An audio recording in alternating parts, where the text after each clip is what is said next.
Chapter 261. Ordinary Earthmags could use the power of the Earth to form all kinds of attacks. The forbidden Earth spells, Meteor's Descent and Fury of the Earth, had the terrifying power to destroy an entire city. However, although Earthmags could use the Earth element to form all kinds of attacks, they still couldn't use the power of the Earth as flexibly as the Earth Elite Zombie. As the favored child of the Earth Elite Zombie could skillfully utilize the Yuan energy of Earth to perform many exquisite and dexterous feats as soon as his feet touched the ground. This miraculous ability to utilize the power of the Earth to form tunnels underground wasn't difficult for him. When a tunnel appeared out of nowhere, Trunks knew that it definitely led to the mine. The four great powers of the Valley of Sunshine were fighting fiercely over there, all for the sake of entering the mithril mine and mining. The appearance of such a tunnel allowed Trunks and the others to directly enter the innermost part without any difficulty. Understood. Trunks grinned and laughed lowly, then raised his voice and let out a cry that resembled an eagle's or a bird's. All sorts of rumbling sounds could be heard in the valley, so Trunks's cry wasn't anything out of the ordinary. Through the Yin Demon's observation, Han Shoror saw that Grant and the others had stayed outside the valley. When they heard Trunks's cry, their expressions immediately shook and they cautiously moved towards Tanai. Awoo! The berserker Lawton roared towards the sky and swung the battle-axe in his hand. A dazzling curtain of light appeared and enveloped the 7 rainbow sickles within it. The bodies of those who were enveloped by the curtain of light were cruelly torn to shreds as fresh blood sprayed all over Lawton's body. Be careful of Lawton. If I'm not wrong, he's holding the divine weapon of the Berserker clan, the Berserker's battle-axe. Lawton used to be someone who could go berserk twice. Legend has it that a berserker with the Berserker's battle-axe can use the power of the Berserker's battle-axe to go berserk once more. A berserker who can go berserk 3 times is definitely stronger than a great swordmaster. I think he's the most difficult to deal with in the entire valley. Even Ferguson might not be his match. You must be careful of him. Trunks couldn't help but warn Han Shoror when he saw the enraged Lawton, his muscles bulging and a terrifying aura erupting from him. After hearing Trunks' words, Han Shoror was actually a little eager to give it a try. He exclaimed in a low voice, "A thrice berserker, hey, interesting. As for those Carter orcs, be careful not to get surrounded by them. Otherwise, when dozens of totem poles strike the ground at the same time, it will create a terrifying shockwave. Once you get caught in the shockwave, it will be very difficult to get out alive." As a veteran of the Valley of Sunshine, Trunks was well aware of the various powers.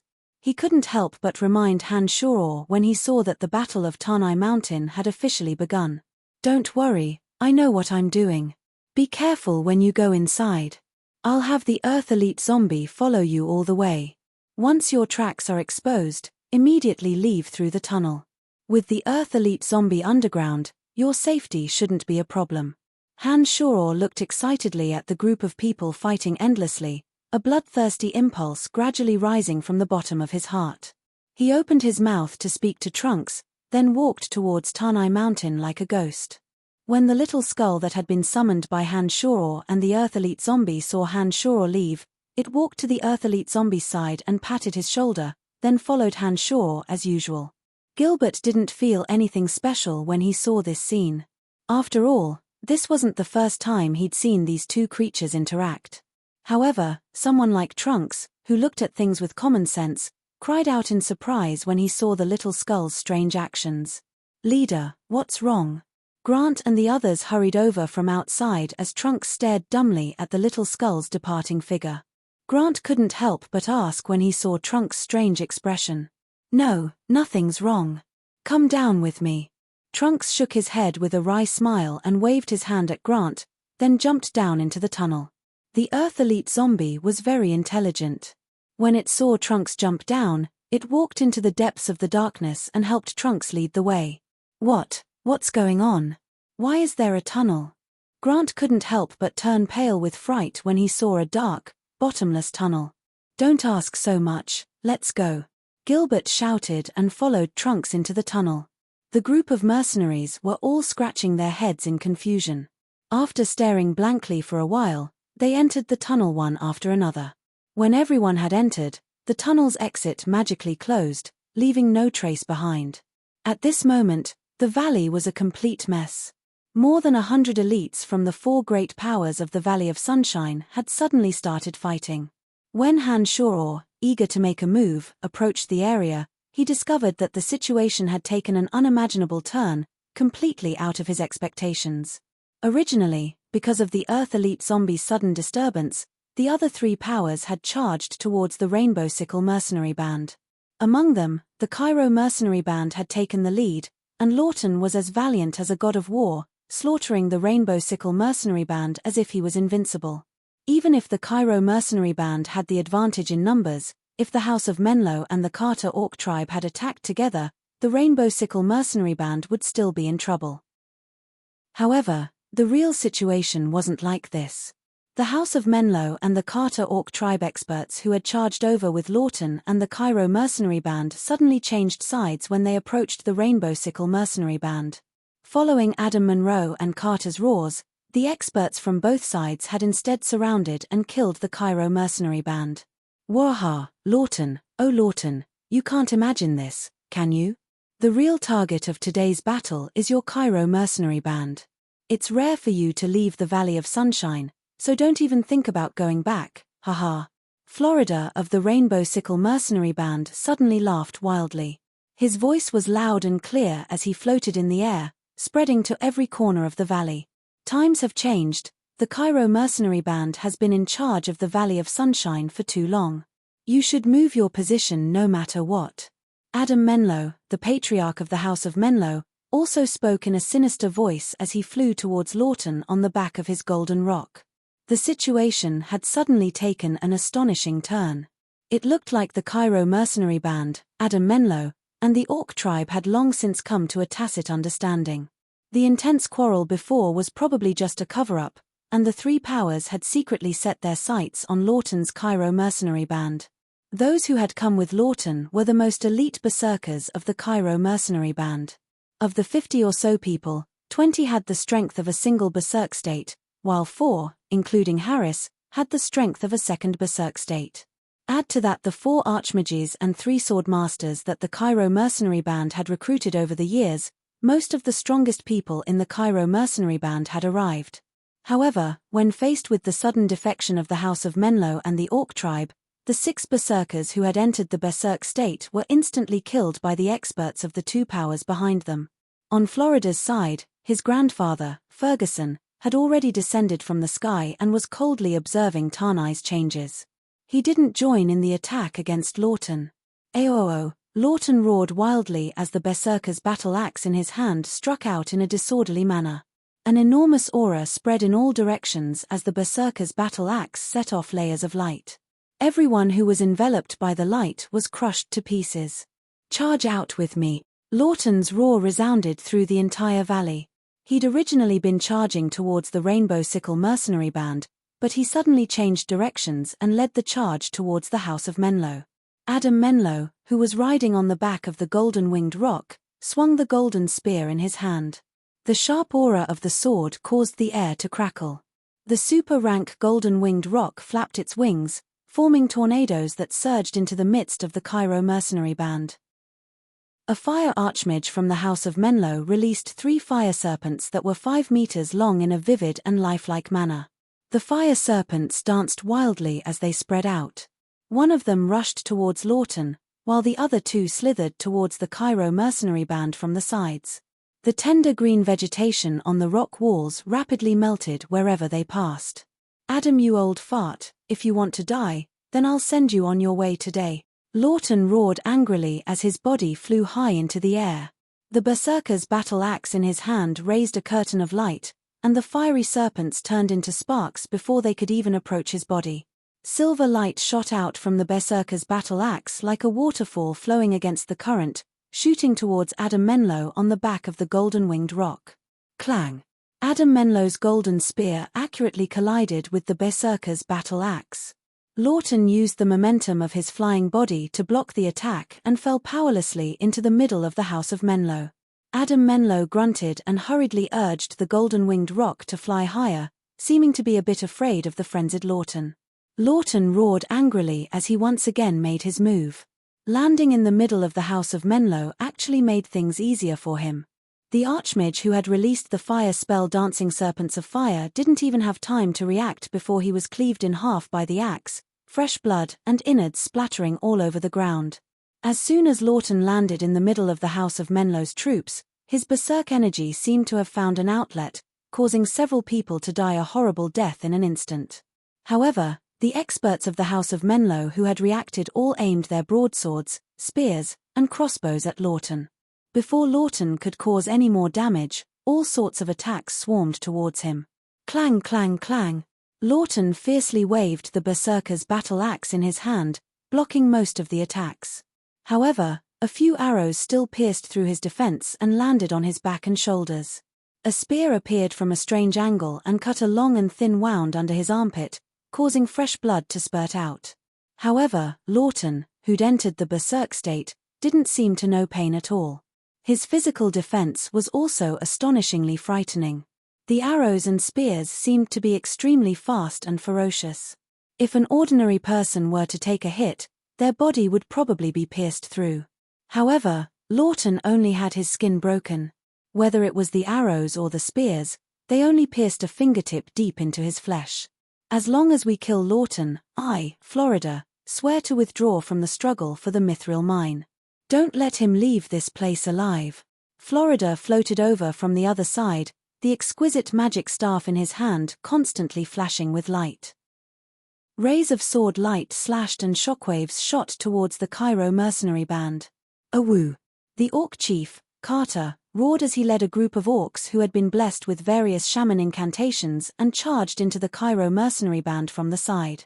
This group of orcs was the smallest in number, but they seemed to be immune to most magical attacks. All sorts of water and fire magic from the Cairo mercenary band's archmages landed on them, but apart from making their skin redder, they didn't have much of an effect. He struck the ground, and a surge of energy surged into the ground. In front of Carter, an archmage of the Cairo mercenary band, as well as the deepwater venom python he was riding, were both struck by an enormous tremor. The deepwater venom python died on the spot, and the archmage of the Cairo mercenary band bled from all 7 orifices. He hurriedly used levitation to fly into the sky. This battle included all the true experts of the 4 great powers of the Valley of Sunshine. After each expert died, their unwillingness, resentment, and murderous auras were attracted by a force and gathered behind a giant boulder. Behind the boulder, the originally excited Han Shor's eyes were as red as blood. Clouds of blood-red killing intent swirled around his body. As more and more experts died, the terrifying aura on Han Shor's body grew thicker and thicker. Awoo! A long and crazy howl suddenly sounded from afar. A huge rock the size of a house suddenly broke into pieces and shot out in all directions. The killing intent around Han Shor's body condensed into strange waves of blood as he glared viciously in front of him. The terrifying evil aura on his body spread wildly in all directions. All the experts of Tanai Mountain felt this violent and cruel killing intent, and all of their gazes suddenly focused on Han Shor. Dashing out with a whoosh, Han Shor turned into a beam of bloody light and shot into the Rainbow Sickle mercenary band. He was like a bloodthirsty demon as he punched out. 3 senior swordsmen of the Rainbow Sickle mercenary band were pulverized into a bloody mess by the waves of blood that came from his fist. It's him, kill him. Florida had an unforgettable hatred for Han Shor. Even though Han Shor's appearance was vastly different from before, he still recognized him at a glance and immediately started yelling madly. However, for some reason, Florida, who should have been the first to make a move, suddenly felt fear in his heart. Although he roared at the top of his lungs to kill Han Shor, he subconsciously retreated instead. It was obvious that he was afraid. Chapter 262. Heh, Florida, we meet again. Han Shor's eyes were crimson red as he laughed sinisterly, as if he had been possessed by a demon. Once a person in the bloodlust realm went berserk, they would logically lose their mind and sink into a state of endless slaughter. They wouldn't be able to face their surroundings with a clear mind. However, Han Shor and the Demon Slayer Edge had absorbed an enormous amount of killing intent during their last trip to the Forbidden Area. The pure energy had merged with the demon infant and seemed to have a miraculous effect. Having fallen into the bloodlust realm this time, Han Shao could feel the killing aura swirling around his body. Most of the negative emotions of hatred, fear, and violence had been absorbed by the Demon Slayer edge within his body. What swirled around his body was mostly pure killing aura. Those negative emotions were the main culprit that caused Han Shao to lose his sense of self and consciousness once he entered the bloodlust realm. When those negative emotions were absorbed by the Demon Slayer edge, although Han Shao's boundless desire for blood and slaughter didn't diminish, his tenacious will allowed his mind to regain clarity.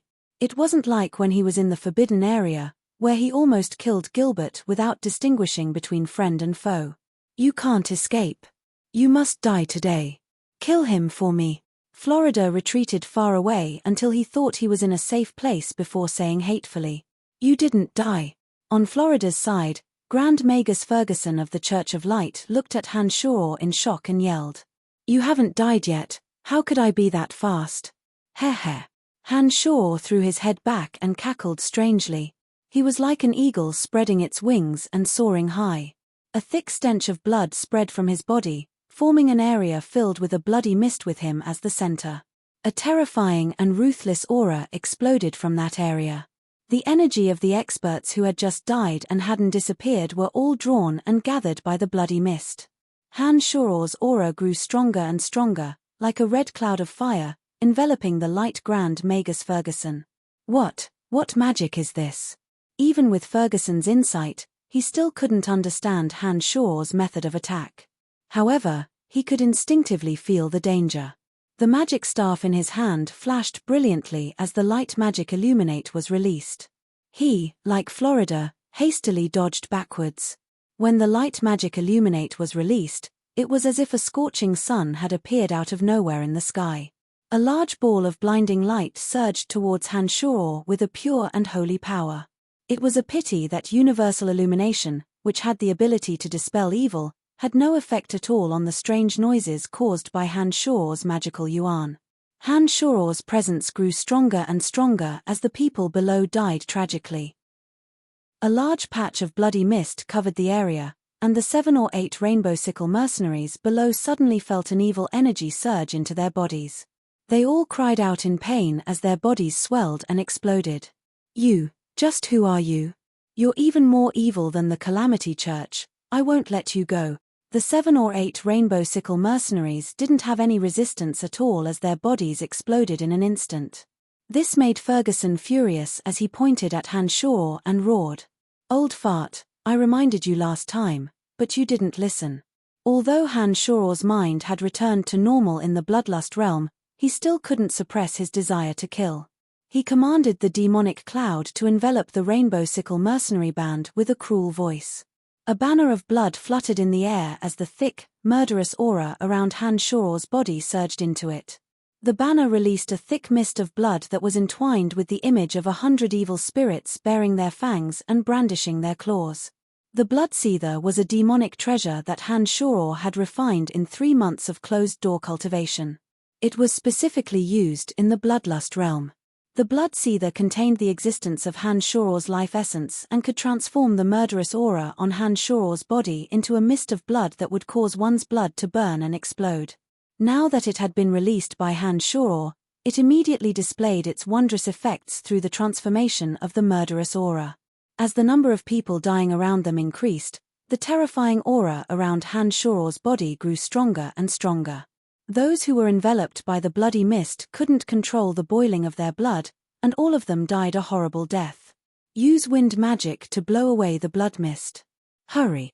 Florida turned pale with fright when he saw the blood mist engulfing them like a cloud. He hurriedly instructed.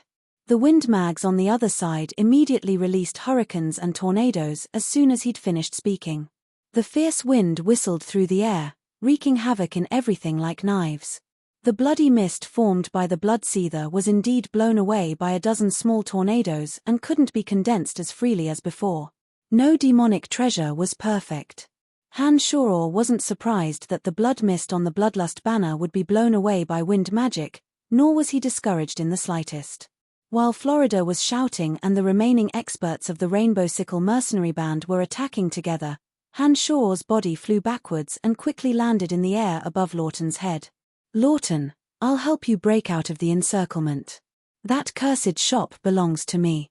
In addition, the Soul Destroyer mercenary band has the right to openly recruit mercenaries in the Valley of Sunshine. How about it? The murderous Han Shoror stood proudly in the air and proposed as he looked down at Lawton, who was covered in cuts and bruises. It was obvious that the three great powers of the Valley of Sunshine had colluded to plot against Lawton this time. If Lawton died here, then the Valley of Sunshine would instantly fall into chaos. The Rainbow Sickle mercenary band would be the most likely to take control of the situation. This was something that Han Shoror didn't want to see and was also detrimental to the development of the Soul Destroyer mercenary band. Therefore, even if it wasn't for Lawton, Han Shoror had no choice but to help Lawton break through for his own and Trunk's benefit. However, it would be even more perfect if he could gain some benefits before helping Lawton. Han Shoror also believed that Lawton wouldn't reject him at this time. As expected, Lawton didn't hesitate at all. He raised his head and shouted almost as soon as Han Shoror finished speaking, "I promise you, as long as our people can leave the valley alive, I'll give you an additional 10,000 gold coins." "Deal." Han Shoror replied calmly. Magical incantations were chanted one after another, and the canopy of necromancy was released. The sky was covered by dense dark green clouds that wouldn't disperse. Several acid swamps suddenly formed and landed in the center of the Carter Orc House of Menlo's troops. Mysterious incantations were chanted from Han Shoror's mouth. As Han Shoror waved his hand, rays of strange light shot out under the cover of the canopy of necromancy, landing on the bodies of the experts who had just died not long ago. A terrifying scene appeared. Those who had just been killed stood up shakily, their gazes lifeless and inhuman. Fresh blood flowed out of the wounds on their bodies, and some of their internal organs could be clearly seen. What was even more terrifying was that some of their intestines were flowing out of their ruptured stomachs, dangling at their waists like unfastened trouser pockets. When these dead people from the four great powers stood up one by one, they immediately caused an intense shock and fear to the living. All the living who noticed this scene let out indescribable screams of terror. For a moment, the Tarnai of the Sun was a chaotic mess. Corpse resurrection was one of the most terrifying and memorable of necromancy magic spells. It had already become an ancient legend and hadn't appeared on the continent for thousands of years. There were no records of this terrifying magic spell in the declining necromancy magic spells of today. However, on such a dark night, in such a place, the four great powers of the glorious Tarnai of the Sun were fortunate enough to witness this evil spell that had been lost for thousands of years. A legend was a legend after all. When those corpses stood up one by one and brandished the weapons they had used when they were alive to attack, the shock instantly destroyed their willpower. "Oh my God, how is this possible?" Grand Magus Ferguson of the Church of Light let out a painful groan. His eyes were wide open as he looked at everything that was happening in disbelief. "Lawton, don't say that I didn't help you. Take this opportunity to break out of the encirclement." Han Shoror grinned coldly. One by one, zombies and skeletons appeared out of thin air, including those that had just been resurrected. They all charged towards the shocked experts of the four great powers. Under the cover of the canopy of necromancy, these dark creatures were like fish in water, their speed and strength greatly increased. After being reminded by Han Shoror, the equally shocked Lawton suddenly came to his senses. He immediately yelled, "What are you waiting for? Charge out!" The impact of his words caused the experts of the Cairo mercenary band who had fallen into a state of stupor to wake up. When they saw those close companions who had died once again stand up in horrifying forms, these resolute mercenaries were also stimulated. If it wasn't for Lawton's yell, it was likely that they would have taken a while longer to regain consciousness. However, since they were under the care of Han Shoror, it was fine for them to be stunned. However, the experts of the other three powers had their ankles suddenly grabbed by the corpses. The terror caused by this sudden change would likely be imprinted in their hearts for the rest of their lives. Some of those who reacted a bit slower were directly stabbed to death by their former comrades. Han Shoror stood proudly in the air, coldly observing the cruel changes happening below. A murderous aura rose from his body and blossomed with an evil aura that caused one's heart to palpitate. His eyes were crimson and his face was sinister, making him look extremely frightening. Chapter 263. Grandpa, hurry up and release the radiance of light to dispel this evil magic. Florida was extremely anxious as he yelled at the dumbfounded Ferguson. With his grandson's reminder, Ferguson, who had been trembling in fear, came to his senses. The magic staff in his hand emitted a holy and bright light, and his voice echoed through the valley, "Holy power of light, hear my call, and dispel all darkness, radiance of light." A strong ray of light tore through the sky as the holy and mystical element of light filled the air above the valley. The dark green clouds created by Han Shoror's canopy of necromancy dissipated under the radiance of the holy light, disappearing without a trace in an extremely short amount of time. Dazzling light shone upon the valley, reflecting the gentle light of the stars. The aura of death was quickly dispelled as the holy power of light sprinkled down. The dark creatures that Han Shoror had summoned began to emit smoke from their bodies as their speed and strength were hindered. However, the newly resurrected corpses were the least affected by the radiance of light. Although their skin also emitted white smoke, they could still move freely and continued to charge towards the three great powers. The experts who had died not long ago also had the aura of dark creatures in their bodies due to Han Shoror's necromancy magic. However, they had just died and the aura of darkness in their bodies was still very weak. Therefore, they could still barely resist the light magic when it landed on them. Thanks to Han Shoror's earlier reminder, Lawton and the remaining 20 or so people of the Cairo mercenary band had broken through the encirclement of the three great powers while the House of Menlo was still in a daze, running towards the entrance of the valley. When the radiance of light sprinkled down, Han Shoror knew that the effects of the canopy of necromancy would definitely be dispelled. The summoned dark creatures wouldn't be able to escape either. However, some of the acid swamps had already been released, and the experts chasing after Lawton's group were more or less affected by the acid swamps. Among them, the House of Menlo was the most affected. The experts of the House of Menlo riding magical beasts of various ranks stepped into the acidic bog in a panic. Their legs were immediately corroded by the acidic bog, rapidly rotting away. It was similar to the reaction of dark creatures after being exposed to the radiant glory. "Be careful, this damned evil necromancer, I'll kill him." The House of Menlo had expended many years of effort to gather this batch of high-level magical beasts. However, they had accidentally stepped into the acid swamp, and 5 or 6 magical beasts of rank 2 and 3 had died in an instant. This caused Adam Menlo to be incomparably enraged, and he roared at Han Shoror. "Hey, you want to kill me? Come." Han Shoror, who couldn't suppress his bloodlust, was just fretting about not being able to find an outlet to vent. Upon hearing Adam Menlo's furious roar, his blood-red eyes suddenly glared at Adam Menlo. Floating in the air with the art of the demonic ninth heavens, Han Shoror's ferocious killing intent was terrifying. Even Florida, who had a deep grudge against Han Shoror, didn't give the order to attack Han Shoror at all costs. On one hand, it was because Han Shoror's aura was terrifying. On the other hand, it was because Han Shoror was high up in the sky, making him difficult to deal with. Kill Lawton first. Once he's dead, the Cairo mercenary band will be finished. There's no need to rush this person for now. Florida couldn't help but yell anxiously when he saw Asa and Andy fly into the sky, raising their magic staffs to attack Han Shoror. On the other side, Lawton had already led the Cairo mercenary band towards the mouth of the valley. Florida had expended so much effort this time, even willingly giving up the Mithril mine, just to kill Lawton and allow the Rainbow Sickle mercenary band to control the Valley of Sunshine. He naturally couldn't let Lawton leave. After Florida's roar, the remaining 30 or so Rainbow Sickle mercenary band experts and Florida all chased after Lawton.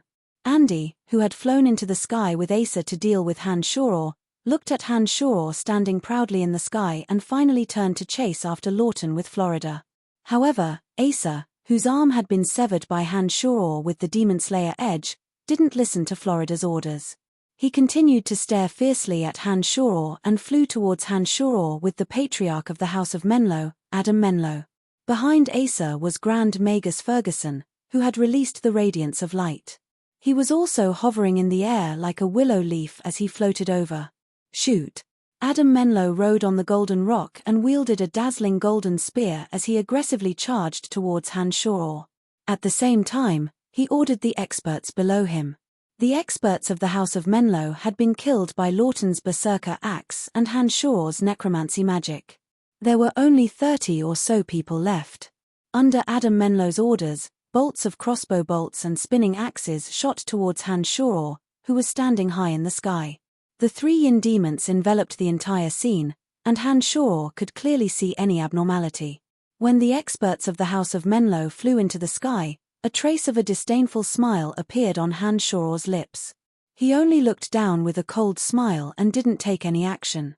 Just as the arrows were about to hit Han Shoror, who'd been standing proudly in the sky, suddenly transformed into 4 people. The 4 Han Shoror looked exactly the same and moved in 4 different directions, respectively charging towards Ferguson, Adam Menlo, Asa, and the members of the House of Menlo below. The ballista bolts and spinning axes from the House of Menlo below suddenly missed. They didn't even touch the corner of Han Shoror's clothes. What's going on? How did it become 4 people? Damn it, am I seeing things? The experts of the House of Menlo exclaimed in disbelief. Ferguson and the other 2 also didn't know what was going on. As Mags, Ferguson, and Asa dodged instinctively. Only Adam Menlo, who was riding on the golden rock and wielding the golden spear, attacked the Han Shoror in front of him even though he was equally shocked. At this moment, a series of whistling sounds pierced through the air. 7 bone spurs shining with a cold glint shot towards the golden-winged rock beneath Adam Menlo from all directions. On top of a huge rock, the little skull stood proudly. His purple demon eye glowed brightly as he firmly locked onto the golden rock beneath Adam Menlo. Under the little skeleton's control, the 7 bone spurs spun in a strange trajectory. As they flew towards the wings of the golden-winged rock, the 7 bone spurs shone with a brilliant jade light. They were as sharp and cold as 7 bright snow blades. The bone saber struck the golden-winged rock's wings, producing clanging sounds. The golden-winged rock let out a sharp, low cry. Golden feathers flew off its wings with specks of blood. The golden-winged rock was clearly injured. Adam Menlo, who'd been charging aggressively at Han Shoror, was now brandishing his golden spear and continuously blocking the 7 bone spurs' attacks. Curses rang out incessantly from his mouth, and it was obvious that he was beyond angry. "Old thing, you want to kill me? Keek." Han Shoror, who'd been flying towards Ferguson and the other 2, disappeared into thin air. At this moment, his body suddenly appeared 10 meters above Adam Menlo's head. Han Shoror's eyes were crimson red as he laughed maniacally. The murderous aura around his body condensed on his arms. As Han Shoror's 2 hands bombarded, the thick murderous aura surged downwards like layers of blood waves. "Damn it!" Adam Menlo cursed.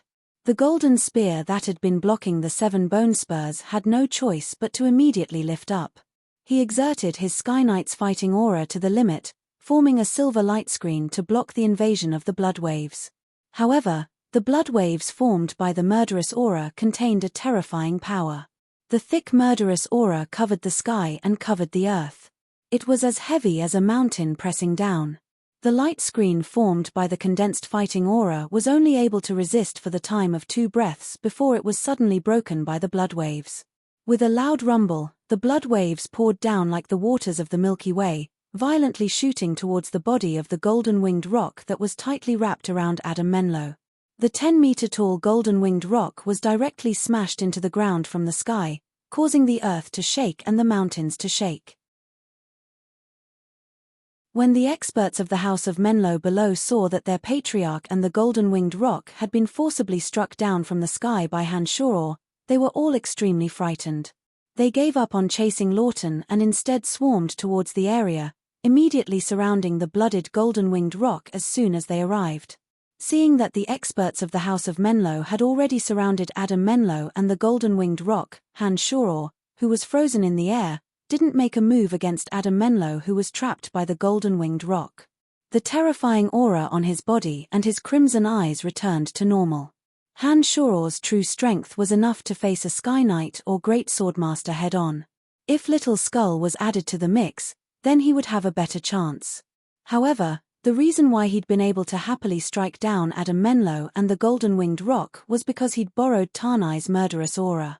When the attack landed, the murderous aura that he'd absorbed from the valley was completely released. Han Shoror, who was in the Bloodlust realm, also returned to normal, his emotions calm and steady.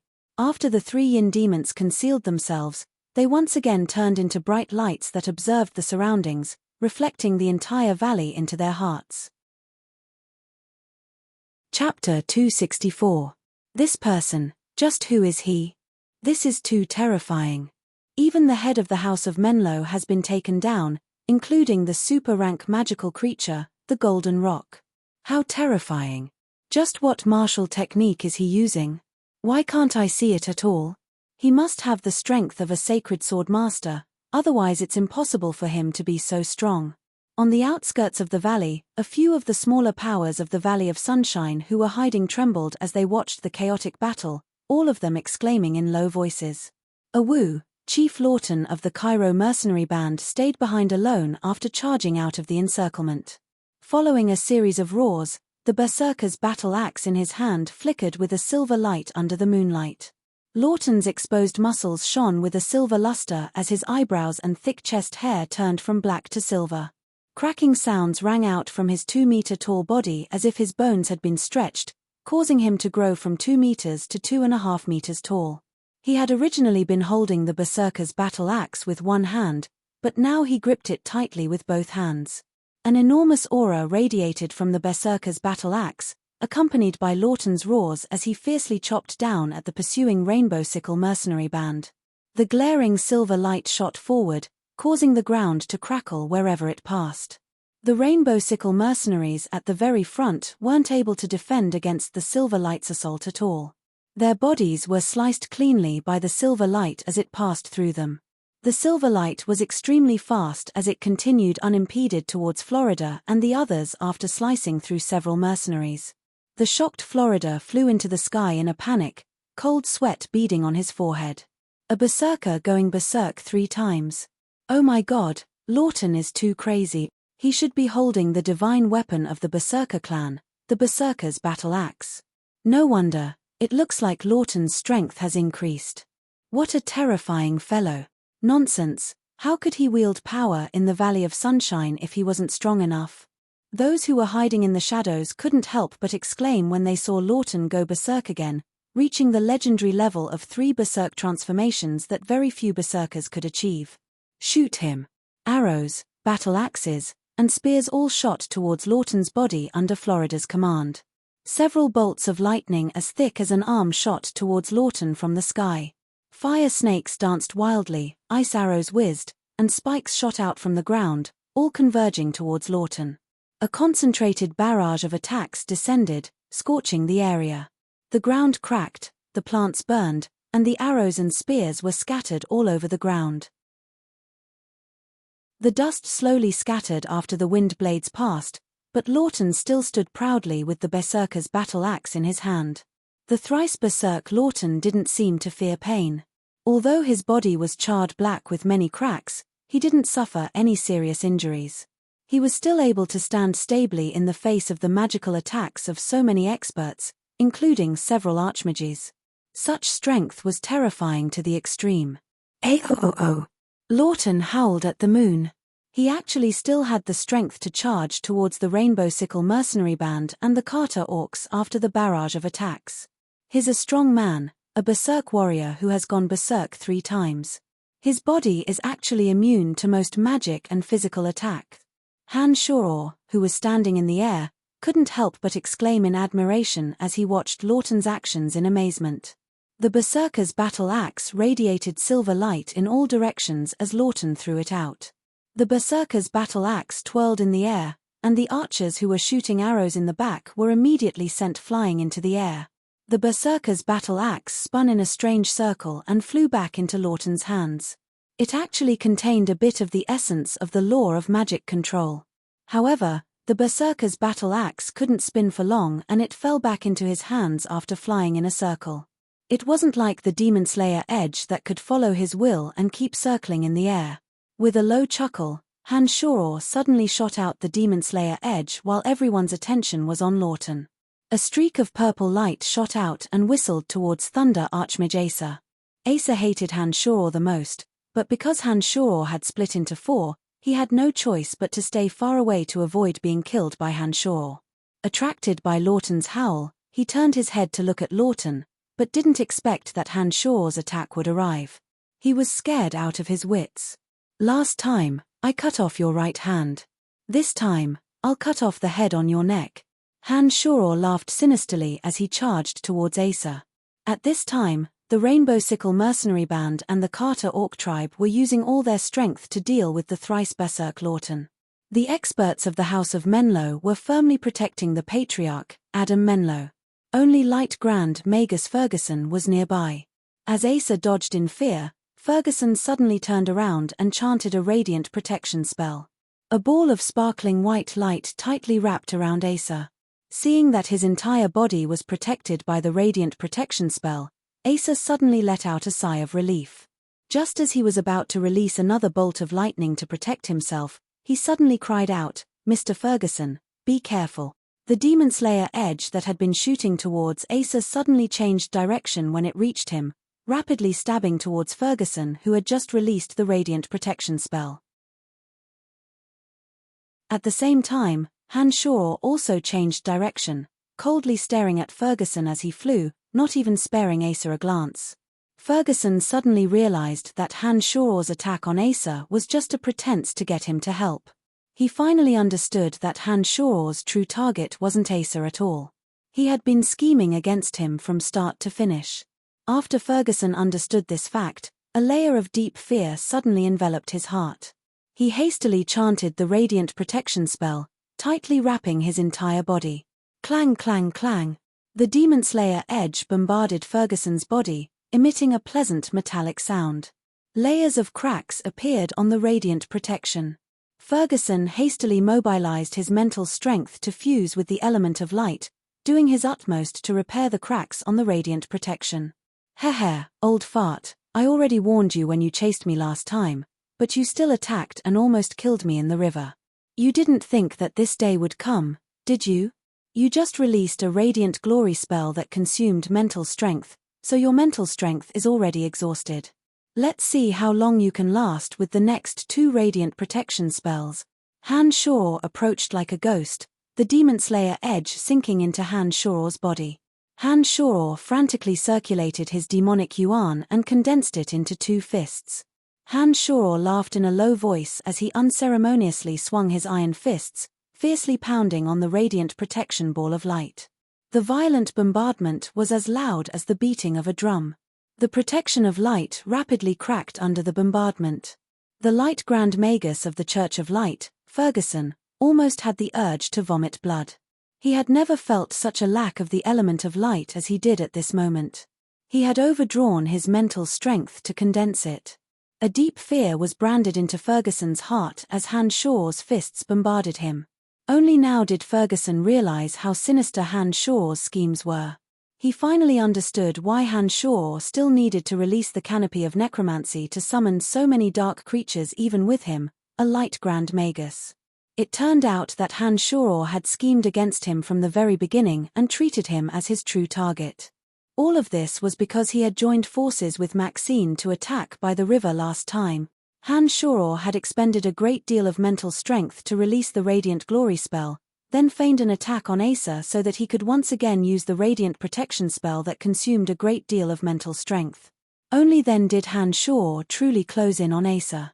Hanshoro had similarly wasted a great deal of mental strength to cast the canopy of necromancy and summon the enormous dark creatures. However, apart from being a mage, Hanshoro was also a close combat expert who knew how to use strange martial arts. Although his mental strength was similarly consumed, he could still use martial arts to attack. If all of this had been within Hanshoro's calculations from the beginning, then this person's sinister schemes and precise calculations were beyond imagination.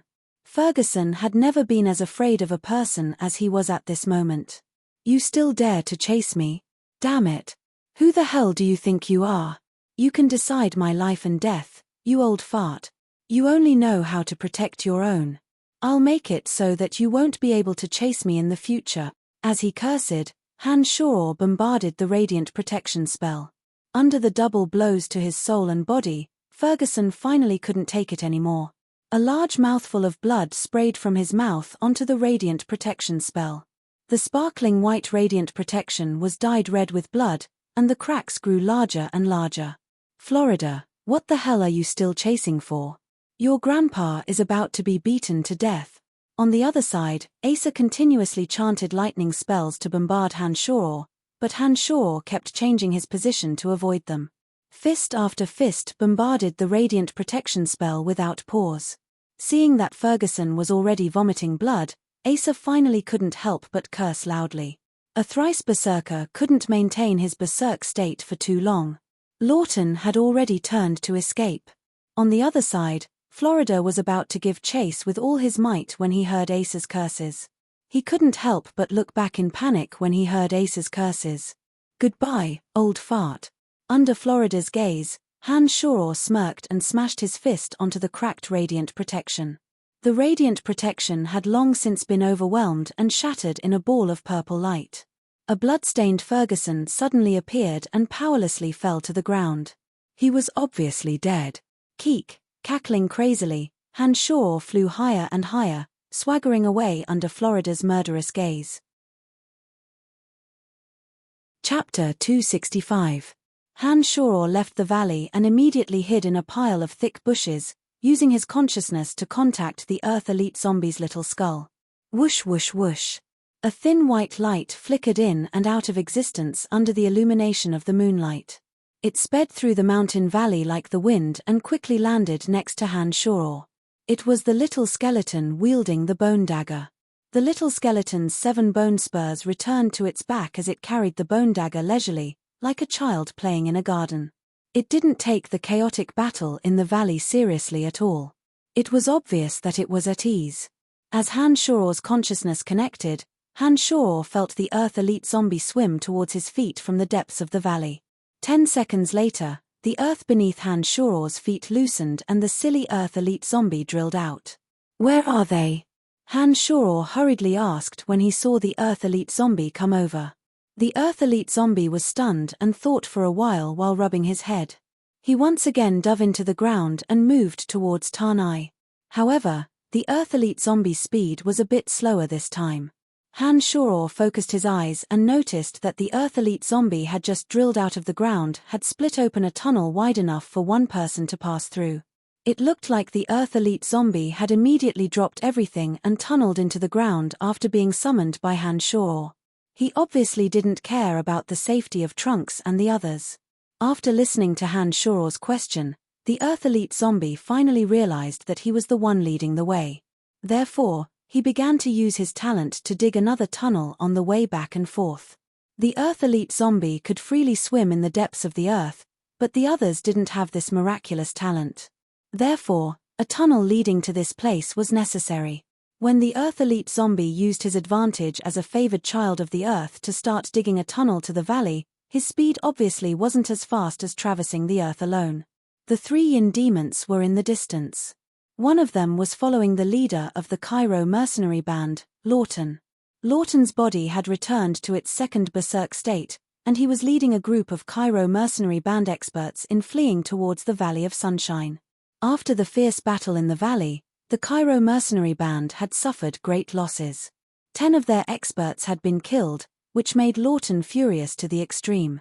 However, Lawton understood that it was impossible for the Cairo mercenary band to win outside the Valley of Sunshine, so he planned to return to the Valley of Sunshine with all his might and take revenge later.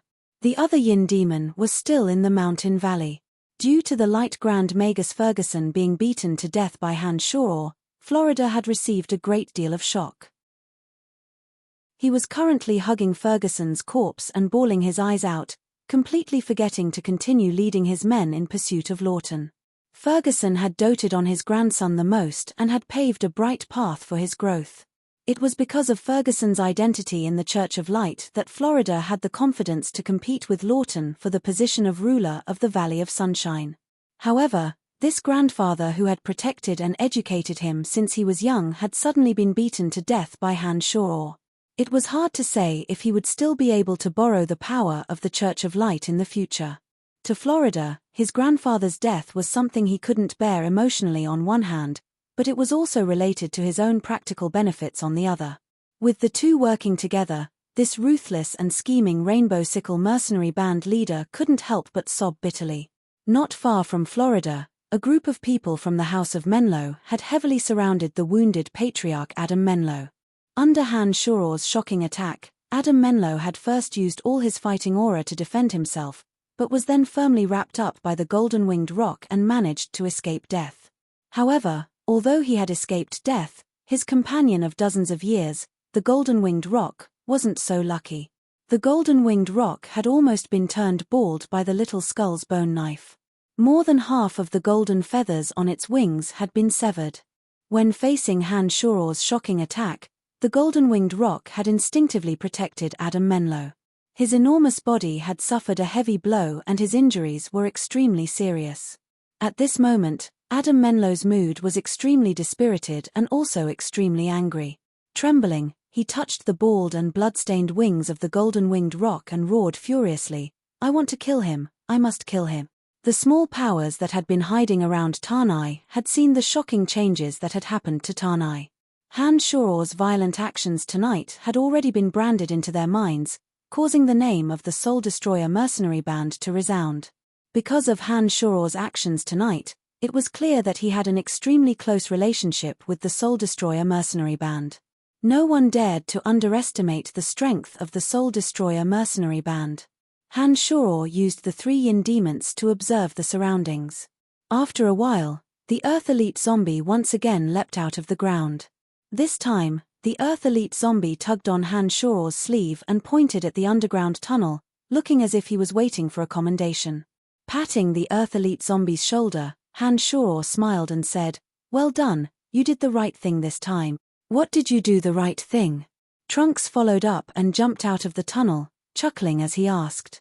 When Trunks jumped out, Gilbert also jumped out of the ground with a large sack on his shoulder. Behind him, Grant and the others all carried sacks on their backs, their faces full of excitement and joy. "How was it?" Han Shoror asked with a smile as he saw the expressions on their faces.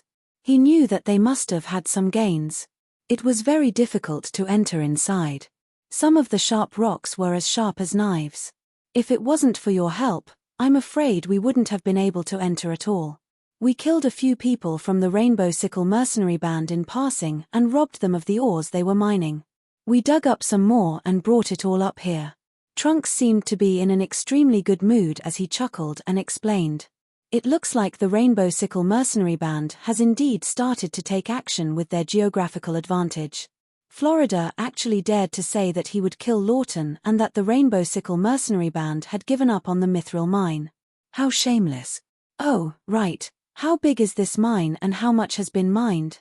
Han Shoror looked down on Florida's solemn assurance and his expression changed as he followed up with a question. Shaking his head, Trunks said helplessly, "I don't know. The places we've come into contact with are limited. We've only been carrying some ores, all raw ores. There seems to be a portion of mithril in them, but we'll need to find someone to verify this time's gains. If the Metal Elite Zombie had refined it, then it would be able to use its innate talent to understand just how big the mine was. With the Metal Elite Zombie's control over metal ores, it wouldn't take long for all the ores in the mine to be gathered together. This mithril mine wouldn't even have a grain of mithril left in a short amount of time. It was a pity that the place of extreme metal was the most difficult to find among the 5 places of extreme metal. It was impossible to refine the Metal Elite Zombie if one couldn't find it for the time being. Otherwise, with the Metal Elite Zombie, Han Shoror wouldn't need to worry about ores at all. With the existence of the Dwarf Tribe and the Metal Elite Zombie's instinctive reaction to ores, he would be able to obtain an unending supply of weapons. After sighing slightly, Han Shoror suddenly discovered that Janet and the bandits were making strange movements. He immediately cursed, "All right, let's leave this place first. Mountain Tarnai is in a mess now, we shouldn't stay here for the time being. Put down the ores on your backs, I'll put them into my space ring." Han Shoror pointed at Gilbert and the others as he urged them. Among the group, only Trunks had a space ring on his finger. The rest of the mercenaries, including Grant, all used the bags on their waists. Space rings were notoriously expensive. It was only natural that these mercenaries didn't have enough gold coins to buy a space ring. However, when Han Shoror gave the order, Grant and the others didn't immediately move. Instead, they cast their gazes at Trunks, seemingly waiting for him to express his stance. Listen to him. In the future, his orders are my orders. Remember this. Trunks had a stern expression as he cautiously instructed Grant and the others. Understood. With Han Shoror's orders, Grant and the others felt as if a heavy burden had been lifted from their shoulders. They immediately became much more relaxed. They hastily untied the large sack on their backs and placed it in front of Han Shoror. Such a large sack was filled with gravel of all sizes. The weight wasn't something an ordinary person could bear. Even for these mercenaries, carrying it all the way back to the Soul Destroyer mercenary band was a painful task. White lights flashed and the sacks of all sizes disappeared into Han Shoror's space ring. When everything was done, Han Shoror waved his hand and said, "Follow me, we'll intercept Janet on his way back. This time, we'll also be bandits and capture Janet." That's right, I must get to the bottom of this. Trunks immediately recalled Annie's matter when he heard Han Shoror mention Janet. His originally joyful mood was instantly filled with sorrow as he shouted with a sullen face. 2 of the 3 Yin demons returned. One of them closely followed Janet's group of bandits, constantly paying attention to their movements. Under Han Shoror's command, the Soul Destroyer mercenary band took a shortcut to intercept Janet. However, they suddenly discovered that Janet's group was acting suspiciously and had actually set up an ambush on the way back to the House of Menlo. From the looks of it, Janet seemed to be planning to take advantage of the House of Menlo's heavy losses to make a deal. Chapter 266.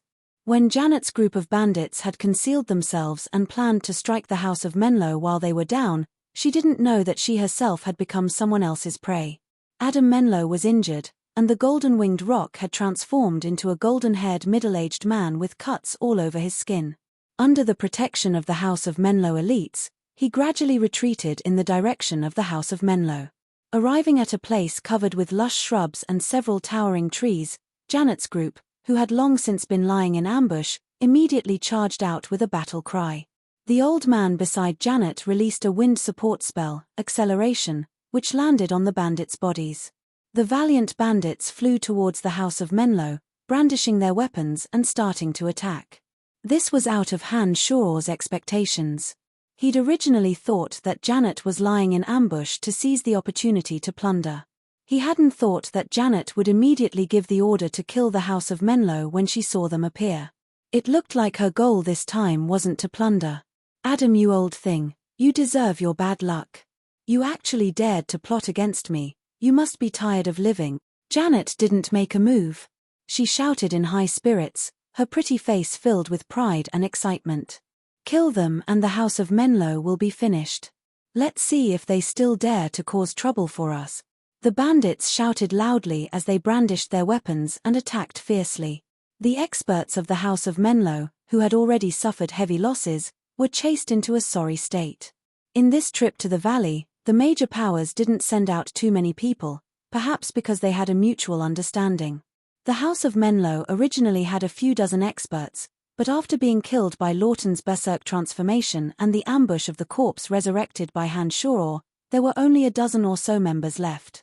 Facing Janet's group of bandits, who were 3 times their number and also had decent strength, it was only natural that they would suffer a loss.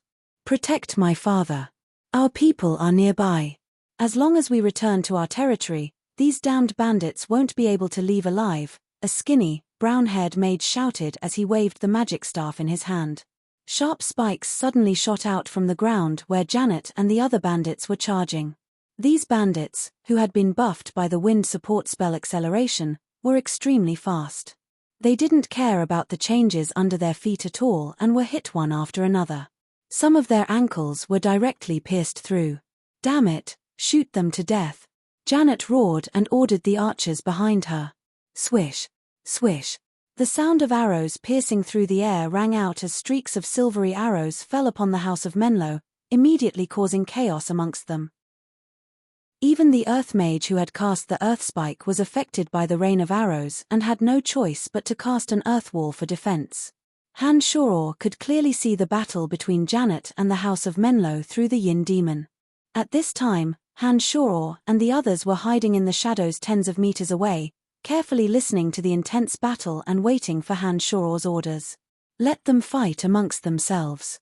I'll have the Earth Elite Zombie sneak attack and capture them later. Han Shoror wasn't in the least bit anxious as he said leisurely. Tonight is destined to be a sleepless night. After tonight, the Valley of Sunshine will become even more chaotic. Our Soul Destroyer mercenary band will take advantage of this opportunity to rise. Be careful for now.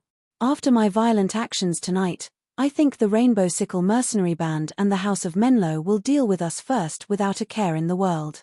With our mercenary band's current strength, we can't contend against any of the powers. Our current hiding place must not be exposed. Han Shoror couldn't help but remind Trunks when he saw the desire on his face. Heh, that's good too. Because of your craziness tonight, the name of our Soul Destroyer mercenary band has become famous. As long as our name is known, we won't have to worry about not being able to recruit people. As long as we have money and people, our strength can rapidly improve. When we have enough strength, it will be the death of those traitors in Florida, Trunks said with a cold face. Nodding, Han Shoror agreed, that's right, it's time for the Soul Destroyers to show their talent. Han Shoror exclaimed softly and said in astonishment, I didn't think that the experts of the House of Menlo would really be waiting outside. It looks like Janet's group's efforts were for naught. He patted the Earth Elite Zombie and it abruptly hid underground. Han Shoror turned his head to look at Trunks and said, I suddenly remembered that with him, we don't need your help anymore. You guys return to the group first, I'll catch up to you guys with Janet. You really don't need help. Janet can be the leader of such a large group of bandits, so her own strength can't be too weak.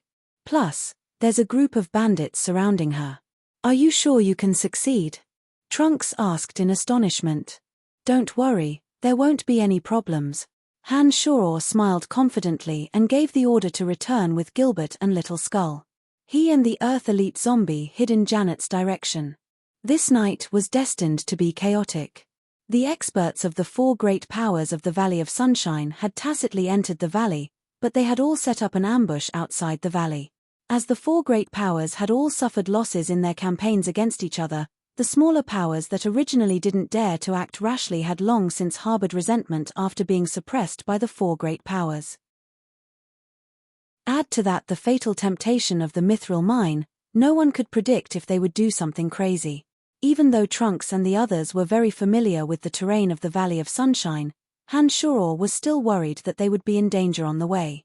Therefore, he had Gilbert and Little Skull travel with them. At least they could take care of each other along the way. When Han Shoror planned to capture Janet, his mind spun rapidly. He clearly observed Janet's every move based on the Yin Demon's observation, thinking of the most appropriate way to act.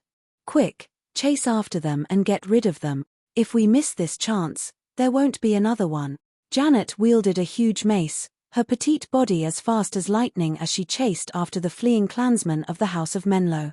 There were a few bandits protecting her, but because of Janet's ruckus, the bandits were busy chasing after the experts of the House of Menlo, gradually getting further and further away from her. Through the Yin Demon's observation, Han Shoror calmly determined Janet's route of advance. He silently hid behind a large tree, slowly adjusting his breathing and heartbeat. It was as if his entire being had become one with the tree, and no one could discover Han Shoror in the shadows. The Earth Elite Zombie obeyed Han Shoror's orders and quickly shuttled through the ground, closely following Janet. As soon as Han Shoror gave the order, he would immediately move underground to cooperate with Han Shoror. The experts of the House of Menlo rode all kinds of magical beasts and left the area where Han Shoror was hiding. Behind them, a few bandits on Janet's side waved their weapons and shouted as they chased after them. These people all passed by the large tree that Han Shoror was hiding behind. Gradually, The panting and angry Janet rapidly approached according to the trajectory that Han-Shoror had predicted. She raised her mace and cursed loudly.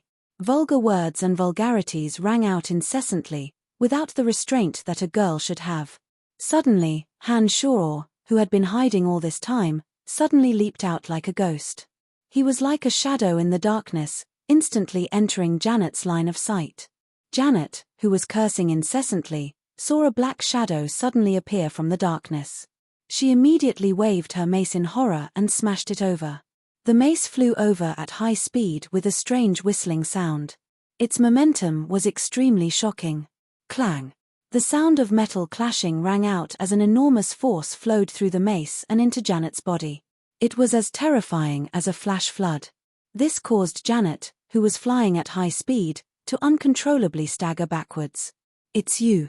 With one strike, Janet already knew that the newcomer's strength far surpassed hers. When Han-Shoror's figure appeared, Janet immediately turned pale with fright and cried out.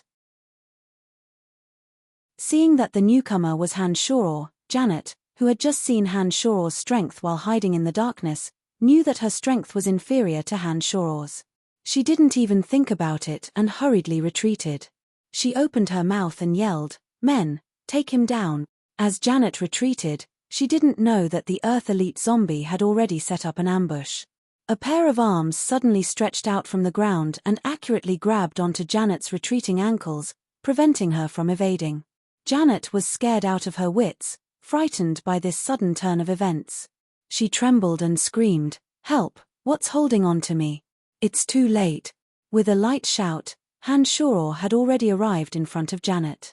Then, Janet felt her entire body tighten, as if her body didn't belong to her, and she gradually lost all strength. "Let go of her, or you will suffer our vengeance at all cost." The crippled wind archmage Billy quickly floated over with the wind magic haste, glaring angrily at Han-Shoror as he shouted, "I need to ask her some questions."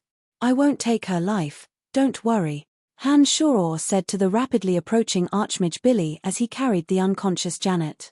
"You promise you won't hurt her?" On the other side, Wind Archmage Billy was afraid that Han-Shoror would kill her, so he yelled at the bandits around him who were also furiously approaching. He stared fixedly at Han-Shoror as he spoke. "Of course, I won't take her life. Otherwise, she would have died a long time ago." Han-Shoror nodded in response, then carried Janet and soared into the air, saying, "At most 3 days, she will definitely return safely. Don't worry." As soon as he finished speaking, Han-Shoror gave the Earth Elite zombie the order to retreat. The man and the zombie gradually moved further and further away in the direction of Trunks and the others.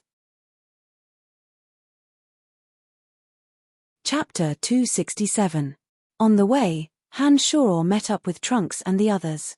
They didn't encounter any more mishaps and covertly returned to the Soul Destroyer mercenary band. After a night of hard work, the group was clearly a bit tired. However, Trunks had waited for so many years and obviously didn't want to waste even a moment. Some of the original Rainbow Sickle mercenary band members also stared at Han-Shoror with sparkling eyes. You guys actually captured Janet too?" Annie, who had been woken up from her sleep, was making a ruckus along the way.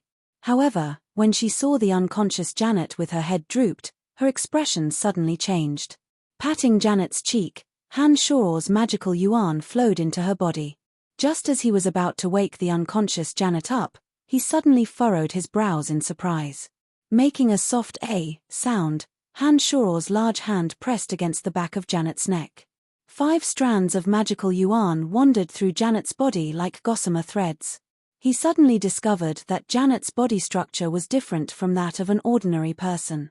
Her meridians were much fewer than those of an ordinary person, but she had dozens more bones. "Scoundrel, you actually took advantage of Janet," Annie cursed angrily when she saw Han-Shoror's large hand on Janet's back. "What's wrong?" Trunks waited for Han-Shoror to wake Janet up, but couldn't help but ask when he saw Han-Shoror's puzzled face and Janet still hadn't woken up after a long time. "This Janet is a bit different. Her body structure is very different from that of an ordinary person." Han-Shoror was truly astonished. He used his magical yuan to circle around Janet's body a few more times and was sure that her body was indeed no different from that of an ordinary person. However, the composition of her bones and meridians was indeed different. There's such a strange thing. Trunks was startled. He stared at Janet for a few moments and nodded. It's her without a doubt. I've known her for a few years. This must be Janet. How can her body be different from an ordinary person's? There's no mistake. Her body is absolutely different from ours. I can guarantee that this Janet is a bit strange, Han Shoror said with certainty. Then, he suddenly remembered the last time he fought with Janet. Even after her dark green fighting aura had dissipated, she still had the ability to make his arm tremble. He was a little puzzled. When Han Shoror told him about Janet's strangeness, Trunks was taken aback at first, and then he said, I know a little about this matter. Before Janet cultivated fighting aura, she was already very powerful. It is said that she showed this when she was young. Suddenly, Han Shoror recalled Fanny's evaluation of him and couldn't help but exclaim, yes, I know what's going on. This Janet should have the legendary body of divine favor favored by the gods. Since her birth, her body structure has been different from ordinary people. The reason why Han Shoror was able to progress so quickly was entirely due to the effect of cultivating demonic arts. She was mistakenly believed by Fanny to have the body of divine favor. At that time, Han Shoror felt that Fanny's theory about the body of divine favor was not credible. But now that he understood Janet's body structure, he realized that there were indeed some magical things on this strange continent. Oh my God, this female bandit actually has the body of divine favor. Legend has it that those with the body of divine favor will become top experts. I didn't expect to meet one. Trunks was also a little shocked as he looked at the unconscious Janet in disbelief. Are you afraid now? Hurry up and let us go, or else Janet will not forgive you in the future. Annie clenched her small fist and shook it at Trunks with a threatening tone. Shaking his head, Han Shoror smiled and said, so what if she has the body of divine favor? She's still caught by me in the end. Wake up. After removing the restriction on Janet's body, Han Shoror patted Janet's face and said softly with a smile. #%%. As soon as she woke up, Janet didn't say a word and started cursing at Han Shoror. Such a pretty girl spouting vulgarities gave Han Shoror a very strange feeling. I'll leave it to you. She can only move her mouth now. Han Shoror stood up with a wry smile, patted Trunks on the shoulder, and walked outside.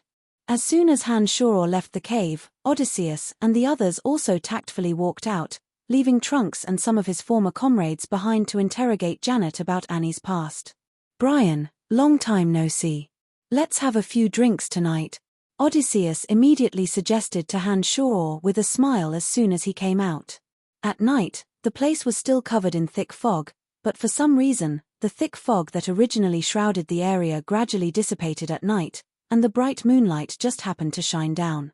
Because it was already late at night, the other mercenaries who stayed here were basically asleep. After a busy night, Odysseus and the others were a little tired, so they sat down in the training field one by one. All right. With nothing to do, Han Shoror casually sat down cross-legged and looked at Odysseus and the others with Gilbert. He took out the fine wine that the dwarfs had brewed and handed it to Gordon and the others. Even the water adept mage Aphrodite and the female elven archer Nia didn't refuse Han Shoror's good intentions. They took a few small sips of the wine and spoke to the full moon about their inner wishes and aspirations. I want to become a great swordmaster. I'll let others know my name sooner or later. Gordon, who had already advanced to senior swordsman, gulped down a few mouthfuls of wine and said heroically, I also want to diligently practice magic and become an archmage as soon as possible. As long as I can advance to archmage, I can receive a title of nobility in any country and become a superior noble. Water adept mage Aphrodite had a faint smile on her lips as she softly spoke of her aspirations. Hey, right, Brian, what are your wishes? Odysseus turned his head to look at Han Shoror and asked. Greater strength, as well as money, power, and beauties. Han Shoror lay lazily on the training field, his two hands folded behind his neck as he looked up at the sky and spoke crisply. Odysseus, hey, Brian, You're so direct. Haha, isn't life all about these things? Although your wishes are different, don't they all revolve around the same things? Han Shor turned his head to glance playfully at Odysseus and said with a smile. Hehe, that's true. Odysseus thought for a moment and nodded. Han Shor and the others drank and chatted. After a long time, Trunks walked out of the cave alone and sat down next to Han Shor. He picked up the wineskin that Odysseus had carelessly tossed on the ground, tilted his head back, and gulped it down. There was still more than half of the bag of fine wine pouring into Trunks' mouth. When there was not a single drop of wine left in the bag, Trunks suddenly threw it high up into the sky. With red eyes, he said in a deep, choked voice, I must kill Florida and butcher Gustav, as well as Kossi Empire's Bradley Pillen. Bradley Pillen was the younger brother of the king of Kossi Empire, Brad Pillen, and a Grand Duke of Kossi Empire. His territory was Caesar City, which was only separated from Valin City by the Kurlan mountain range. In Kossi Empire, he was a great noble who was second only to one but above tens of thousands, wielding enormous power. The chief of the Griffin Legion, Bob Asher, had betrayed Lancelot Empire and sought refuge with him. This person was the city lord of Caesar City, and Kossi Empire's king was his older brother. One could well imagine how powerful he was. With Trunks' current strength, it was basically impossible for him to deal with such an important figure. Patting Trunks on the shoulder, Han Shor consoled, Don't worry, I will help you. Nothing is impossible. Trunks fiercely punched the ground. He didn't use any fighting aura at all, but when his fist landed on the hard rock, the skin on the back of his hand cracked and blood gushed out. He roared like a trapped beast, These damned beasts, I will make them pay the price. Janet, with a cold expression, suddenly walked out from inside. She looked at Trunks, whose veins were faintly visible on his forehead, and said, For Annie, I will also kill them. Grant, blindfold her and escort her out of here. Trunks turned his head to sweep a glance at Janet and suddenly shouted. The burly Grant walked out from the cave, carrying Annie. Grant's eyes were red and swollen as he looked pitifully at the unconscious Annie. He said in a choked voice, Chief, what about Miss Annie? Annie is only intimate with me. Believe me, I can protect her from harm. She will remember what happened in the past sooner or later if she's with you. I'm afraid she will remember. Don't say any more. Take her away and help me take good care of her. Trunks suddenly spoke, interrupting Janet's remaining words and saying resolutely. Janet nodded and didn't say anything else. She took the initiative to let Grant help her blindfold, and then slowly climbed up under the lead and escort of Grant and the others. All right, you will definitely be able to take revenge, I promise you. Han Shor once again patted Trunks on the shoulder and said solemnly with a gloomy face. Although Trunks and Janet didn't explain, Han Shor could more or less guess what had happened to Annie from their expressions. Trunks, who treated Annie like his own sister, naturally couldn't let this kind of hatred go unavenged. Chapter 268. That night, Trunks drank without end, his eyes red and sobbing incessantly. Han Shor wanted to say a few words of comfort, but it was to no avail. He seemed to have completely forgotten about the people and things around him, drowning in his pain and unable to extricate himself. That night, Han Shor took out 3 of the remaining 5 rebirth pills, 1 for Odysseus, Gordon, and Aphrodite, and the other 2 for Trunks and Emily. At noon, Han Shor left the Soul Destroyer mercenary band and headed to the Valley of Sunshine alone. The fierce battle outside didn't affect the merchants of the Tanai of the glorious Sun Valley.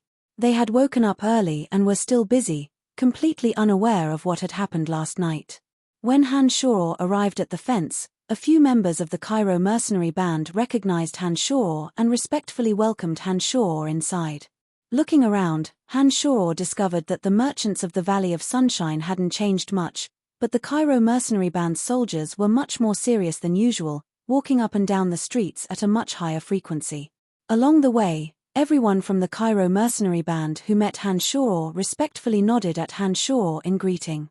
It looked like they already knew about Han Shor's assistance yesterday. Last time in the glorious Sun Tanai, Han Shor had obtained many precious herbs from the old orc's shop. Now that he'd arrived in the Valley of Sunshine, Han Shoror headed straight for the old orc's shop. The owner of the shop recognized Han Shoror. When he saw Han Shoror appear, the old orc who had been lying lazily inside hastily stood up with a wide grin and warmly welcomed Han Shoror inside, saying, "Long time no see, haha, what have you taken fancy this time?"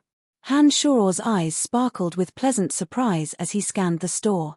He hurriedly picked up a dozen or so plants and placed them in front of the old orc, chuckling, "I want all of these things. Name a price." Apart from the dragonfly fruit, arctic grass, and gold marrow grass that he'd seen last time, he'd also discovered a 9-jade flower this time. He was truly overjoyed, thinking that this store could indeed surprise him. The 9-jade flower had 9 petals, and they were sparkling and translucent like jade, emitting a refreshing fragrance. Using the 9-jade flower and a few other spirit herbs, one could refine a vitality-repairing pill to treat internal injuries. Among them, the 9-jade flower was the main ingredient, and it was very difficult to find. "Just give me a price." After experiencing Han Shoror's generosity last time, the old orc seemed to have realized something and spoke very casually with a smile. It was easy to imagine how happy Han Shoror was to be able to collect so many precious spirit herbs. He took out 2 heavy bags of gold coins from his space ring and carelessly tossed them in front of the old orc, saying with a smile, "How about 1,000 gold coins?" "Haha, what a generous young man, thank you very much." The old orc suddenly grabbed the 2 bags of gold coins and grinned from his happiness. His mouth was so wide that it seemed as if he was about to eat someone. "It's you again." Suddenly, a cry of surprise came from the door. Cecilia, one of the 3 heavyweights of the Dark Mantle, walked in leisurely, her bright eyes looking at Han Shoror, and she immediately called out. Cecilia was wearing a dark purple dress, and her soft long hair casually draped over her shoulders. 2 thin middle-aged men followed behind her, their gazes vigilantly scanning the surroundings. When he turned around and saw Cecilia, Han Shoror also felt a bit surprised. He nodded indifferently at her, gathered the herbs on the table, and was about to leave the shop. "Hi, beautiful lady, it's nice to see you again. What would you like to order this time?" Cecilia seemed to be a regular customer. When she walked into the shop, the old orc also grinned widely and came over to greet her warmly. "He's already bought all the things I wanted. Damn it, he's 1 step ahead of me again." Cecilia frowned at Han Shoror and shouted with some anger, "This." The old orc didn't know what to say and spread his hands, indicating that he had no choice. When Han Shoror was about to leave the shop, he suddenly thought of something and abruptly stopped at the door. He turned around and looked at Cecilia, saying, "Tell me where Emily is, and I'll let you take one of the herbs I have." When the disappointed Cecilia heard Han Shoror's words, her expression immediately brightened. She looked at Han Shoror and said, "Then, take out the herbs you just collected." Nodding his head, Han Shoror took out the herbs he had spent 1,000 gold coins to collect and laid them out one by one. He pointed at the herbs on the table and said, "You can take one. I want this one." Cecilia pointed at the 9-jade flower and shouted softly. The corner of his mouth twitched. Han Shoror weighed the pros and cons and suddenly said coldly, "This one won't do, the deal is off." The higher-ups of the Dark Mantle should know of Emily's whereabouts. Even if he didn't go through Cecilia, Han Shoror could still ask Candide for help. In addition, it wasn't a big deal that Han Shoror wanted to know Emily's whereabouts. He only wanted to use the rebirth pill in his possession to help her be reborn, so he wasn't in a hurry. However, the 9-jade flower could only be found by chance and not sought. It was extremely important to Han Shoror. With the 9-jade flower as the main ingredient, he could completely refine a cauldron of soul-repairing pills. Comparing the two, Han Shoror immediately went back on his words. Cecilia, who had already reached out to take the 9-jade flower, choked when she heard Han Shoror's "the deal is off." She stood there in a daze for a while and frowned unhappily at Han Shoror, saying, "You're going back on your word. I didn't promise you anything, so it doesn't count as going back on my word. Apart from this herb, I can let you take 2 of the others, if you're willing." Han Shoror first put the 9-jade flower into his space ring, then shrugged his shoulders and said to Cecilia as if nothing had happened. Cecilia stared blankly at Han Shoror for a while with her bright eyes, then nodded fiercely after a while, saying, "Stingy fellow." After taking the 2 stalks of extreme frost grass, Cecilia glared at Hanshaw before replying, "Emily and I have completed our mission and should have already returned to Ossen City. The person that Emily holds in such high esteem is actually so stingy. I really don't know why she would think so highly of you. That has nothing to do with you." Hanshaw chuckled, feeling much more at ease after learning of Emily's whereabouts. He thought to himself that he was about to return to Ossen City and that she would likely take the initiative to look for him when the time came. It wouldn't be too late to use the rebirth pill to help her cleanse her marrow at that time. You 3 aren't allowed to move, otherwise don't blame us for being impolite." Suddenly, a dozen or so mercenaries from the Cairo mercenary band fiercely surrounded the old orc's shop and aimed several crossbows at Cecilia and the other 2. "What are you doing? Is this how the Cairo mercenary band treats merchants?" Cecilia's face was filled with anger as she looked coldly at the mercenary at the very front. "We've always been friendly to merchants, but you didn't enter through normal means. Otherwise, we would have a record of you. Come with us." The mercenary at the front stared unceremoniously at Cecilia and said coldly. It looked like Cecilia and the other 2 hadn't entered through the fences and had most likely used some other way. Normally, the Cairo mercenary band wouldn't have discovered them, but after last night's bitter battle, the Cairo mercenary band was now on high alert. Everyone was cautious, so it was no wonder that they'd discovered the anomaly. "Mr. Bryan, be careful and come from there." The mercenary at the front treated Hanshaw in a completely different manner from how he treated Cecilia. His tone was respectful, sincere, and even a few traces of fawning. "Mr. Bryan, our chief knows that you're in the Valley of Sunshine and said that he'll come see you in a moment. As long as you wait a bit, the chief will immediately come see you after he's finished dealing with Tanai. He'll give you the gold coins that he promised you last night, so please wait a bit." Another mercenary bowed respectfully towards Hanshaw and pleaded. "What's going on here?" Cecilia looked at Hanshaw suspiciously, thinking that this fellow was only a Dark Mantle envoy of the Dark Mantle. How could the hot-tempered and arrogant Lawton allow someone to treat him in such a friendly manner? She really couldn't figure it out. Lawton was famous for being arrogant and difficult to provoke, yet this fellow could make Lawton treat him so respectfully. Strange, truly strange. "Hey, we're together, you must be mistaken." Cecilia's mind spun and she suddenly walked to Hanshaw's side with a smile, patting Hanshaw's shoulder as if they were very close. Hanshaw blanked and glanced sideways at Cecilia. He was about to say something with a cold expression when he heard Cecilia say in a low voice, "We have a mission. We're both members of the Dark Mantle, so if you dare to watch us die, I'll definitely complain to that old fellow Candide when I get back." "Heh, you must be mistaken." Cecilia stood shoulder to shoulder with Hanshaw and suddenly relaxed. They're my friends. I promise that they won't do anything to harm the interests of your mercenary band. I'll go to my shop later. If your chief comes, I'll let him know." Hanshaw smiled faintly and nodded at the mercenaries. He then maliciously hugged Cecilia's waist, making a very ambiguous gesture. Cecilia's slender waist was plump and firm. The thin dress couldn't hide the astonishing elasticity. Hanshaw couldn't help but praise inwardly when he hugged her like this. Not only was this woman beautiful, even her figure was so seductive. "So that's how it is." The mercenary suddenly understood and apologized to Cecilia. "I'm sorry, I didn't know about your relationship with Mr. Bryan. I've been impolite. Let's go, there's nothing else here. We'll go to other places and take a look. Don't let go of any suspicious people." The mercenary bowed respectfully to Hanshaw and shouted before leaving with the group of people in front of the door.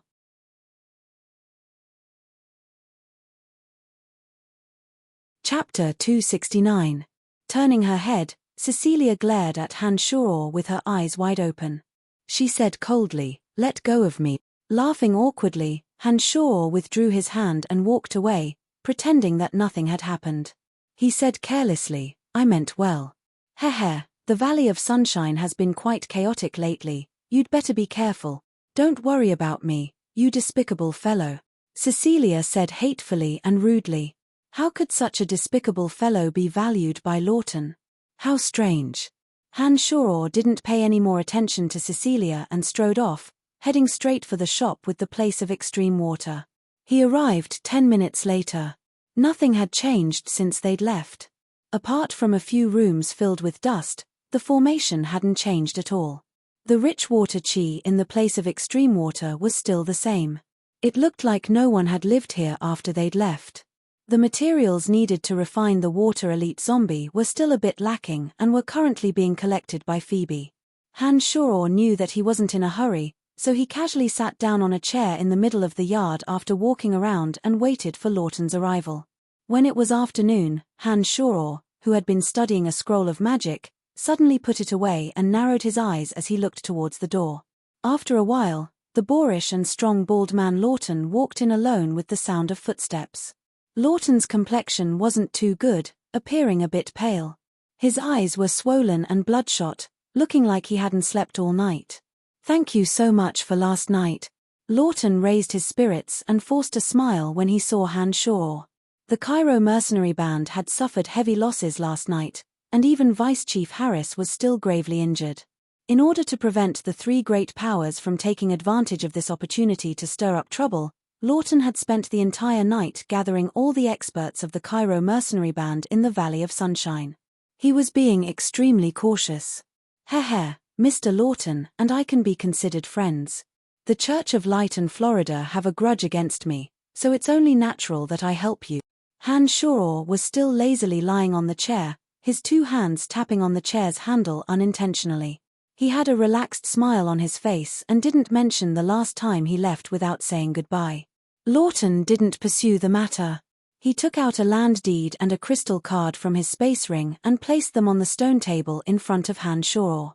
With a stern expression, he said, "This is the land deed for this shop and an ownerless crystal card worth 10,000 gold coins. In addition, while the Cairo mercenary band is in charge of the Valley of Sunshine, I will allow the Soul Destroyer mercenary band to openly recruit experts anywhere in the Valley of Sunshine." These three things were what Lawton had agreed to yesterday, and were also the conditions for Han Shoror to help Lawton. If it wasn't for Han Shoror appearing out of nowhere to stir things up during the bitter battle last night, Lawton's group would probably have had a hard time leaving the valley alive.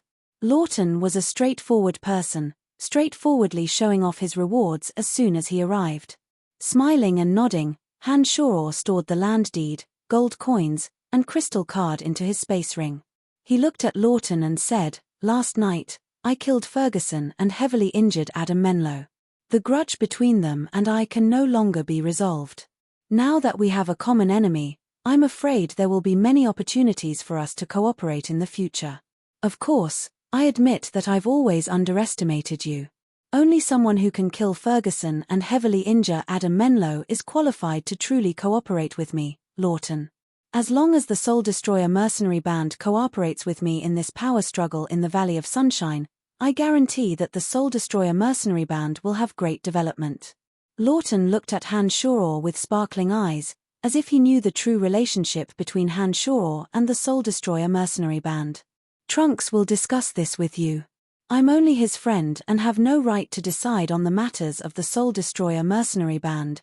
Han Shoror stared blankly and said indifferently, "Heh, as far as I know, the relationship between you and the Soul Destroyer mercenary band shouldn't be that simple." Lawton grinned and continued, "How about this? I'll use gold coins to hire the Soul Destroyer mercenary band to help me deal with the other powers. What do you think?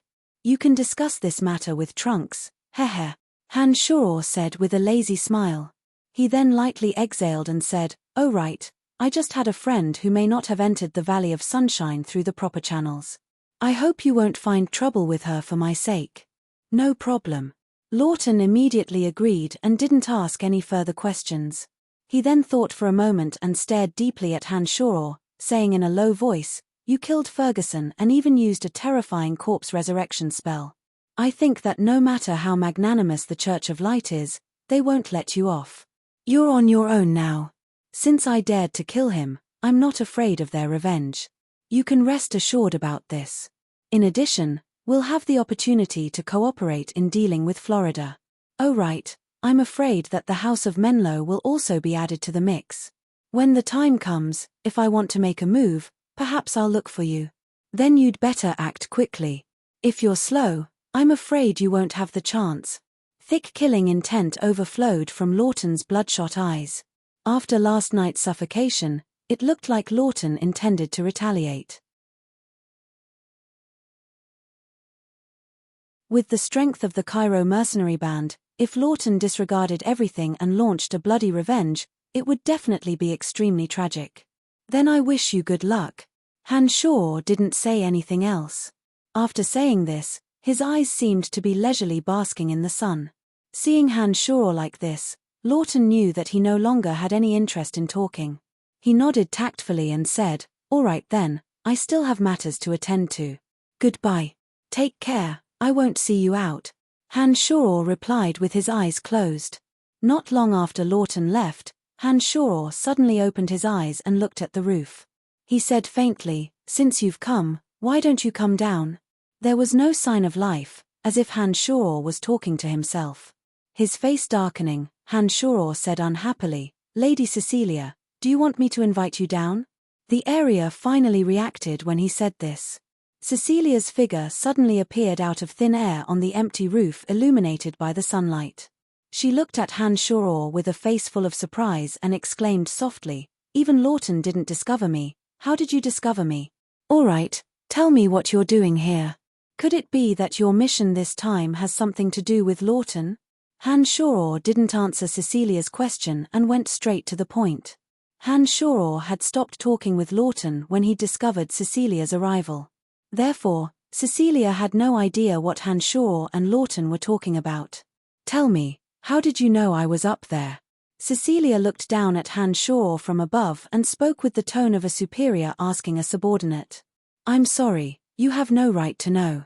Even Lord Candide, who's in charge of me, doesn't have the right to ask about my secrets. Not to mention, you're not in charge of me.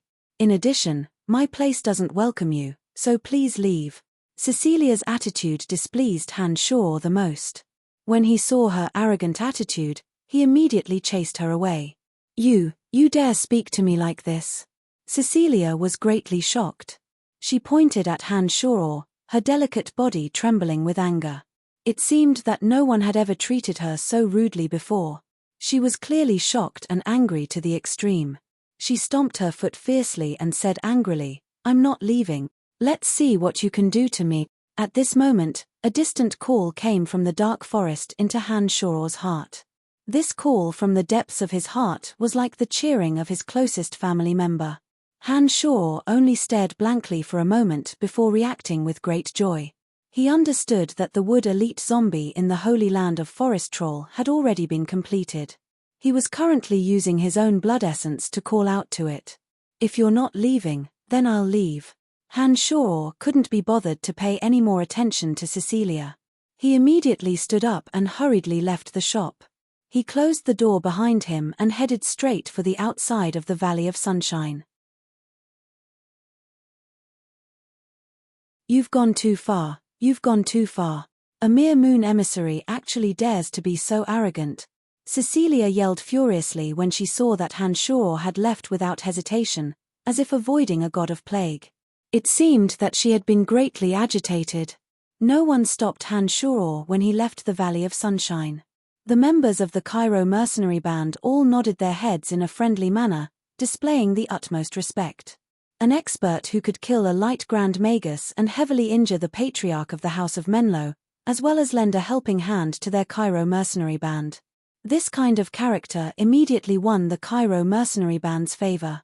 They felt a strong sense of respect and gratitude towards Hanshaw. As soon as he left the Valley of Sunshine, Hanshaw immediately flew forward, fully utilizing the art of the demonic ninth heavens. It only took him 15 minutes to arrive at the Soul Destroyer mercenary band. Trunks had fallen into a drunken stupor. Hanshaw had planned to give him some time to remold him, but now that the Wood Elite Zombie had awakened, Hanshaw didn't have the time to continue waiting.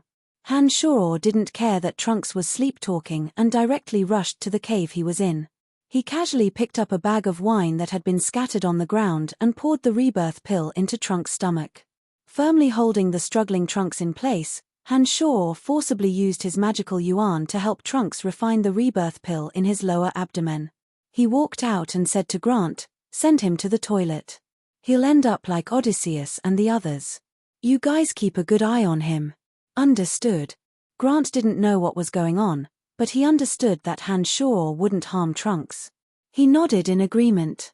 "Gilbert, you stay in the mountain for now. Tarnai will help Trunks. I'll come find you if I need anything. Don't give him any trouble." After instructing the dark dragon, Hanshaw impatiently flew out of the valley and hurried towards the dark forest.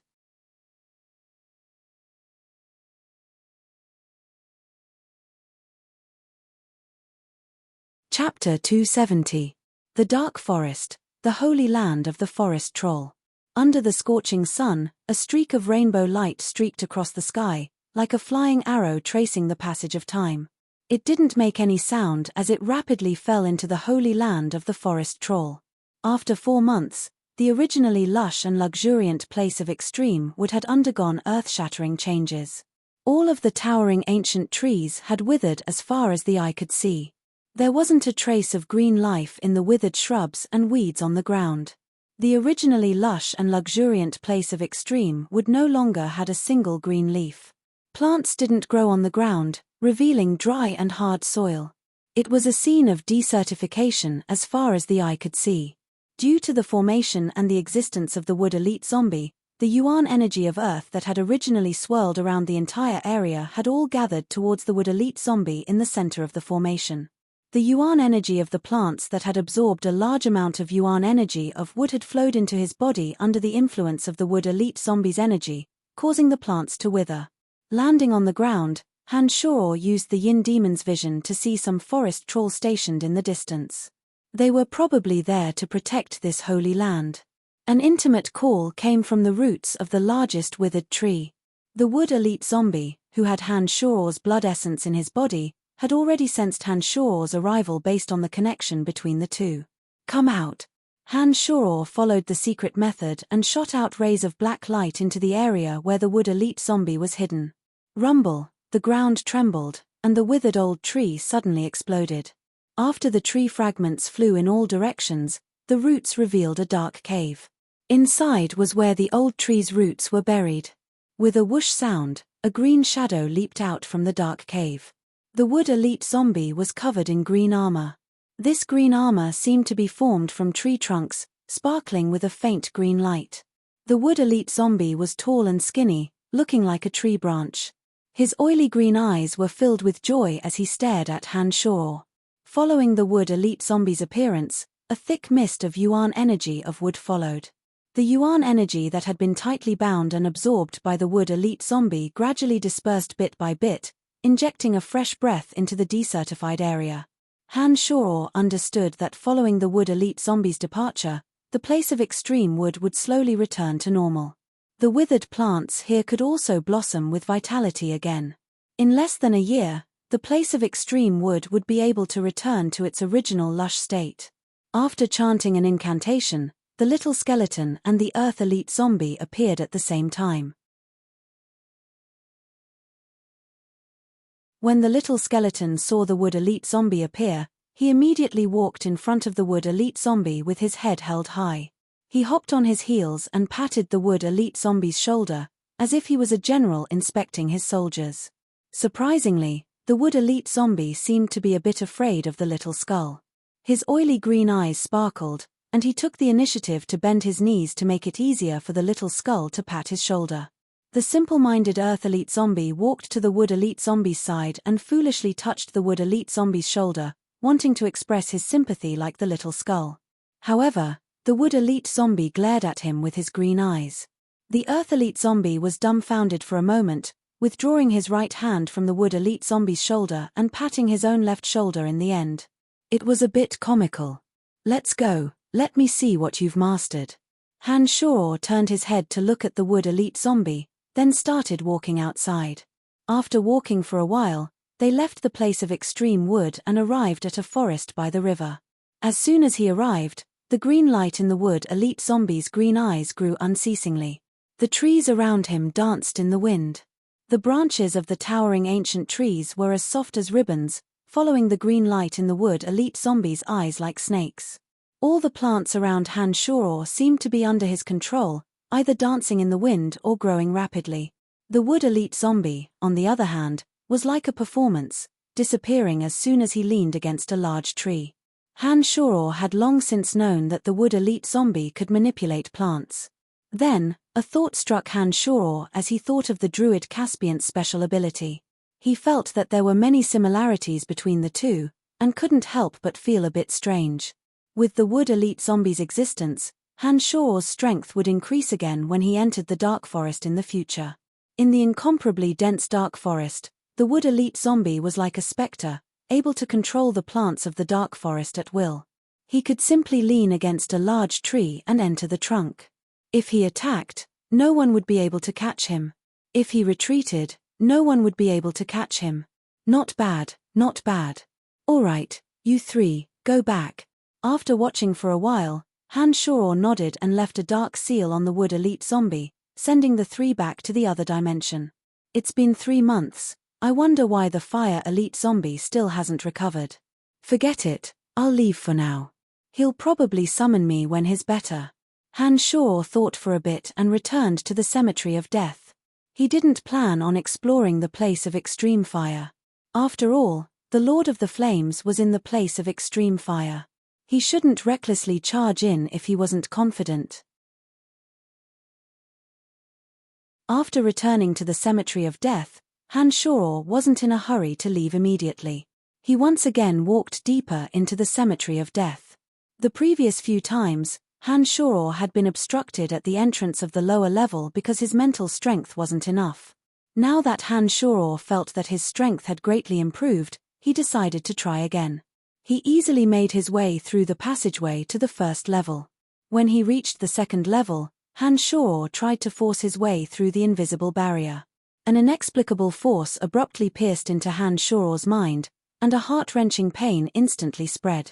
It was as if a whirlpool of sharp blades had appeared out of thin air. Han Shoror felt as if he was being pulled by the whirlpool of sharp blades and was being pulled into an endless abyss. It was a good thing that Han Shoror's willpower was now extremely tenacious. Despite the pain of being cut into pieces, he still gritted his teeth and gathered his mental strength. He circulated his magical yuan and forced his way in. With a crisp crack, Han Shoror's entire body fell down. Suddenly, the eye of darkness in Han Shoror's hand shot out a glaring green light. Under the illumination of the glaring green light, Han Shoror discovered that he had landed in the center of an oval altar. Under the illumination of the glaring green light, the entire altar was suddenly enveloped in a green halo. An enormous and strange force converged towards Han Shoror from the corners of the altar. These green lights were like ribbons, all pouring into the eye of darkness in Han Shoror's hand. A mysterious force flowed along Han Shoror's palm, flooding into Han Shoror's mind like a flash flood. My child, to be able to enter the second floor means that you have at least the mental strength of an archmage. Then, let go of everything and accept this mental strength that will assist you in your growth. It will allow you to have the mental strength of a grand magus. The dark shadow that Han Shoror had seen on the first floor slowly appeared above the altar and spoke calmly. Han Shoror was overjoyed. He instantly sat down and opened up his mind, allowing the mysterious force to enter. As soon as this force entered Han Shoror's mind, it directly merged with Han Shoror's mental strength. It mysteriously blended together, giving Han Shoror an extremely comfortable and wonderful feeling. The pain from before had long since disappeared without a trace. At this moment, Han Shoror felt as if he was bathing in warm water with the radiance of the sun, enjoying the moisturization of the fine water under the sunlight. The entire second floor of the altar was enveloped by balls of green light, slowly converging into the eye of darkness in Han Shoror's hand. With the eye of darkness as the center, the enormous, clear power merged into Han Shoror's mental strength, rapidly changing in his mind that had been strengthened by demonic magic. This process continued for an unknown amount of time. Han Shoror had forgotten everything and was immersed in the wonderful feeling of controlling everything with his mental strength. He didn't even know his own existence. Child, necromancy is the most miraculous and powerful magic in the world, but some people do not allow its existence. You, as the orthodox successor of ancient necromancy, have the responsibility to spread the mysteries of necromancy to the world, and tell the world of the glory that necromancy once had. When the canopy of necromancy shrouds the earth, causing the tremors of necromancers to spread to every corner, allowing the evil light of necromancy to spread. This is the heavy responsibility that you should bear. You cannot avoid it, and you cannot refuse it. As the strange power flowed in, the shadow's voice was slowly filled with a bewitching power. As Han Shoror's mental strength continued to increase, another force suddenly erupted, attempting to invade Han Shoror's soul and cause Han Shoror's soul to fall into eternal evil. This force carried the power to forcefully alter one's soul. Once it fused with one's soul, Han Shoror would become the most devout believer of evil, forever under the control of some evil god. Han Shoror threw his head back and let out a long howl, his demonic yuan circulating wildly. With the demonic infant as the center, another surge of energy surged and spread violently, reaching his brain in an instant. It clashed with the imprint that was trying to invade Han Shoror's soul. No, no! Han Shoror's eyes were crimson red as he roared, panting heavily. His tenacious willpower came into play as he circulated his demonic yuan to its peak, forming layers of obstructions in his mind as he fought against the imprint of the evil god. In Han Shoror's mind, it was as if a mountain torrent had erupted. With Han Shoror's demonic infant as the main source of power, it desperately resisted this soul-invading force. During this process, Han Shoror was in so much pain that he hovered between life and death. He roared and rolled around in the center of the altar, but the green light from the Eye of Darkness grew brighter and brighter.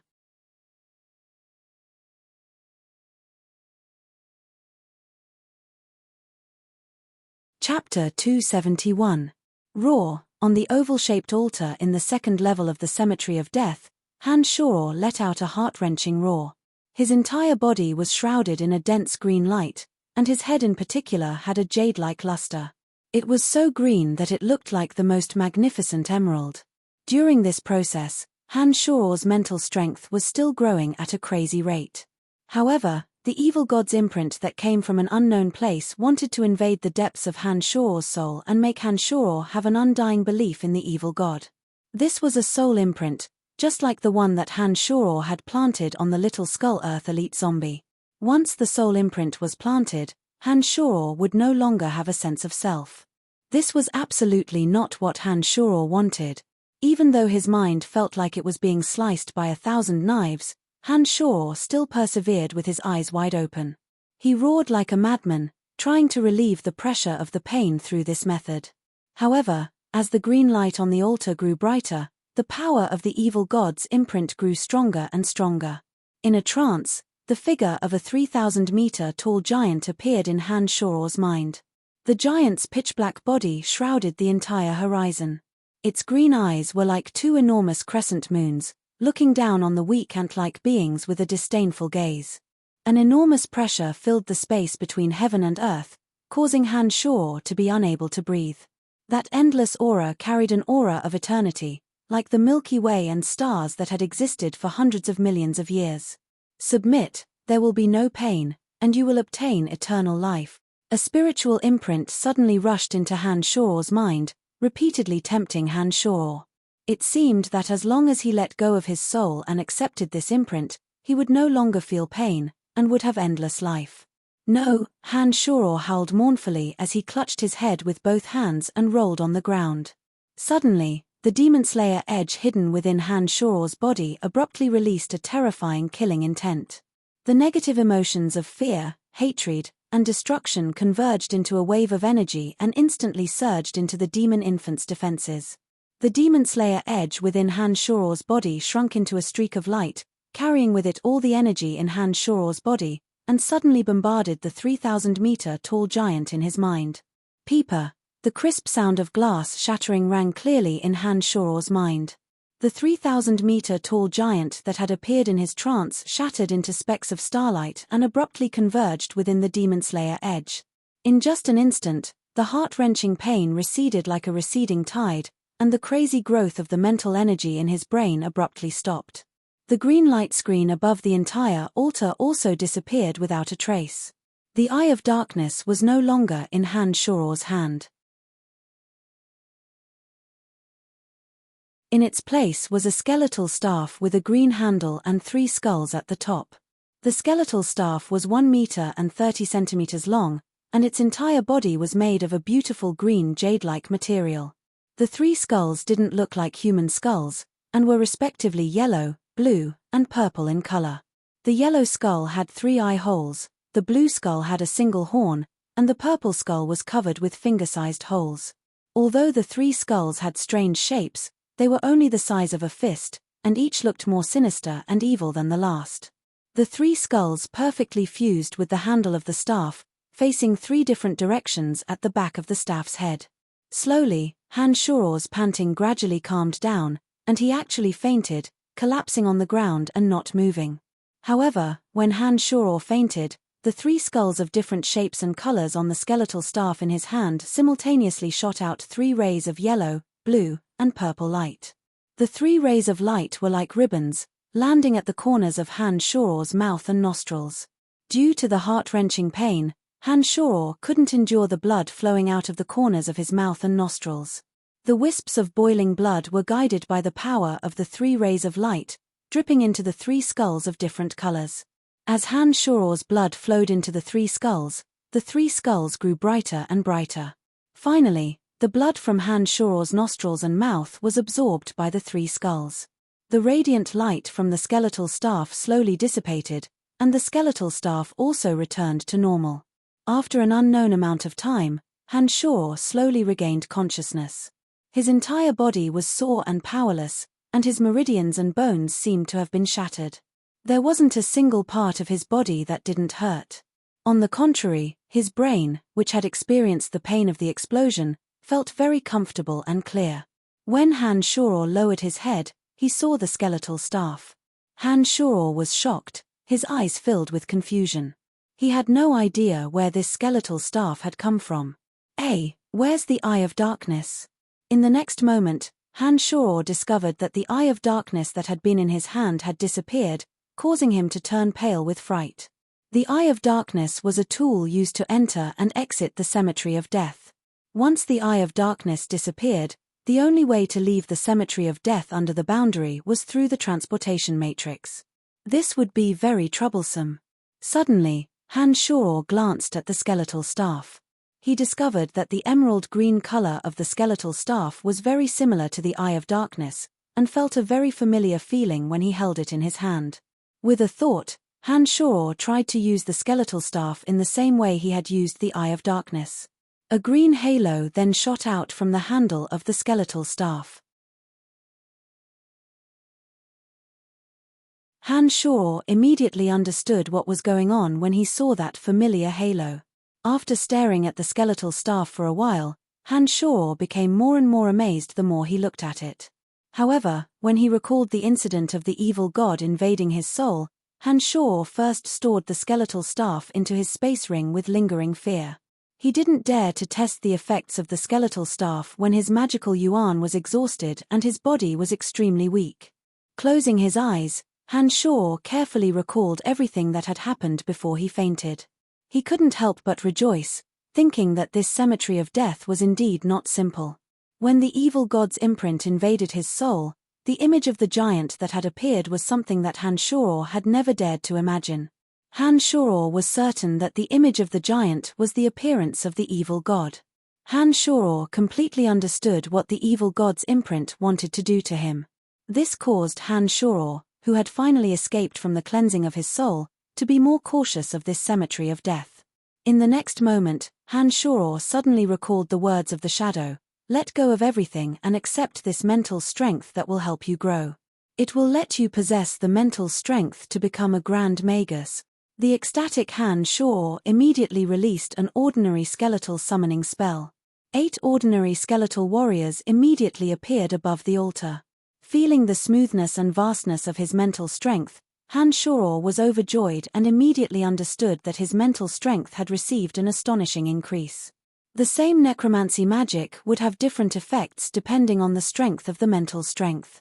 Generally speaking, the same magic could be divided into 5 levels according to the strength of the mental strength.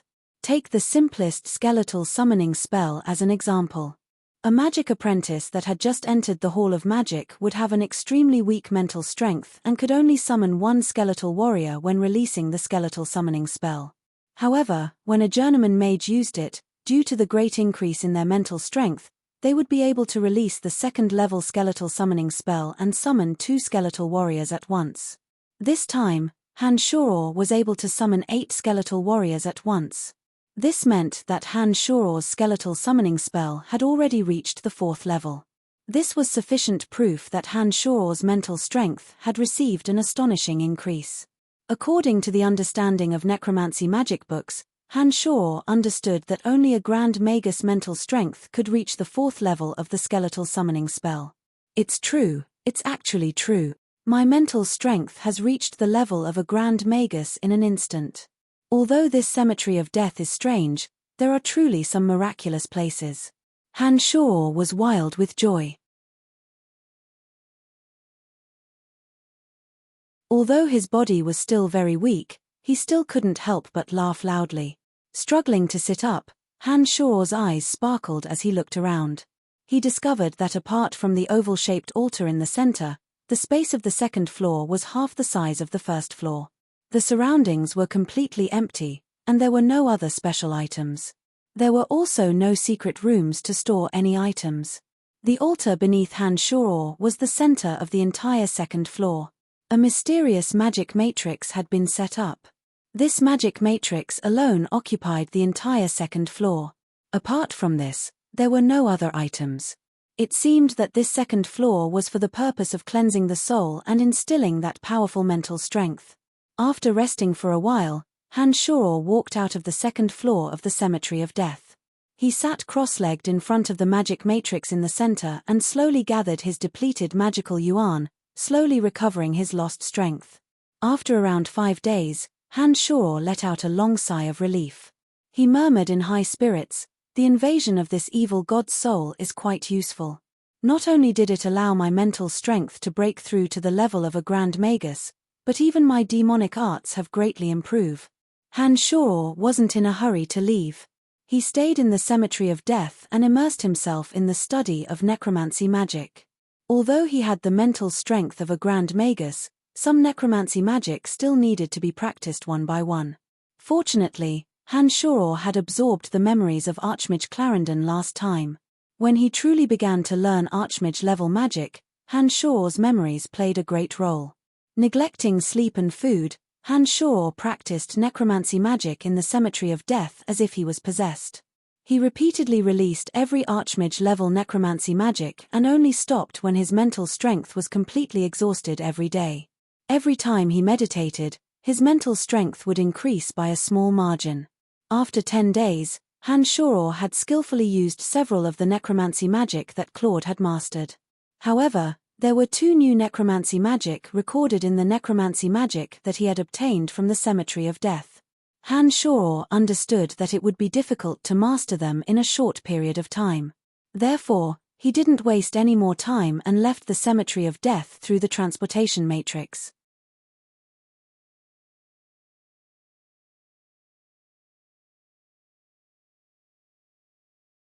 Chapter 272. Lancelot Empire, Ossen City, Babylon Academy of Magic and Force. Master Fanny, you're becoming more and more beautiful. Adept Mage Jean praised sincerely as he gazed at Fanny in the necromancy training field. Yes, Master Fanny, what's going on? Can you tell us how you did it? Lisa looked at Fanny enviously and asked in a sweet voice. Master Fanny, just what kind of herb did you use? Please tell us. Yes, I beg you. The surrounding necromancy girls all surrounded Fanny and chattered incessantly. For women, it was likely that what they cared about the most was their own beauty. Just like how Forest Troll loved to plunder, it was also a woman's nature to love beauty. No woman was an exception. How many times have I said it, there really isn't any secret recipe. It's just a natural change that happens when one's mood is comfortable. Don't make a fuss about it. Fanny explained helplessly. Although she understood that the students wouldn't believe her, she could only say it this way. After taking a rebirth pill, Fanny's entire being had been reborn. Her spirit, energy, and spirit had all been greatly improved. When she meditated, her mental strength progressed twice as fast as usual. Her mind also seemed to suddenly become clear, and magical knowledge that had previously felt difficult to understand no longer seemed so frightening. Fanny's skin became as smooth as a newborn baby's, filled with a faint white luster. Her cheeks were rosy and tender, as if she were a porcelain doll that had been exquisitely carved, sparkling and translucent, giving off a kind of unreal beauty. This kind of miraculous change had taken place over the course of 10 days. All the surrounding teachers and students had witnessed it. Even Fanny herself didn't believe that it was a natural change. Because of this, many female teachers had asked Fanny for advice. Even Dean Emma had asked what was going on. Only Fanny herself knew that this was all because of Han Shoror's Nirvana pill. When Fanny asked for leave for 3 days and had diarrhea for 3 days, she secretly complained about Han Shoror's prank. But 3 days later, when Fanny looked at herself in the mirror, she was stunned on the spot. She stared blankly at the mirror for dozens of seconds before she reacted with wild joy. She exclaimed, "Brian, oh Brian, you're such an annoying and adorable enemy. Teacher Fanny, Zion shouted from the other side. Fanny was startled and looked at Jean in astonishment. "Master Jean, what's wrong? Class is over. I've noticed that Teacher Fanny likes to be absent-minded recently. You're often in a daze for no reason." Jean had been talking to Fanny during this period of time and often found that Fanny was ignoring him. Every time this happened, Jean would notice that Fanny was in a daze, her eyes overflowing with the light of longing. "Oh, class is over. Hehe, thank you for the reminder," Fanny replied apologetically. She raised her voice to instruct the students and walked towards the laboratory alone. "That damned guy, he said he would come find me in 3 days. It's been almost 20 days and he still hasn't appeared. I'm often in a daze. I'm about to die from anger." Fanny clenched her teeth angrily as she walked towards the laboratory with her head down. Bam! Fanny, who wasn't focused on walking, suddenly bumped into someone. I'm sorry. As soon as Fanny reacted, she hurriedly apologized without even raising her head. But when Fanny raised her head to look, she suddenly froze and then flew into a rage. She immediately punched and cursed, "Damn it, you still know to come back. It's already been 20 days, don't you know that others will be worried? How could you be willing to die and come back?" As she yelled and cursed, she fiercely hit the chest of Han Shoror, who had an evil smile on his face. Fanny seemed to want to vent her emotions as she continuously described Han Shoror's excesses. Towards the end, her voice gradually became a bit strange, and there were even signs of tears. Han Shoror, who originally had a trace of playfulness, immediately hugged Fanny and leaped behind a large tree when he heard that Fanny's voice was strange and heard footsteps approaching. He hurriedly moved towards Fanny's fragrant lips and kissed her passionately. Fanny's incessant cursing stopped abruptly and turned into a long moan. Her 2 hands were still desperately hammering Han Shoror's chest, but her fragrant lips passionately responded. This was a secluded path that led to Fanny's laboratory. There were rows of ancient trees around it. When Han Shoror heard the footsteps approaching, he knew that someone might be approaching. He was afraid that someone would discover them, so he hurriedly hugged Fanny and hid behind the tree. When Fanny fiercely responded, Han Shoror felt as if he was immersed in a beautiful dream. The wonderful feeling spread from the contact of their lips to the depths of Han Shoror's heart. This greatly reduced Han Shoror's vigilance, and he relaxed his body and mind, completely immersed in it. After a while, Fanny stopped hammering Han Shoror and wrapped her slender hands around Han Shoror's neck like a snake. She stood on her tiptoes and passionately kissed Han Shoror, completely forgetting everything around them and forgetting that they were outside. After an indeterminate amount of time, Fanny struggled to push Han Shoror away when she was almost out of breath. She rolled her eyes at Han Shoror and pouted coquettishly, "You deserve to die 1,000, 10,000 times over. Why do you never keep your promise?" Fanny covered her mouth and exclaimed softly as soon as she finished speaking. Her cheeks instantly flushed red as she looked behind Han Shoror and cried out in surprise. Turning his head to look, he saw Lisa holding a magic tome and Jean standing next to her. Both of them were staring blankly at him with heartbroken gazes. Master Jean, it's immoral to peek at someone else being intimate.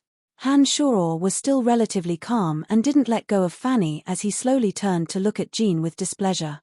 I didn't do it on purpose. It's just that Lisa's knowledge of magic isn't clear and I don't quite understand it either. That's why we came together to find Master Fanny to clear my doubts. I really accidentally saw it. Jean's face was exceedingly ugly, but he still stammered out an explanation under Han Shoror's displeased gaze. Because of the effects of the rebirth pill, Fanny's understanding of some difficult magic had already far surpassed Jean's. Due to the great changes in her family, Lisa was suddenly eager to learn and always seized every opportunity to learn magic. The two of them had been about to ask Fanny about a magic topic when they heard panting and came over to take a look. They hadn't thought that they would see such a scene that they shouldn't have. Who would have thought that you'd really be together with Master Fanny? Master Fanny, Brian, I hate you, Lisa said angrily and turned to run away sobbing. Master Fanny, I wish you all the best. Jean was older after all and could still hold on. He said these words in a low, pained voice and also turned to leave, his back a bit forlorn. Brian, go talk to Lisa. I know she's interested in you, but I'm afraid she can't take the blow. Fanny sighed lightly when she saw the situation unfold and said to Han Shoror. Shaking his head, Han Shoror said lowly, forget it, it's not appropriate for us to find her at this time. Give her some time, she's much stronger than you think. Let's go, I'll give you your credentials to prove that you've successfully graduated as an adept mage from the Babylon Academy of Magic and Force. Fanny thought for a moment and didn't say much.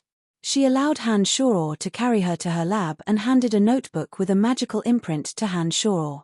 Keep an eye on Lisa for the next 2 days, I think she'll be able to come around. After experiencing such a matter, Han Shoror temporarily didn't have the mood to be intimate with Fanny. He put away the notebook and said to Fanny, Brian, you're leaving again? Fanny started and suddenly hugged Han Shoror tightly. She lifted her head to look at Han Shoror and said unwillingly, I've already officially graduated from the Babylon Academy of Magic and Force. Now that something like this has happened, I don't think I can appear in the academy for the time being in order to not make Lisa even more upset. Han Shoror also wanted to spend a bit more time with Fanny, but could only helplessly give up after thinking for a moment. Then, where should I go if I want to find you? I don't want you to disappear for a few months without any news of you. Fanny frowned and hugged Han Shoror tightly, not letting him move. It seemed that she was insisting on Han Shoror giving her an answer. After thinking for a moment, Han Shoror said with a headache, It looks like I really need to find a mansion in the Empire. How about this? I'll give you my address in 7 days at most. I promise I won't disappear for too long this time. All right. Oh, that's right. My father might come to Osun City in the near future. I want you to meet him at that time. Fanny nodded, her cheeks flushed red as she lowered her head and said softly. Han Shoror stared blankly, thinking that his relationship with Phoebe and Emily was still there. If Fanny or her father found out, something big might happen. However, Han Shoror couldn't refuse at this time. He braced himself and said, All right, I'll meet him at that time. Forget it, things will eventually sort themselves out. I can only take one step at a time. Han Shoror thought inwardly and said, All right, I'll be leaving first. That's right, thank you for the pill. That pill was too miraculous. Do you have any more? I want to eat a few more. Before Han Shoror left, Fanny's eyes suddenly lit up as she said excitedly, this kind of pill is too precious. I only got one, just one is enough. There's no benefit in eating more. Han Shoror was sweating profusely. He was afraid that Fanny wouldn't listen to his advice and hurriedly left.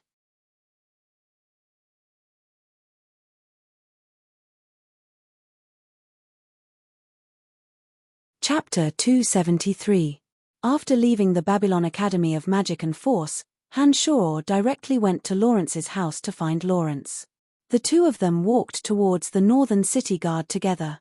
Osun City was divided into 4 parts, north, south, east, and west. Each part had a huge city gate and an independent city guard responsible for the order and security of the local area. When they arrived at a castle in the northern city guard, Lawrence said, "Although we're 10 days late, I think there shouldn't be any problems." The castle occupied an extremely large area and was completely built with sturdy rocks. There were a few armored soldiers in front of the castle who were in charge of recruiting new soldiers. Some tall and sturdy commoners were currently being inspected. When Lawrence brought Han Shuro over, Lawrence proudly said, "He's an adept mage who just graduated from the Babylon Academy of Magic and Force. This time, he plans to join your magic army." A lackadaisical officer was lazily lying on a chair with his legs crossed, casually eating a plate of fruit. When he heard Lawrence's voice, he hurriedly stood up and smiled flatteringly at Lawrence. "Greetings, young Master Lawrence." Lawrence nodded and pointed at Han Shuro, saying, "He's my friend. He plans to join the Northern City Guard's magic army. We'll follow the proper procedures. He's actually an adept mage." The military officer was startled and his expression immediately became much more respectful. He looked at Han Shuro and said, "Can I see your identification?" On the profound continent, swordsmen, knights, and mags were the three most common professions. Among them, swordsmen had the lowest status, knights had a slightly higher status, and the rarest were the mags. For a country, a mage of the same rank could bring greater benefits to an army. Take an adept mage as an example. Whether it was a swordsman or a knight, at the level of a senior swordsman or a knight, no matter how strong a person was, he could only kill a few people in one move. However, if an adept mage released a spell with great destructive power, he could instantly kill tens or even hundreds of soldiers. The higher the rank of a mage, the more powerful the spell released. For a mage at the level of a sacred magus, a forbidden spell released could even destroy a city and kill tens of thousands of soldiers in a short period of time. It was precisely because mags possessed large-scale destructive magic that they were very useful to an army. Therefore, compared to swordsmen and knights, mags naturally had a higher status. Generally speaking, a magus who had reached the level of an archmage could be conferred the title of a noble in any country and have their own territory. Mags at the level of Grand Magus and Sacred Magus would be fought over no matter which country they were in. The king could even provide these powerful mags with any conditions they needed, such as wealth, status, and beauties. They could choose whatever they wanted. When he heard that Han Shuro was an adept mage who had graduated from the Babylon Academy of Magic and Force, the officer's attitude immediately changed. For so many years, the Babylon Academy of Magic and Force had been the most outstanding academy in the Lancelot Empire. It had produced far too many talents for the empire. Many of the strongest people in various fields had graduated from the Babylon Academy of Magic and Force. Of course, Han Shuro took out the evidence that Fanny had given him from his space ring and handed it to the officer. When he noticed the space ring that Han Shuro was wearing, the officer was slightly startled. An adept mage who possessed a space ring was certainly not an ordinary person. Therefore, the officer was even more respectful. He took Han Shuro's document and gave it to Han Shuro with both hands, saying sincerely, "No problem, our Northern Guard welcomes you to join us. You will become a member of the Northern Guard's magic department. Please follow me, I will help you with the documents." "I'll go with you." Lawrence smiled faintly at Han Shuro and followed Han Shuro into the castle. The officer seemed to recognize Lawrence and didn't stop him from following. The three yin demons circled around the castle in advance. Han Shuro discovered that the castle was divided into several parts.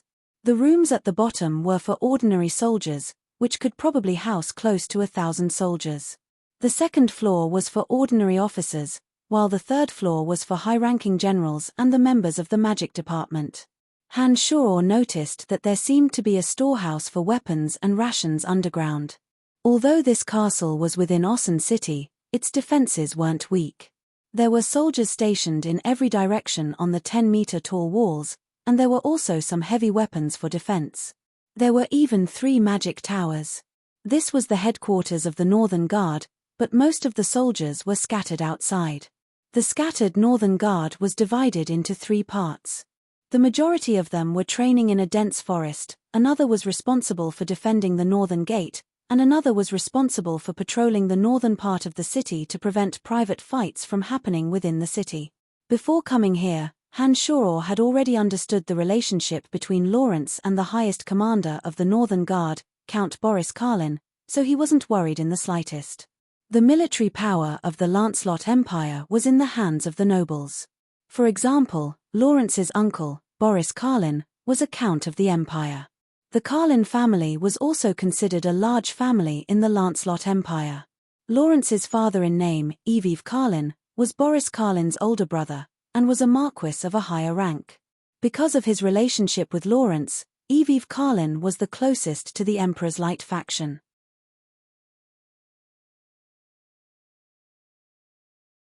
On one hand, it was because of his relationship with Evive, and on the other hand, it was because Boris Karlin truly possessed extraordinary military talent that he was able to sit in the highest position of the Northern Guard. Lawrence had arranged for Han Shoror to be in the Northern Guard naturally because his uncle was here. The soldiers here knew of the relationship between Lawrence and Boris, so they were so respectful to Lawrence. Even Han Shoror received the same amount of attention. "Oh, my adorable Lawrence, you haven't come to see me in a long time." As they walked towards the third floor of the castle, a 1 meter 80-something tall soldier with a rough appearance and a large beard stood on the stairs and called out to Lawrence from afar. "Hi, my dear uncle, aren't I here now? Heh, you've even brought an outstanding talent with you. Look at how well your nephew treats you." Lawrence smiled all the way as he pulled Han Shoror towards Boris. Boris laughed heartily, his voice extremely resonant. He swept a glance at Han Shoror and said, "This must be the Brian you've mentioned to me many times. Haha, he has such a strong physique, to think that he's actually a magical mage. How incredible." Due to practicing magic, Han Shoror's height had already reached 1 meter 90 centimeters. His spine was as straight as a javelin, and he naturally gave off an extraordinary aura. Although he was wearing an ordinary magic robe, his figure couldn't be concealed at all. "Greetings, Lord Count Boris. I hope that Lord Count will take good care of me in the future." Han Shoror knew what he was doing and bowed with a smile. Well said, well said." Boris laughed heartily and turned to the officer leading the way, saying, "Jeronka, help Brian with all the procedures. Lawrence, Brian, come sit in my room for a while." Boris waited for Lawrence and Han Shoror to walk up the stairs before he enthusiastically grabbed Lawrence and Han Shoror and walked straight to the largest and tallest room on the third floor. Along the way, he faced the soldiers outside the city and couldn't help but salute to Boris. Boris' large hands were as coarse as old tree bark. Han Shoror could feel that Boris should be using a heavy weapon. When he heard Lawrence say that Boris was an Earth Rider, Han Shoror had a rough idea in his heart. It was a spacious and bright room made of huge stone. Apart from some simple furniture, there weren't any special luxuries. It seemed that Boris wasn't a person who liked luxury. "All of you are dismissed. Don't let anyone in for the time being." At the entrance, Boris gave an order. 2 senior swordsman level guards left the entrance without saying a word and went to a place further away to stand guard. After sitting down in the room, Boris went straight to the point. "Brian, due to your relationship with Lawrence, I won't say too many polite words. Since you've joined the Northern Guard, I will help you obtain a title as soon as possible. Lawrence said that you have boundless potential and will become a good assistant. I believe in his foresight." "Thank you, Lord Count." Han Shoror nodded and smiled in thanks. "Don't mention it. Helping you is also helping Lawrence, and also helping myself. You'll be hanging in the Ministry of Magic for now and won't have any special position. However, once you make contributions to the Northern Guard, I can help you apply for the title of Baron due to your identity as a mage. In the future, your title will gradually increase according to your contributions." Boris looked at Han Shoror and slowly explained. "Uncle Boris, as long as Brian can quickly obtain the title of Viscount in your Northern Guard, it'll be fine. It won't be easy for me to advance through the Northern Guard. I have my own plans." Lawrence already had plans for Han Shoror's position. With the Northern Guard's power and contributions, it was likely that Han would only be able to obtain the title of Viscount. After all, even Boris was only using the title of Count. Therefore, it would be too difficult for Han to continue staying in the Northern Guard. Hihi, you brat. Alright, I just happen to have something to do here. If Brian can do it well, your contributions will be recorded and I can help you apply for a title of Baron. Boris first glared at Lawrence before speaking to Han with a smile. His heart moved. Han asked with interest, "What is it?"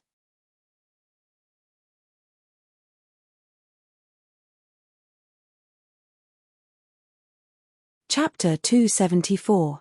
The Imperial Munitions Factory has recently developed a new type of war chariot that can continuously fire bolts 1,000 meters away.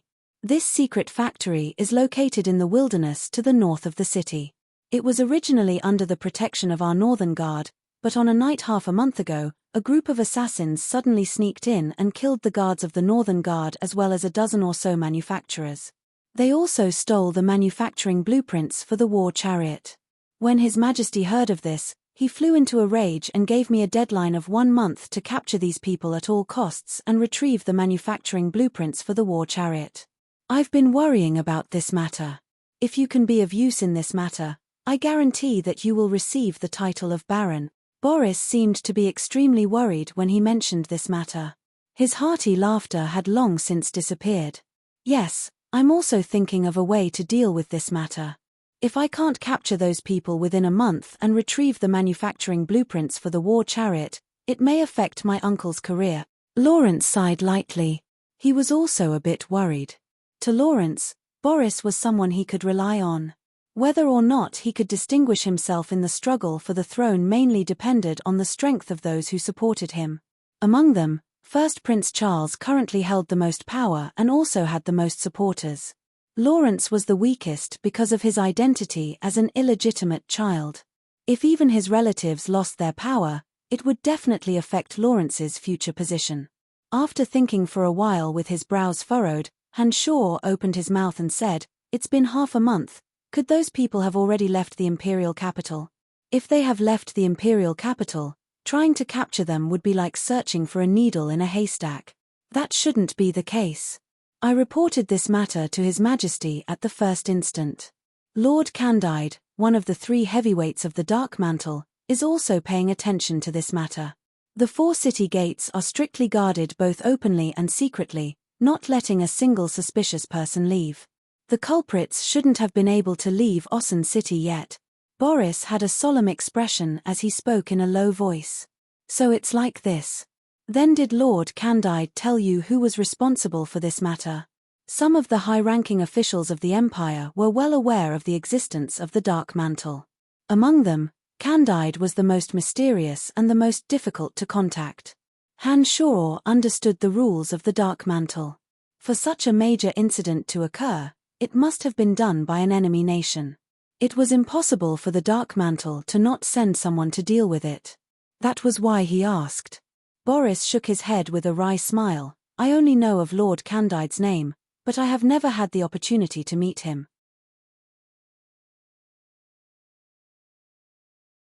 This information was also given to me by the higher-ups. They told me to do my best to investigate, but I didn't know who was in charge of this matter. Nodding, Han smiled faintly and said, "I understand. I'll do my best. I'll go see Lord Candide later and ask him what's going on." Boris was shocked. You know Lord Candide? "I forgot to tell you, Brian's other identity is in Dark Mantle," Lawrence explained to Boris and then said in a similarly shocked tone, "Brian, I only know that you're in the Dark Mantle. But don't tell me that you can directly meet that old monster Candide. I'm directly responsible to him." Han nodded with a smile. Lawrence's face was filled with ecstasy when he heard this. His gaze towards Han was full of excitement. "I didn't think that you'd be doing so well in the Dark Mantle, directly listening to that old monster's orders. It looks like my choice was right." "That's great." Boris was also overjoyed. He looked gratefully at Lawrence and said to Han "Then, I'll leave this matter to you.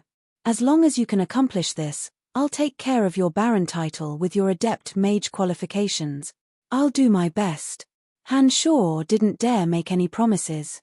After all, he didn't know the specifics of this matter. Although the Dark Mantle's network was incomparably vast, it wasn't omnipotent. "All right, Uncle Boris, Brian is just a nominal member of your magic department anyway.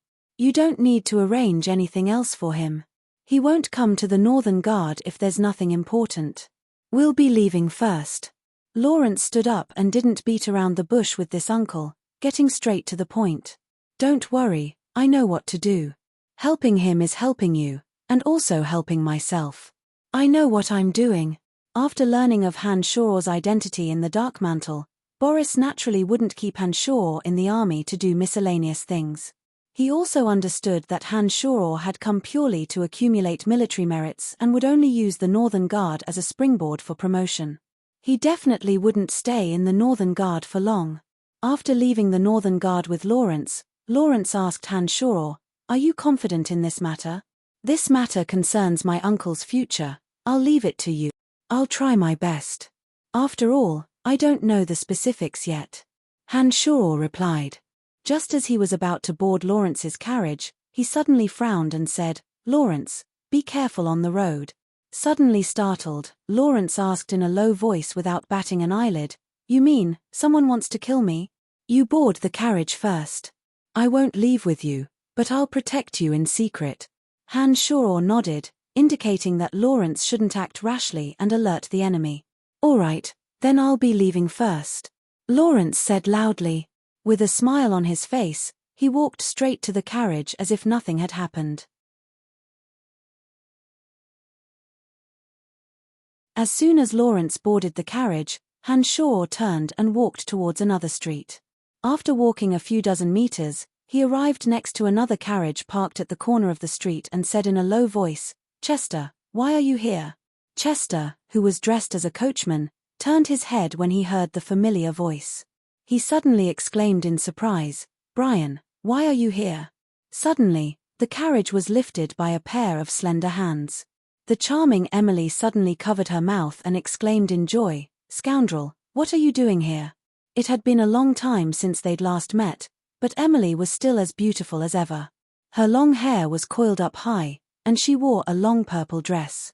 She appeared so graceful and luxurious, and there was even a hint of inviolable holiness in her eyes. She was completely different from the flirtatious temperament she'd had when she first met Han Shaw. "I went to the Northern Guard to handle some matters.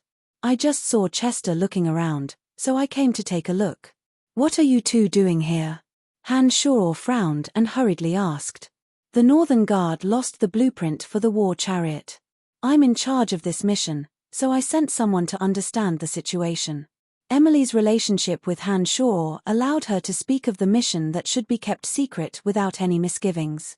Overjoyed, Han Shaw said, "So it's like a fairy. Haha, we're really fated. I'll go to the Dark Mantle stronghold in the northern part of the city tonight. I'll talk to you in detail then. I have some matters to attend to now, see you tonight." After saying this, Han Shaw didn't wait for Emily's questions. He nodded at Chester and quickly disappeared into the night. "Lord Brian is becoming more and more mysterious. I heard that he's made a great contribution again, and the Dark Mantle is spreading his deed."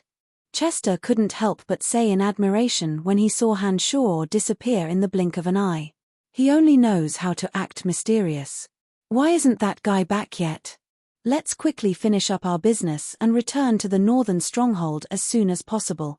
Emily couldn't wait any longer when she saw Han Shaw appear. She inwardly complained about her subordinates who'd gone to the Northern Guard to ask for information. ****, be careful, it's not safe on the way back. Sitting in the carriage, Lawrence lifted the curtains and spoke softly to Earth Rider Kino beside him. "Don't worry, we'll definitely protect young Master Lawrence." Kino rode on a warhorse, his silver armor glistening as he held a shining silver spear in his hand. In short, be careful. Lawrence was still relatively calm, but he still repeatedly exhorted. After working with Han Shaw in Valen City, Lawrence understood that Han Shaw possessed some miraculous abilities. He firmly believed in Han Shaw's warnings. With a group of experts in the open led by Kino and the old assassin Lucky as his bodyguards, Lawrence wasn't too worried. In addition, Han Shoror had already said that he would protect him in secret before he left. Lawrence was even more confident based on his understanding of Han Shoror's strength. After all, he'd truly witnessed Han Shoror's frightening strength. When they reached a long alley, a mournful howl suddenly sounded. The ground shook as spikes 2 to 3 meters long abruptly pierced out. Lawrence's carriage and the sturdy warhorses of Kino and the others were all struck by the spikes. Kino's group and Lawrence's warhorses were all shot to death in an instant. It was a good thing that Lawrence and the others were already prepared. The instant the ground shook, they were immediately prepared. They hurriedly jumped off their warhorses and carriages and landed in an area that hadn't been pierced by the spikes. On the roofs of the long alley, several archers released sharp arrows that whistled towards Lawrence and the others. Kino's group of knights tightly surrounded Lawrence and raised their round shields in defense. Pollock continued to release the spikes. A black-robed mage stood on a rooftop and yelled in another direction. "I'm Brian of the Northern Guard's magic department. Whoever dares to behave atrociously within my jurisdiction must be tired of living." Han Shoror walked out from that direction with a cold smile on his face. He held a bloody head in his hand. Pollock. The black-robed mage was shocked when he saw the head in Han Shoror's hand and immediately called out.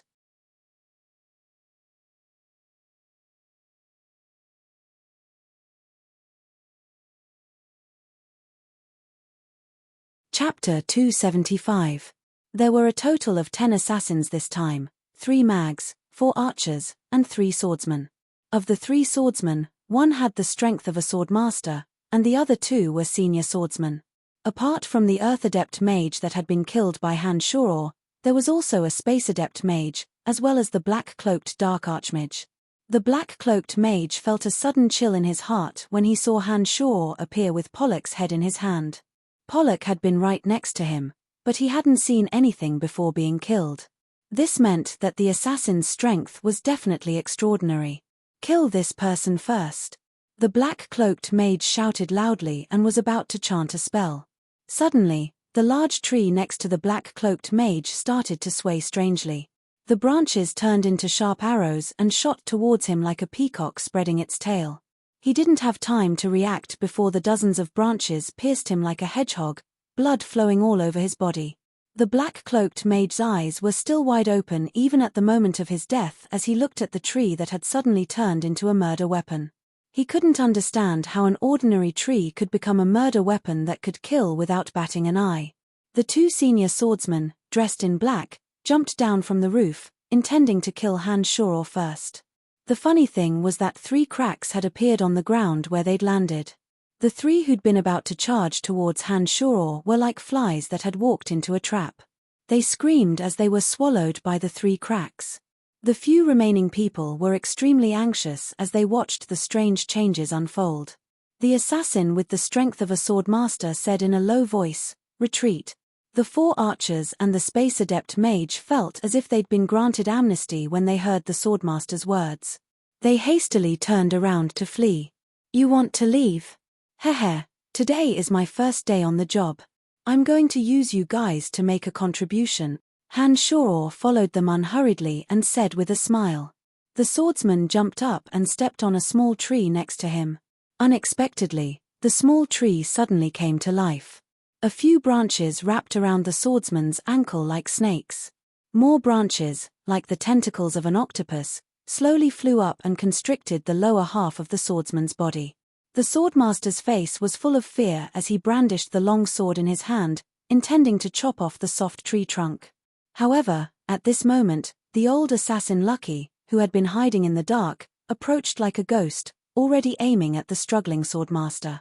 Han Shoror was about to attack, but when he saw Lucky go over, he knew that the swordsman wouldn't be able to escape death. He immediately turned his attention to the 4 archers and the Space Adept mage. "Brian, leave one alive." Lawrence was overjoyed.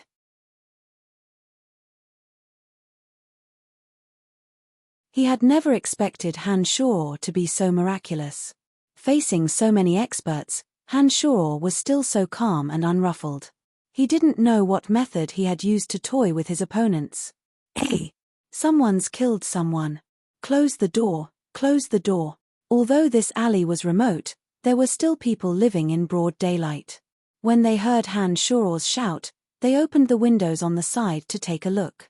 A few civilians closed the windows and doors tightly in fear and trepidation, afraid that they would be implicated. A group of cavalry rapidly approached from afar. Han Shuor's ears were sensitive and he had long since heard them clearly. He chuckled lowly as he looked in the direction the 4 archers had fled. His body flashed, and like a stone shot from a catapult, Han Shuor landed in the middle of the 4 archers in the blink of an eye. The Demon Slayer edge was like a spectre, taking away 3 lives in an instant. Grabbing the remaining archer by the neck, Han Shuor lifted the archer up with one hand. The archer was only about 1.70 meters tall. His legs flailed wildly in the air as he looked at Han Shuor in terror, unable to make a complete sound. The pitiful archer's quiver had long since been thrown away, and his arms weren't as long as Han Shuor's. Although he struggled with all his might, his arms and legs couldn't reach Han Shuor. He looked extremely pathetic and laughable. "Child, be a little more obedient and you'll suffer less." Han Shuor grinned as he easily lifted the archer and walked towards Lawrence. Another space adept mage was suddenly shot in the back by a hidden arrow and fell from the roof after running a few steps. The archer who had shot the hidden arrow had come together with the old assassin, Lucky. Han Shuor had seen this clearly and wasn't surprised that the space mage had been killed. Who is it? Who dares commit murder in the middle of the street? After the matter was over, the cavalry in the distance arrived. The leader of the cavalry was a fully armored officer, and he shouted loudly, "You city guards really can't be counted on." Lawrence shook his head and sighed. He didn't even look at the officer and only looked at Han Shuor with appreciation. "Thank you very much, Brian. All right, this person has already fainted from being strangled. Do as you see fit. Remember that I protected you this time. The Dark Mantle will record this merit. In addition, I maintained the security of the northern part of the city and prevented a malicious assassination. The Northern Guard should also record this merit for me." Han Shuor was proud of himself. He'd made 2 contributions in one go. What a great deal. Got it. Lawrence understood and said with a smile, There won't be any danger on the road. I'll take my leave first." Han Shuor said and walked out confidently. The officer who was supposed to stop him had already discovered Lawrence's presence.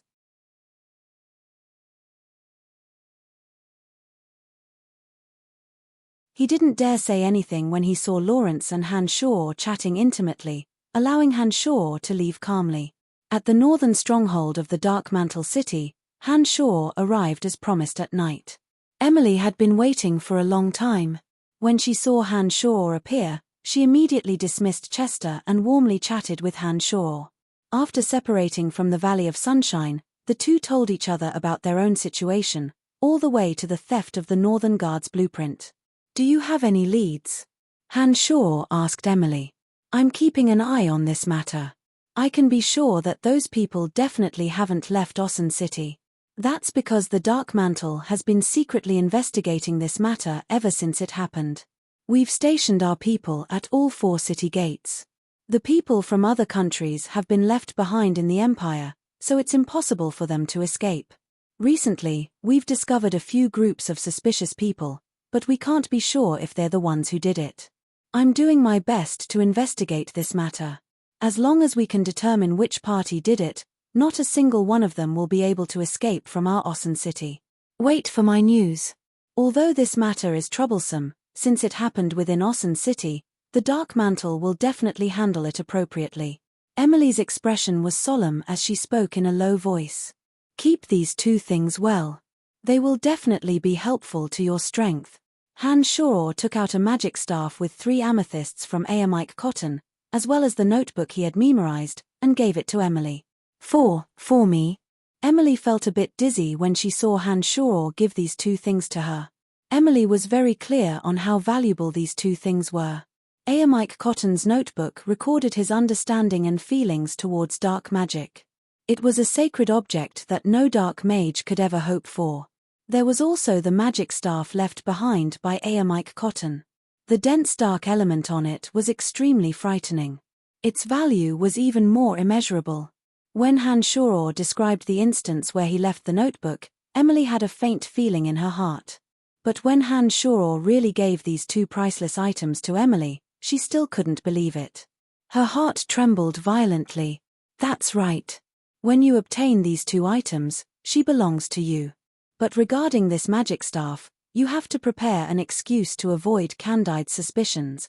Originally, Hanshoro had given the original notebook to Candide, but he had concealed the matter regarding the magic staff. This magic staff of Embark cotton would certainly have an extraordinary effect on dark mags. Hanshoro said this to Emily to prevent Candide from having any other thoughts. Taking a deep breath, Emily murmured, "The Dark Star Staff is the magic staff of Archmage Embark cotton. The dense dark element on it can help dark mags gather mental strength more quickly. Whether it is training or casting speed, this staff can increase by 5 times. For dark mags, this magic staff is a divine artifact. There is also Embark cotton's understanding of dark magic. If I can completely comprehend it, my dark magic will definitely advance by leaps and bounds and reach an even higher level. These two items are simply priceless treasures for dark mags. Don't be so emotional, I know their value. They belong to you now." Hanshoro saw that Emily was ecstatic and hugged Emily's slender waist. "Eat this pill, it can make you everlasting youth and allow you to better study dark magic." When Emily heard the words everlasting youth, she was so excited that her heart almost stopped beating. Today, a series of good things had fallen onto her head, especially these astronomical items that were all given out by Hanshoro. This was the first time in her life that Emily was so excited. This was enough to prove her position in Hanshoro's heart. Everlasting youth, everlasting youth. The only thing Emily cared about was her age. She was a bit older than Hanshoro, and this had always been a knot in her heart. Now that there was an everlasting youth medicine, she was willing to pay any price. She muttered to herself in a daze. "Eat it, I'll help you dissolve the medicine," Hanshoro said in a low voice. He held onto Emily's slender hand and placed the rebirth pill into Emily's mouth. Without any hesitation, Emily swallowed the rebirth pill with a brilliant light in her eyes. Then, with Hanshoro's help, the bones in her body crackled as the rebirth pill slowly changed Emily's constitution.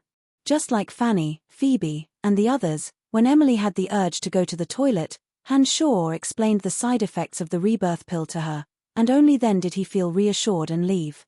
At the Boot Merchant Guild, Hanshoro walked in unhindered. In a remote training field in the Merchant Guild, Phoebe was wearing a pure white warrior's outfit. Her long hair was tied into a ponytail with a thin thread, and she wielded a longsword in her hand. In the training field, Phoebe's body was as fast as lightning, and a series of after-images were created due to her high speed. Silver sword rays shot out one after another. The sword rays were extremely sharp, and the huge rocks in the surroundings shattered with a pa-pa sound. Suddenly, Phoebe seemed to have sensed something. She raised the long sword in her hand, and a spinning cross-sword ray shot towards a small tree. With a creak sound, the small tree broke into over 100 pieces. A black light flashed by, and a shadow behind the tree trunk advanced at high speed, passing through the cross-sword rays. An enormous killing intent enveloped Phoebe, and a palpitation from the depths of her soul suddenly leapt into Phoebe's heart. In a split second, everything in the surroundings seemed to be bound by the killing intent. Phoebe suddenly felt her body stiffen, and she couldn't move at all. A deep fear arose in her heart. However, after the killing intent surged over, just as it was about to rush towards Phoebe's delicate body, it suddenly dispersed from the two sides of her chest. She actually didn't receive the slightest injury. When she felt her body relax and the killing intent was gone, a smiling Hanshoro appeared in front of her. "Congratulations, you actually reached the Great Sword Master realm. For you to reach the Great Sword Master realm so quickly at such a young age, it is really very rare." Hanshoro looked at Phoebe with a smile, and congratulated her. Like a swallow returning to its nest, Phoebe happily threw herself into Hanshaw's embrace. A delicate fragrance mixed with the faint smell of sweat instantly filled Hanshaw's mouth and nose. After Phoebe tightly hugged Hanshaw, she happily said, "Thanks to your Dan, otherwise I wouldn't have been able to break through so quickly. Look, what's the difference between me and before?" Just like Fanny, Phoebe had been reborn through the rebirth pill. Her skin was so tender and delicate that it would break at the slightest touch. Her beautiful face was so soul-stirring. "You've become a lot more beautiful," Hanshaw sincerely said. "Oh, I'm sweaty, I want to take a bath first." Phoebe lightly pushed Hanshaw away, and shyly walked towards her room. Halfway there, she suddenly stopped, and her voice couldn't be any lighter. "Come with me."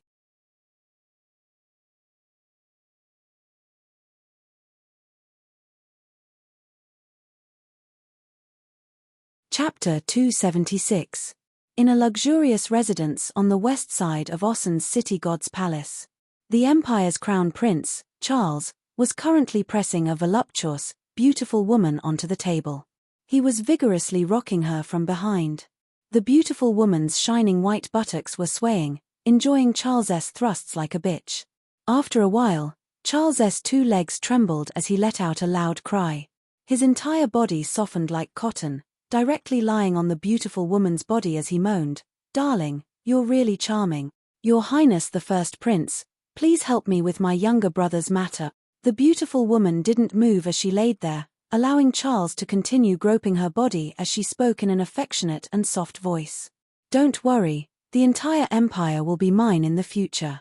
These small matters naturally aren't a problem." Charles laughed lewdly as he took out a pill from his space ring, planning to swallow it and fight again. At this moment, a strange voice suddenly reverberated in the room. Charles's expression changed as he immediately withdrew the pill and quickly pulled up his pants, hurriedly saying, "I have serious matters to attend to, quickly leave." When the beautiful woman heard this, she hurriedly pulled up her skirt that had fallen to her knees and left through the side door without another word, disappearing without a trace in the blink of an eye. After the strange voice faded, the extremely tall and skinny Grand Duke Ashburn directly barged in. Looking at Charles, Ashburn unhappily said, "You actually still have the mood to be licentious at this time." "I'm sorry, uncle. How's the situation?" Charles appeared very humble in front of Ashburn. He lowered his head and honestly admitted his mistake as he asked Ashburn in reply. "We failed. One of the assassins sent by Shadow Ghost was captured alive while the rest were all killed," Ashburn said in a deep voice with a gloomy face. "How could this be? We investigated very clearly beforehand. Even if those assassins couldn't kill him, they shouldn't have ended up in such a sorry state." Charles was startled, not understanding how Lawrence did it. Ashburn's mood wasn't good either. Shadow Ghost had suffered disastrous losses and one of their assassins had been captured alive. He was also very worried as he gloomily said, "An accident occurred this time.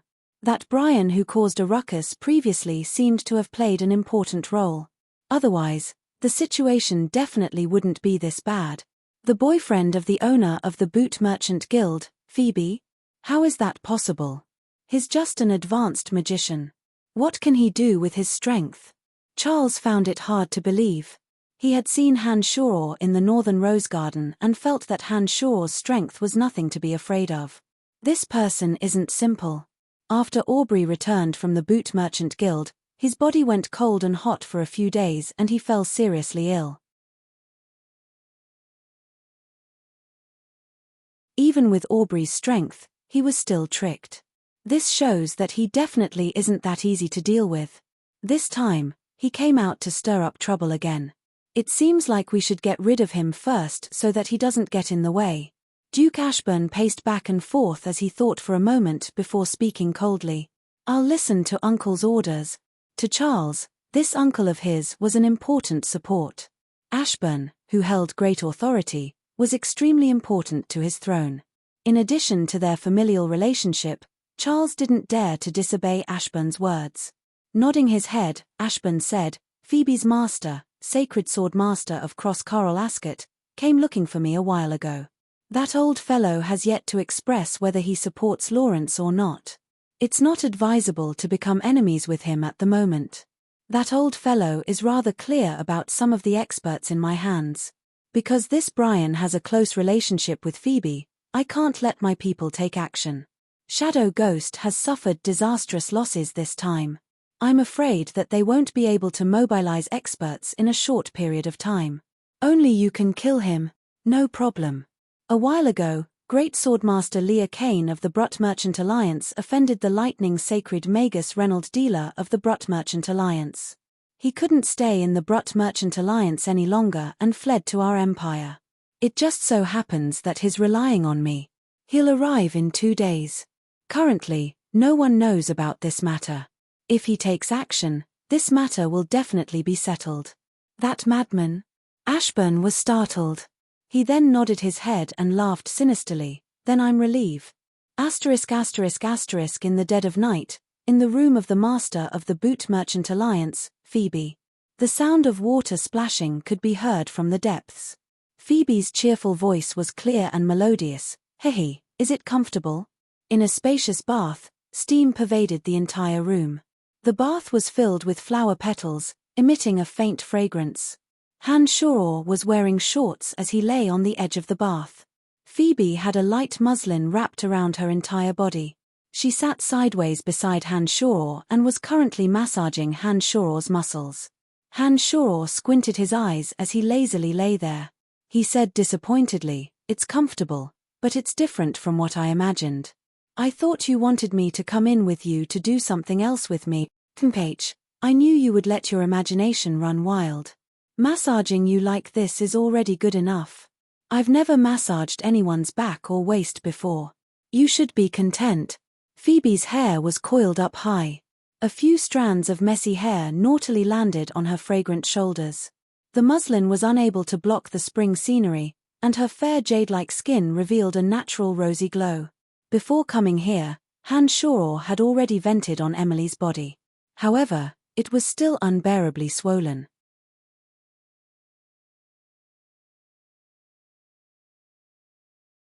It was a pity that he had promised Phoebe before coming in that he would absolutely not force himself on her. Therefore, although it was a little uncomfortable, he could only grit his teeth and endure, afraid that Phoebe would really become angry. "Brian, what exactly is that pill you gave me? How could it be so miraculous?" Bai Xiaochun asked. "If we can mass-produce it, our Boot Merchant Alliance will definitely be able to make a huge profit. No woman will be able to resist the temptation of such a pill. I'm afraid that anyone would buy it at a sky-high price." Like a little wife, Phoebe spoke softly as she massaged Han Shoror's shoulders, inquiring with a very businesslike mind. "Forget it, the materials used for one pill are too precious. In addition, it not only has the effect of retaining one's youth, but it can also allow you to be reborn. Whether it's your body or your spirit, all of them will be greatly improved. I spent a lot of time and collected heavenly treasures from the depths of the dark forest. It wasn't easy to refine this pill. Do you think it's that easy to obtain?" Han Shoror explained with a wry smile. Whether it was Fanny or Phoebe, they were both constantly thinking about the rebirth pill. Han Shoror had given them the rebirth pill mainly for the sake of their strength. It was a pity that these women only cared about eternal youth and didn't have much of a reaction towards increasing their strength. "If that's the case, then there's no other way," Phoebe said with disappointment and then chuckled lightly. "That's fine too. Then no one will be able to have skin as good as mine in the future, hey." Han Shoror's heart skipped a beat when he heard Phoebe's words. He thought to himself that if Phoebe were to touch Emily and Fanny, would the three women detect anything from their delicate skin? Wouldn't he be trapped in a cocoon of his own making then? Shaking his head, Han Shoror didn't want to think about this headache. He turned to the side and pulled Phoebe into his arms. Phoebe's wet body was incomparably smooth. The gauze was so thin that it was almost as if it were nothing. As soon as Han Shoror held Phoebe in his arms, his heart began to run wild. "It's just a kiss," Phoebe said with a chuckle and moved her fragrant lips to Han Shoror. But when their tongues tangled, Han Shoror couldn't suppress it anymore. But when he thought of what he had promised Phoebe before he came in, he felt a little embarrassed. Suddenly, an idea came to Han Shoror's mind. He thought of some of Chu Kanglin's demonic secret methods and secretly had an idea. When Hanshoro was kissing Phoebe's cherry lips, his big hands groped some sensitive parts of Phoebe. He tried to use some demonic flirting methods to see if they were really so magical. Oh, a moan that sounded like crying came out of Phoebe's mouth. The temperature of Phoebe's delicate body kept rising. Her delicate skin was flushed, and her breathing gradually became heavier. She couldn't hold back and hugged Hanshoro tightly, entangling Hanshoro like an octopus. Hanshoro had just used some secret methods, but Phoebe was so aroused, which made Hanshoro happy. He thought that the demonic methods of the old monster Tranquil were really useful. While kissing Phoebe, his hands moved up and down, lingering on her back and waist. It didn't take long before Phoebe couldn't hold it in anymore. Her eyes were full of confusion, as if she had fallen into an ecstatic dream. She took the initiative to untie the veil on her body and hugged Hanshoro while panting lightly, whispering, "Brian." Brian, feeling secretly pleased, Hanshoro smiled evilly and said, "If this goes on, I'm afraid I won't be able to control myself. Why don't we call it a day? You scoundrel, I knew I couldn't escape from your palm. Forget it, forget it." Phoebe exclaimed softly and easily untied her clothes, revealing her perfect body. Her firm breasts, flat stomach, round buttocks, and slender legs were all revealed in front of Hanshoro without any concealment. After this exclamation, Phoebe took the initiative to lean towards Hanshoro. Her jade hands reached out to help Hanshoro take off his shorts and hugged Hanshoro tightly. She buried her head in Hanshoro's firm and broad chest and murmured softly, "Last time in the Valley of Sunshine, I already planned to give it to you when I discovered you were doing it. You don't have to endure it anymore in the future." Hanshoro didn't know whether to laugh or cry, nor could he explain. He didn't think that it was because of Phoebe's misunderstanding last time that she would let go of him today. It looked like he had to thank Emily for facilitating this matter. In front of a beauty, Hanshoro naturally wouldn't be polite. He turned over and pressed Phoebe down, his broad chest pressing down on Phoebe's towering breasts. His hands unceremoniously groped all over Phoebe's body and skillfully separated Phoebe's tightly clenched legs with his knees. He looked into Phoebe's eyes and said, "Why do you like me?" As Hanshoro spoke, his erect erection had already come into contact with Phoebe's moist area. Hanshoro's hands were still constantly caressing Phoebe's sensitive areas, stimulating Phoebe's desire. "I don't know, it should have started from that assassination attempt. I hated you to death at that time, but later on, I discovered that your shadow often occupied my mind. I don't know when it started, but the original hatred slowly disappeared, but your shadow couldn't be dispelled from my mind." Phoebe panted as she quickly answered. It looked like these words had long been stuck in the depths of her heart and hadn't stopped at all. From the moment he descended into this world and cultivated demonic arts, Hanshoro decided not to be shackled by anything. As for this originally cold and arrogant beauty, as he gradually came into contact with her, Hanshoro understood that he did indeed have feelings for her.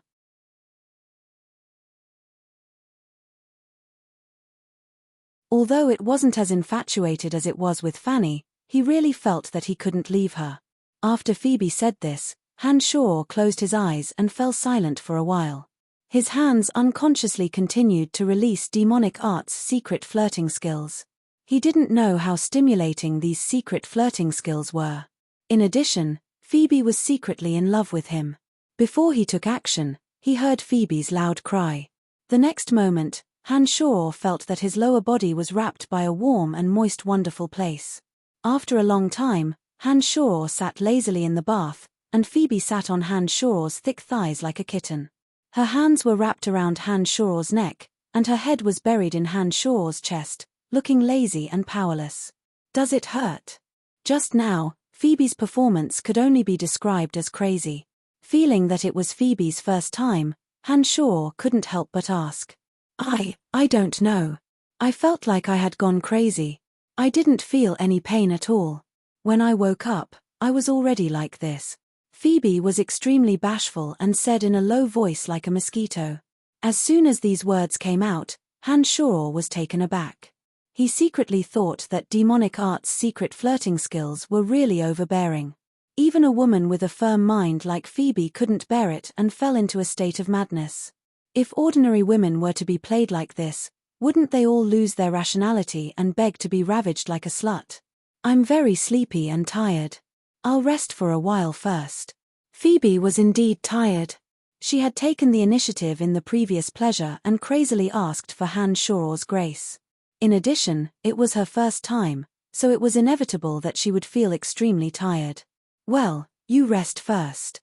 Han Shoror slowly picked up Phoebe and temporarily placed her on the warm edge of the bath. He sat cross-legged in the bath and ran the demonic arts.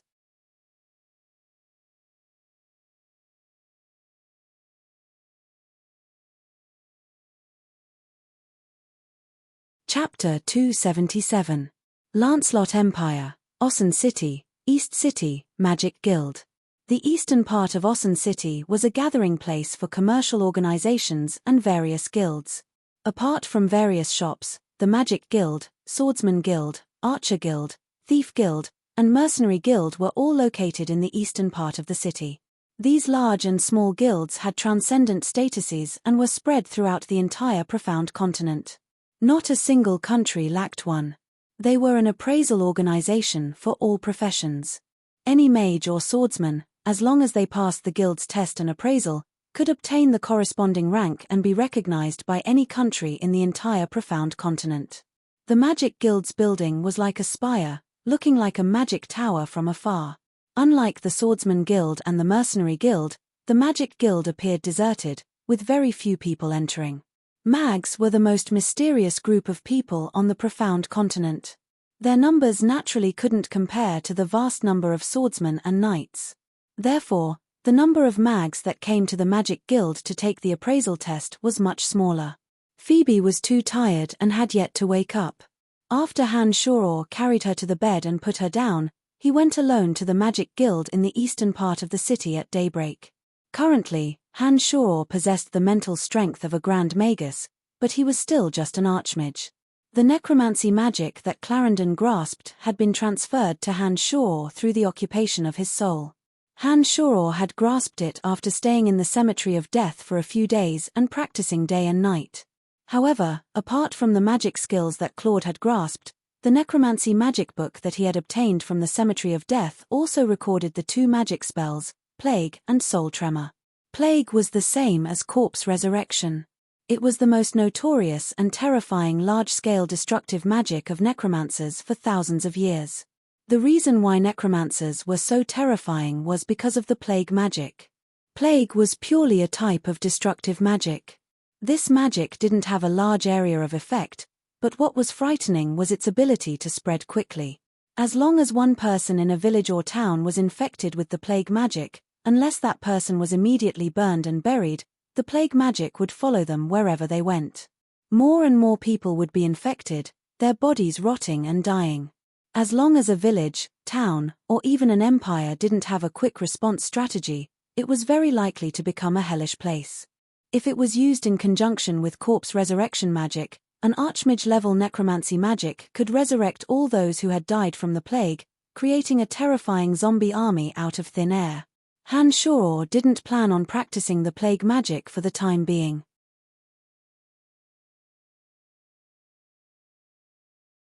After all, this magic was just too terrifying. Once the plague took form, even Han Shoror himself would have a hard time controlling it. This kind of pure destructive magic was a nightmare for any country. Once Han Shoror released this magic, he would undoubtedly become the public enemy of the continent. Therefore, after much consideration, he decided against practicing it. Soul Tremor was a type of magic that directly affected the soul. Archmage-level necromancers had a higher level of understanding of the soul, and could use their mental strength to directly attack the opponent's soul. This was an attack that was impossible to defend against. Most mags had much stronger mental strength than swordsmen and knights, and could use their mental strength to defend against this kind of attack on the soul. However, swordsmen and knights of other professions had much weaker mental strength than mags. When faced with this kind of attack on the soul, they would most likely suffer greatly. Currently, what Han Shoror was practicing was soul tremor, but because Clarendon didn't have any experience with this magic in his memories, it was basically impossible for him to quickly grasp it. Archmage-level magic was much more profound and abstruse than before. Even if he had the incantation, it was still very difficult to use it. Only when one's understanding of the soul reached a very high level would they be able to release it. Although Han Shoror hadn't reached this level, it wouldn't stop him from becoming an archmage. "May I ask, are you here to advance?" When he arrived at the Magic Association, a young girl wearing a sky-blue dress asked with a smile. Nodding his head, Han Shoror said with a smile, "That's right, I intend to advance to become an archmage of the Necromancy Major." "May I ask, how do I begin?" "First, you must have proof that you're an adept mage, and then pay 1,000 gold coins as the examination fee. Whether you succeed or not, this fee will belong to the Magic Association. Do you agree?" The girl had a friendly smile on her face as she responded politely. There was some surprise in her eyes as she looked at Han Shoror. There weren't many mags who practiced necromancy magic to begin with. She was even more surprised that such a young man had the confidence to advance to Archmage necromancy. 1,000 gold coins. It looked like this magic association was very profitable. Han Shoror was slightly startled, then continued, "No problem, when can we begin? Give me your certificate and the gold coins, I'll go ask the higher-ups first, then I'll tell you." The girl responded with a smile. When Han Shoror handed over the proof of his graduation from the Babylon Academy of Magic and Force, as well as the 2 bags of gold coins to the girl looked at Han Shoror's certificate with a strange expression. She looked at Han Shoror as if she'd seen a monster and said hastily, "Wait a moment, I'll be right down."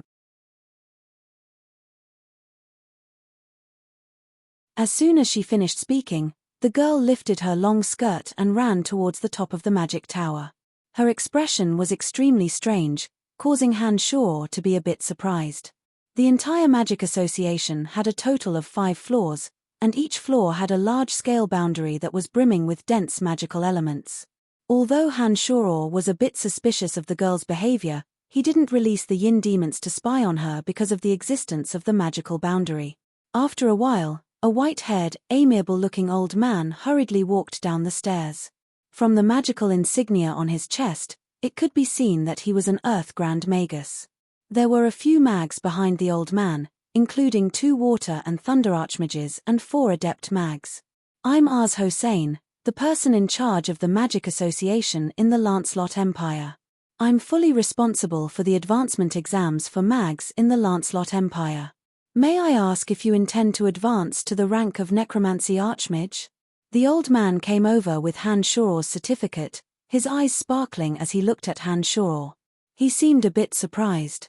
Nodding his head, Han Shoror answered with certainty, "That's right, is there a problem?" "No, no problem," Ars hurriedly said.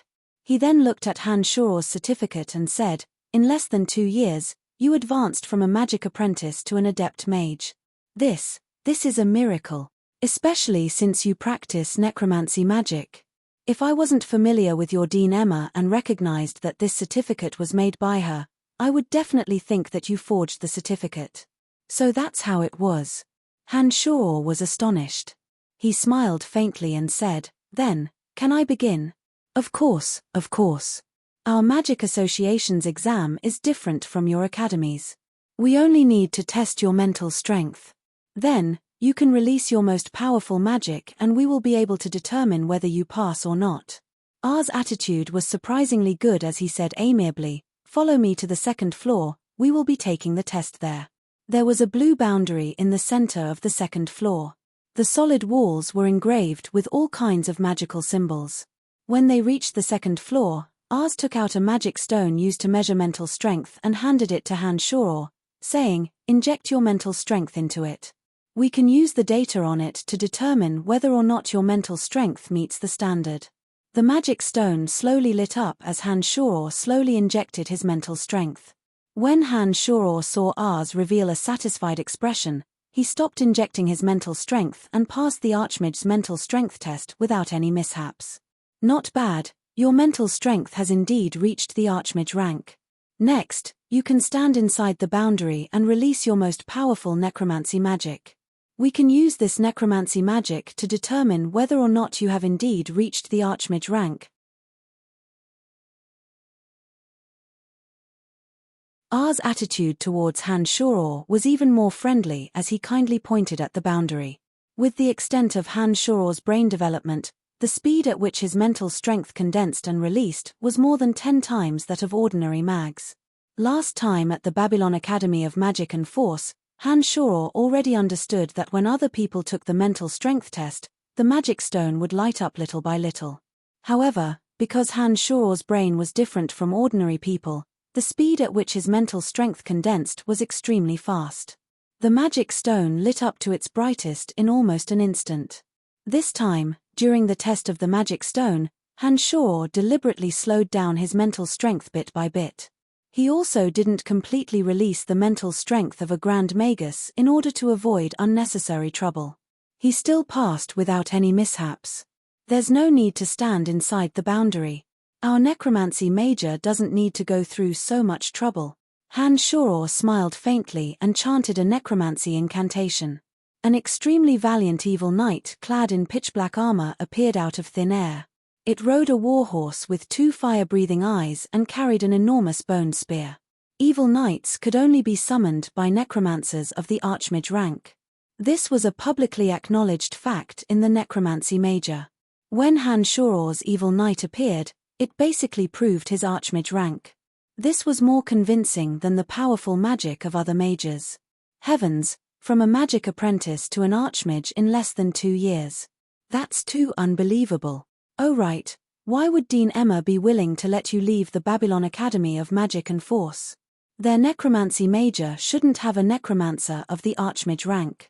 She should be trying to keep you. When Ars saw the evil knight appear, he knew that there was nothing more to say. Han Shoror did indeed possess the strength of an Archmage necromancer.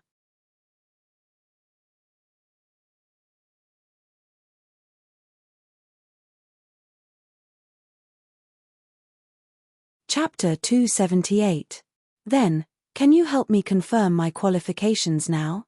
Han Shoror clearly understood that the magical Yuan had played an enormous role in being able to reach his current realm, and that his luck was also relatively good. No problem. Just wait a moment and I'll help you settle everything. Ars answered straightforwardly and nodded at the Archmage beside him. The Archmage wearing a loose magic robe took Han Shoror's information to the 3rd floor. Mr. Ars, has that lord outside come again? The girl who had been waiting downstairs clattered up to the 2nd floor and asked Ars. Ars was startled and waved his hand, saying, "Let him come up." Not long after, the sinister-looking Candide walked in with a cold expression. He was a bit dazed when he saw Han Shoror standing there. Han Shoror was also dazed. He hadn't expected to run into Candide here. A light flashed in his eyes, but he immediately returned to normal, still standing there with a smile on his face. "You old thing, you've been coming to my place quite frequently recently."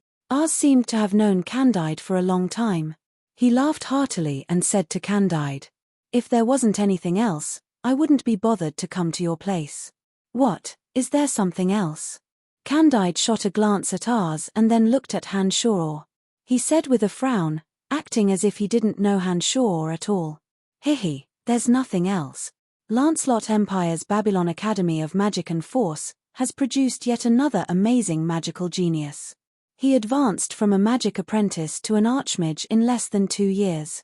This is an incredible matter. His records will become an important basis for the Magic Association." Ars excitedly looked at Han Shoror and introduced him to Candide. Candide was obviously shocked as well. He really hadn't expected that Han Shoror already possessed the strength of an Archmage necromancer. He stared at Han Shoror with a burning gaze and said, "Ars, if you don't mind, I'd like to have a few words with this genius youth alone." "I don't mind, but I don't know if he'll mind." Ars shot a glance at Han Shoror, indicating that he couldn't influence Han Shoror's decision. Ars obviously didn't know about the relationship between Han Shoror and Candide. Now that he heard Candide's words, Han Shoror understood and nodded at Ars, saying, "I'll have to wait for a while anyways. Since I'm idle, I don't mind chatting with him." "Alright, I'll go up first. You guys go to the 1st floor and don't let anyone else in." Ars instructed the others on the 2nd floor, then smiled at Candide. "When you're done talking with him, his Magus certificate should be ready. When the time comes, just come up and let me know." Don't be so long-winded, I know what to do. Candide seemed to be very familiar with Ars as he impatiently urged Ars. After Ars and the others had left, Candide sized up Hanshuror with a strange expression and said, I just received news from the Valley of Sunshine that you killed Ferguson of the Church of Light. I was just about to look for you to understand the situation. I didn't expect that you would actually come here and even have the qualifications to become an Archmage Necromancer. You really can surprise me. During his last trip to the Valley of Sunshine, Hanshuror, who was in the Bloodlust realm, had been unable to suppress the desires in his heart and had gone on a crazy rampage. He'd killed Grand Magus Ferguson of the Church of Light on the spot and heavily injured the Patriarch of the House of Menlo, Adam. This string of news had already spread throughout the Valley of Sunshine. As one of the 3 heavyweights of the Dark Mantle, there was no reason for Candide not to know about this matter. Hanshuror looked at Candide in silence. Since Candide already knew about this matter, Hanshuror had nothing to say. In addition, Hanshuror had long since prepared himself, knowing that Candide would definitely mention this matter. Seeing that Hanshuror was silent, Candide stared straight at Hanshuror and said in a low voice, I don't know how you killed Ferguson. I'm afraid that even if I did it myself, I wouldn't have the confidence to kill him. Ferguson's death is one thing, but the Church of Light's influence is enormous. You'll have endless troubles in the future. In addition, I heard that you also released the Lost Magic Corpse Resurrection. I think the Calamity Church will also come looking for you.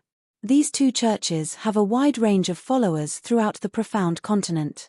If they want to deal with you, they have dozens of methods.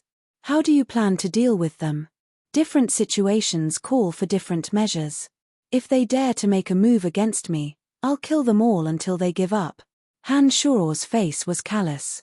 Killing intent naturally surged from his body as he said in an ice-cold voice. Since Candide already knew about this matter, Hanshuror didn't need to hide it. When killing intent overflowed from his body, a character of Candide's level immediately reacted. Nodding his head, Candide said with a gloomy face, I believe that you have considerable strength. However, the Church of Light doesn't only have one Ferguson. If they want to deal with you, they don't even need to do it themselves. They only need to exert pressure on His Majesty. I believe that His Majesty the King won't offend the Church of Light for a minor character like you. After hearing these words, Hanshuror immediately became silent. With Hanshuror's current intelligence, he naturally understood Candide's meaning very quickly. Taking a deep breath, Candide said, You were personally brought into the Dark Mantle by me. I'm very happy that you have such great strength. In addition, you now have proof of being an Archmage. I have an idea for you. His heart stirred. Hanshuror asked in astonishment, What idea? When he had killed Ferguson, Hanshuror had already mentally prepared himself. However, Hanshuror didn't have any misgivings. If the Lancelot Empire were to betray him under the pressure of the Church of Light, Hanshuror was confident that he could use the Cemetery of Death to escape. However, the road ahead would be a bit more difficult. Now that he heard that Ferguson had an idea, Hanshuror naturally wanted to know if there was a better way to deal with the 2 sides. Whether it's the Church of Light or the Calamity Church, they are both religious organizations. Although they have extensive influence, they still don't have the strength to sway our Lancelot Empire. Among them, the Church of Light is in the open and is a bit more difficult to deal with. However, as long as you can prove that your strength is strong enough to make His Majesty feel that you have the value to disregard the Church of Light, based on my understanding of His Majesty, he won't care about the pressure from the Church of Light. As long as His Majesty is willing to protect you, even the Church of Light won't dare to do anything to you in the Lancelot Empire. After all, the Church of Light isn't strong enough to destroy our Lancelot Empire. Candide looked at Hanshuror and gave him advice. After hearing Candide's words, Hanshuror was suddenly enlightened. That's right, the most important thing for a country was talents, especially talents with potential. They were crucial to a country's future prospects. The reason why the Lancelot Empire was able to establish itself and prosper for so many years was because of Aamike Cotton, the Archmage. A sacred magus could release a terrifying forbidden magic spell and directly destroy an entire city with a single spell. An even more powerful magus with the strength of a demigod could cause unimaginable destruction. It was precisely because of the existence of Embark cotton that the Lancelot Empire was able to flourish so much. After so many years, a transcendent expert was still the most important resource for a country, especially the existences in the sacred world, such as sacred swordsmen, sacred magi, and sacred knights. These experts were the most important basis to measure a country's strength. If Han-Shoror could prove to His Majesty that he had the strength to become such an existence, then His Majesty would definitely not care about the threat of the Church of Light and would do his best to ensure his safety. Candide, what do you mean? After being reminded by Candide, Han-Shoror already understood. However, he still couldn't figure out how to do it. After all, he couldn't just directly tell others that he was very strong, could he? The simplest way is to challenge and determine your own strength by challenging the strong. I've only recently heard that you've been hanging out with Lawrence in the Northern Guard. How could Lawrence hide his intentions from me? If you want to obtain a noble title, it's actually a bit faster to challenge experts. When your strength attracts the attention of His Majesty, you won't need to make any contributions to be directly conferred a noble title. Why go through the trouble of accumulating military merits? Candide said mockingly. He seemed to be a bit disdainful of Han-Shoror and Lawrence's actions. Challenge experts, good idea. Han-Shoror muttered to himself. He then took a deep breath and sincerely thanked, many thanks to Lord Candide. I know what to do now. Nodding his head, Candide said calmly, if you weren't under my control, if it weren't for that scroll of Embark Cotton's notebook, I wouldn't have wasted so much effort on your trivial matters. When I found out that you killed Ferguson, I already thought it through for you. You can challenge the people on this scroll one by one. You can kill all of them. They committed atrocities that are worthy of death, but they escaped the restraints of the Empire's laws. Even our Dark Mantle can't find any evidence to arrest them. Therefore, we need to borrow your hands to kill them. With your strength to kill Ferguson, it shouldn't be difficult for you to openly kill these people. I will help you record your contributions internally. You can quickly make a name for yourself by killing these people. I'll be responsible for communicating with His Majesty. After everything is done, you'll at least be given the title of Viscount. Not only will His Majesty not exert any pressure on you for the Church of Light, he'll even warn the Church of Light not to act rashly against you. As your status and reputation rise, that brat Lawrence will also be very excited. This is killing many birds with one stone. Candide laughed sinisterly towards the end.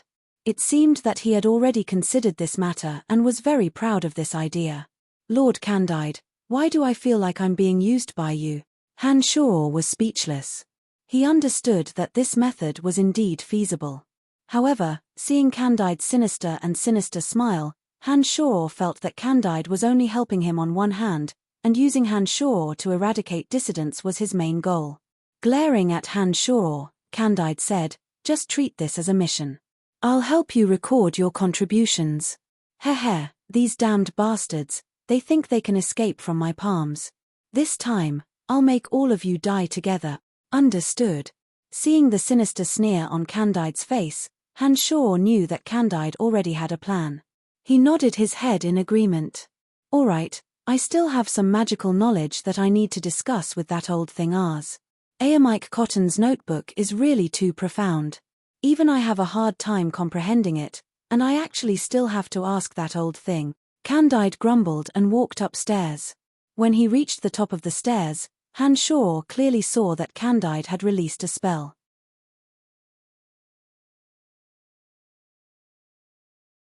The boundary he had set up before the conversation was removed. Only then did he urge, hurry up and give the certificate to that kid, he's very anxious. Coming. Ars responded and walked down from upstairs with a beaming smile.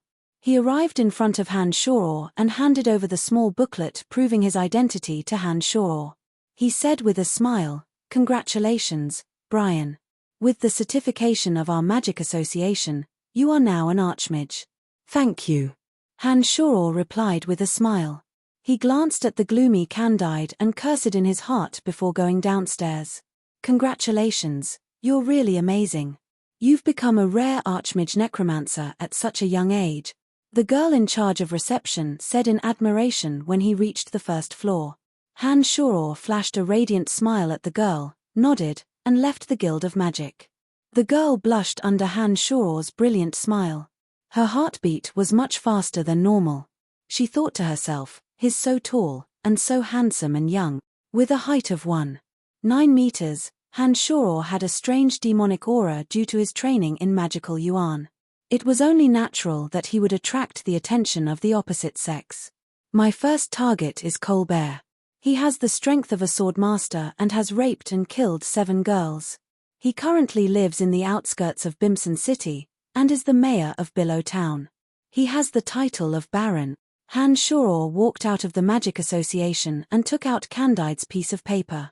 He skimmed through it and walked towards the Imperial Transportation Matrix with a cold smile.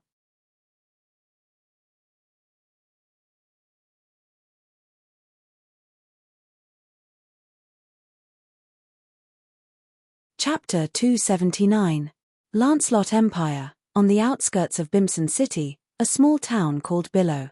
The mayor of the small town, Colbert, was leisurely humming a tune as he basked in the sunlight. He lay lazily on the tallest and most luxurious balcony of the town, squinting his eyes as he peered at the young ladies walking back and forth in the town. Although the town wasn't large, Colbert could still earn close to a few thousand gold coins in taxes each year. With this money, Colbert could live a comfortable life. When he was in the mood, he could use force and authority to sleep with the women of the town, and no one would dare say anything to him. This was because he was a baron of the empire, the mayor of Billow Town, and a powerful swordmaster. These conditions added together made him the local tyrant of the town. Sigh, when will these days come to an end? A commoner had just returned from the mountain forest and complained in a low voice. I heard that Root's wife was raped by Colbert again. This is the 9th time this year. We should leave Billow Town as soon as possible. There's no way to live. Another commoner sighed and said helplessly, we should be careful if we leave. We'll die a terrible death if he finds out. What a sin. Excuse me, is this Billow Town? A question suddenly sounded while the 2 commoners were conversing in low voices. It was an extremely tall and handsome young man who asked with a brilliant smile. That's right, young man. What are you doing in Billow Town? One of the commoners asked, puzzled. Your mayor is called Colbert, right? Han Shoror smiled and asked again.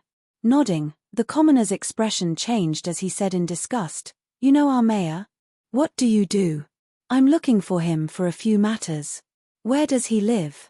Han Shoror had a rough idea of what was going on when he saw that the commoner immediately revealed a disgusted expression when he heard that he was looking for Colbert. Go straight ahead. The largest and most luxurious house is where he lives, the other commoner replied. He pulled the one who had an unfriendly expression away from Han Shoror and whispered, Do you want to die?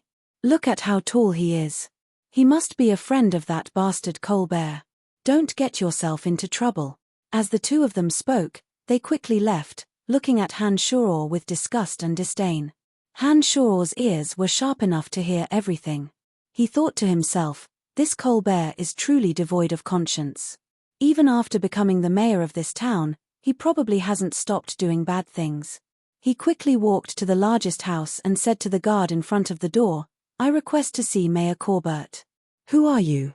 The guard in front of the door frowned as he looked at Han Shoror and replied. The 3 yin demons circled around the entire house. Han Shoror observed the entire situation and said with a smile, I heard that Mayor Colbert is a powerful swordsman.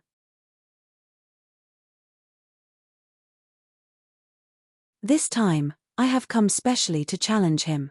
Please help me report this. The mayor will not be interested in you. You should leave as soon as possible. The guard replied bluntly. He had no intention of reporting at all. Taking a step forward, Han Shoror punched out, and the door suddenly shattered into pieces. He shouted at the top of his lungs, Colbert, you piece of trash. As a swordsman, do you not dare to accept my challenge? Brat, are you purposely causing trouble? The two guards in front of the door were immediately shocked. They drew their swords and were about to make a move. Slap. Slap. The two guards didn't even see it clearly before they were slapped a few steps back by Han Shoror. Han Shoror looked at the two guards who were covering their faces with their hands and said leisurely with a smile that wasn't a smile, "You two better not seek death." Han Shoror shouted at the top of his lungs, his voice echoing throughout half of Billow Town.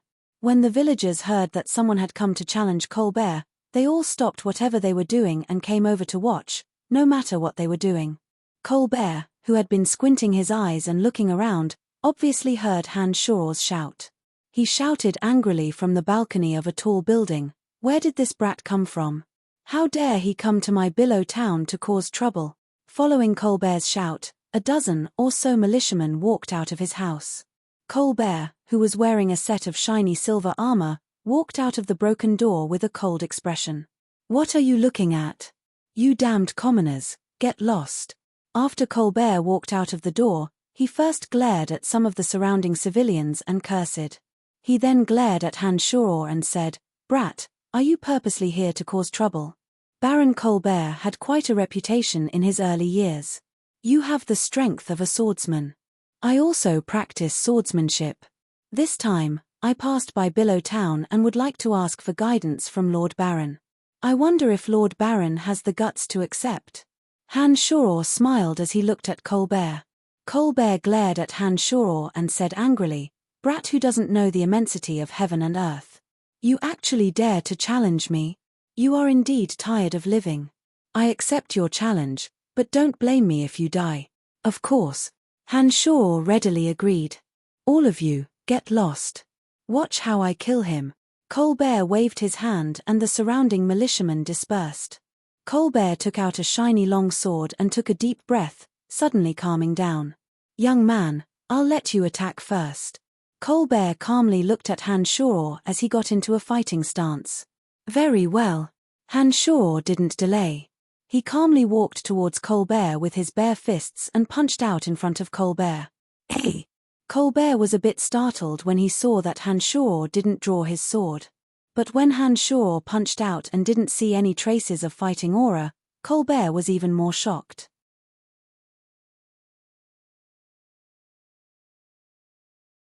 He felt baffled and raised his sword to stab at Han Shoror's fist with a sneer. "Heh, you're courting death." Han Shoror still had the time to mock Colbert. He concentrated his magical yuan and a brilliant red light shot out from his fist. The milky white fighting aura that shot out from Colbert's sword was instantly drowned and scattered by the red light.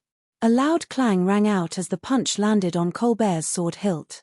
Scorching heat suddenly erupted, and Colbert let out a shrill scream as he was sent flying along with his sword, spitting out mouthfuls of blood.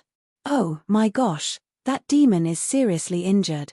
Great, I hope he dies this time. Then we'll be free. It'd be best if he dies immediately. Otherwise, our Billow Town will never have a day of peace." Some of the villagers watching from afar had joyful expressions on their faces when they saw that Colbert had been seriously injured in a single blow. They started discussing in low voices. I have no grudge against you. Why are you looking for me?" Blood flowed from Colbert's mouth. He had been gravely injured in a single strike. He immediately understood that Han Shoror's strength was much higher than his, but he didn't know how he had offended Han Shoror. "Heh, because you deserve to die." Han Shoror had a cold smile on his face as he slowly walked towards Colbert, saying, "I'm Brian, you're the first." Bang!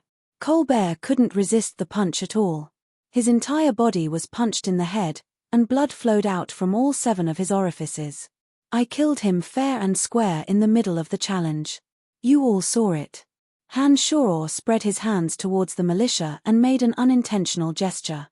He then walked out of Billow Town under their shocked, doubtful, and fearful gazes. As long as the opponent accepted the challenge, the Empire wouldn't pursue the matter if he was killed. Candide had even instructed him to take care of the aftermath, so Han Shoror wasn't worried at all. Second target, Water Archmage Deborah of Bimson City. 3 years ago, he killed a family of 18 people in a magic shop because of a magic staff. He handled the matter cleanly and didn't leave any traces behind, successfully evading the punishment of the Empire's laws. Oh, that's him. Han Shoror took out the piece of paper that Candide had given him and saw the records with a glance. Candide had put in a lot of effort and placed all the targets close to each other to facilitate Han Shoror's actions. 2 hours later, Count Chapman Dean's house in Bimson City. Han Shoror, dressed in mage attire, appeared gracefully at Count Chapman Dean's house with a white bone staff in his hand. He smiled at the guard, saying, "I'm looking for water, Archmage Deborah. Come in." When the guard saw Han Shoror's mage attire and the white bone staff in his hand, he didn't dare treat him carelessly. He respectfully called for Han Shoror to enter.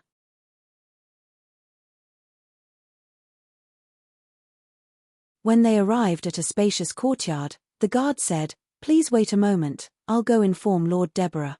After a while, a slightly plump, short woman in her 40s walked out with a frown.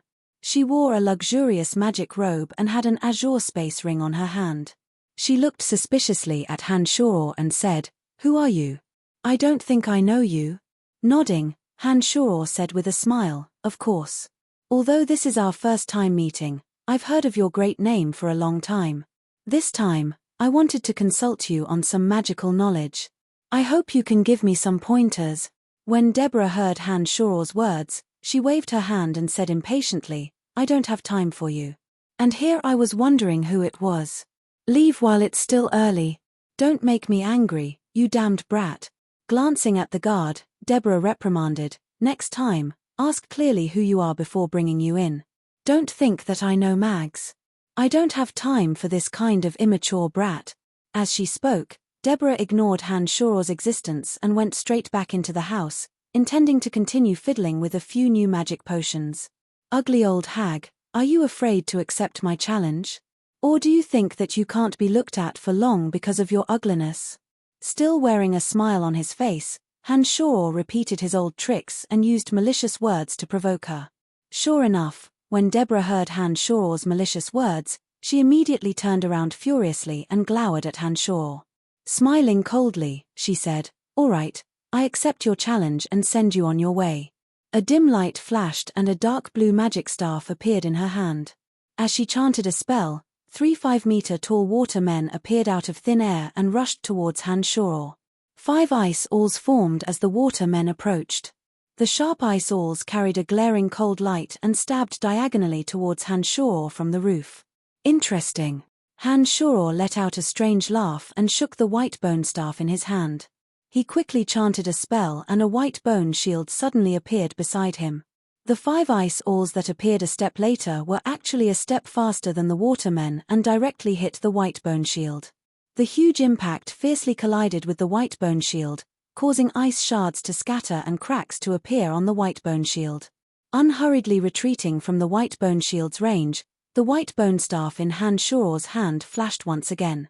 2 hate warriors, 1 evil knight, a dozen zombies, 20 skeletal warriors, and a group of flying gargoyles appeared out of thin air one after another, filling the courtyard. An evil knight riding on a fire-breathing warhorse thrust out a huge bone spear in his hand. A 5-meter-tall waterman in front of him was directly pierced through by the bone spear.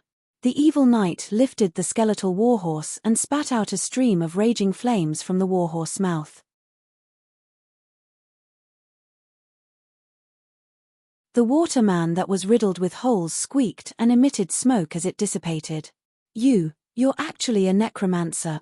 Bora was taken aback and shouted in a somewhat panicked manner. In a battle between mags of the same rank, necromancers were at a disadvantage against light mags. In addition to this, necromancers could rely on their powerful summoned creatures to hold a huge advantage against mags of other elements. If it wasn't for the disappearance of the Necromancer Codex, necromancers wouldn't be as few as they were now. When the canopy of necromancy covered the sky, the speed and strength of the dark creatures greatly increased under the cover of the canopy of necromancy. The remaining 2 watermen were directly drowned by the large number of dark creatures as they charged through the cover of the canopy of necromancy. In particular, the evil knight that Han Shoror had summoned took the lead and charged directly towards Water Archmage Deborah with a terrifying force. The gargoyles circling in the sky followed closely behind. Under the cover of the canopy of necromancy, their shadows flickered and flashed, appearing so nimble and strange. Han Shoror didn't use the Little Skull, the Earth Elite Zombie, or the Wood Elite Zombie. He also didn't use any demonic arts. Relying purely on necromancy magic, Han Shoror completely held the upper hand. In a battle between archmages of the same rank, with the mental strength of a Grand Magus, no one was a match for Han Shoror other than light archmages. Even if his opponent was a light archmage, the three dark creatures immune to light magic, the Little Skull, the Earth Elite Zombie, and the Wood Elite Zombie could still be easily killed by Han Shoror. Therefore, in a battle of magic of the same rank, even if he didn't use demonic arts, Han Shoror was still invincible.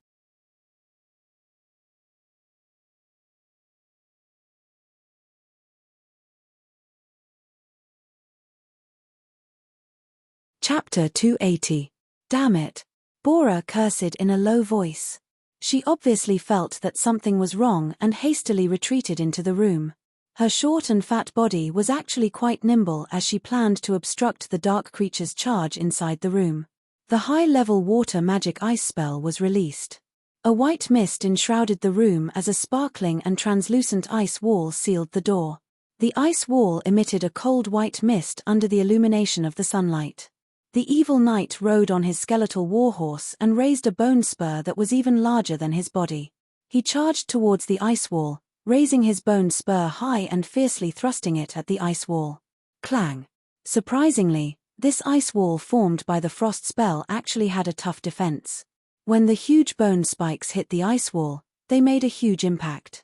The ice wall was only pierced by the sharp bone spikes, and the ice wall's defense did not collapse in one fell swoop. Ice blade slash. A loud cry came from Bora's mouth from inside the room. The cold wind howled and snow fluttered in the air. One after another, ice blades spun and shot towards the dark creatures in the courtyard.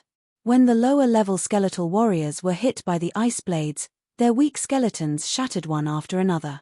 Even the spiraling gargoyles fell one after another under the ice blades' attacks.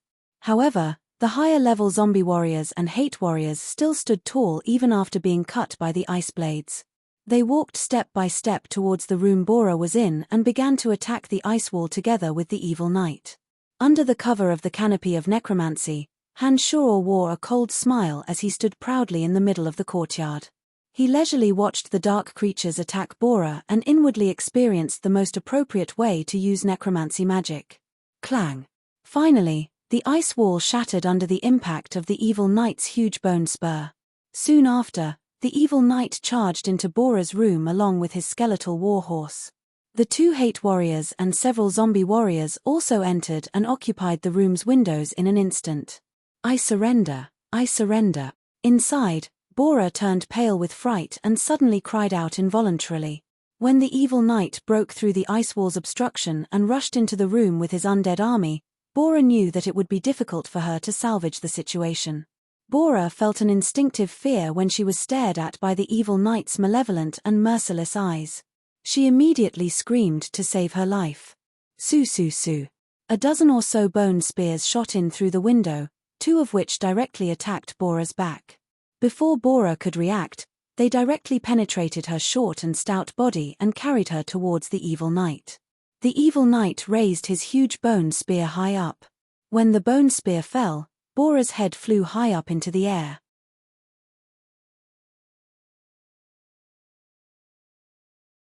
A mouthful of warm blood sprinkled down and fell into the still smoking potion bottle. The potion bottle was splashed by the warm blood and suddenly burst open. Murder, murder. When the guard who had brought Han Shoror in heard the mournful scream, he understood that Bora must have been killed. Losing his head out of fear, he screamed as he rushed to the back of the courtyard. Through the spying of the Yin demons, Han Shoror noticed that there was a group of people in the distance who were swiftly heading over. This time, his target was only Bora. Han Shoror didn't waste any time. When Bora died, he immediately recalled his necromancy and the mental strength he used to maintain the canopy of necromancy. He then used the levitation spell to leave the courtyard. 4-5 days in a row, Han Shoror used the transportation matrix to travel back and forth between the various cities of the Empire to challenge experts. Not only was he victorious in every battle, but he also killed his opponents on the spot. His fierce reputation quickly spread throughout the Lancelot Empire. Under Candide's deliberate embellishment, Hanshaur's identity was slowly recognized by some of the experts of the empire. Many nobles had heard of this young expert's deeds and expressed great interest in him. Lancelot Empire's imperial palace, in a luxurious hall that was heavily guarded, His Majesty the Empire, King Uhtred Lancelot, was wearing a loose robe, sitting on the throne, waiting for something. Uhtred was almost 60 years old. Due to his excessive debauchery in his youth, his body was growing weaker and weaker. Although his frame was large, he appeared somewhat emaciated. Although his hair and skin had been treated with a special magic potion, they still appeared jet black and glossy. Unfortunately, his complexion was still not good. "Your Majesty, Lord Candide has arrived." Suddenly, a guard walked in from outside and said softly. This guard was wearing a shining armor, appearing calm and callous. His entire body had the calm bearing of a top expert. From the insignia on his armor, it could be seen that he was a powerful sky rider. "Let him in," Uhtred indifferently ordered when he heard that Candide had arrived. After a while, Candide walked in with a gloomy face. He opened his mouth and said softly, "Your subject Candide greets your Majesty. Sit.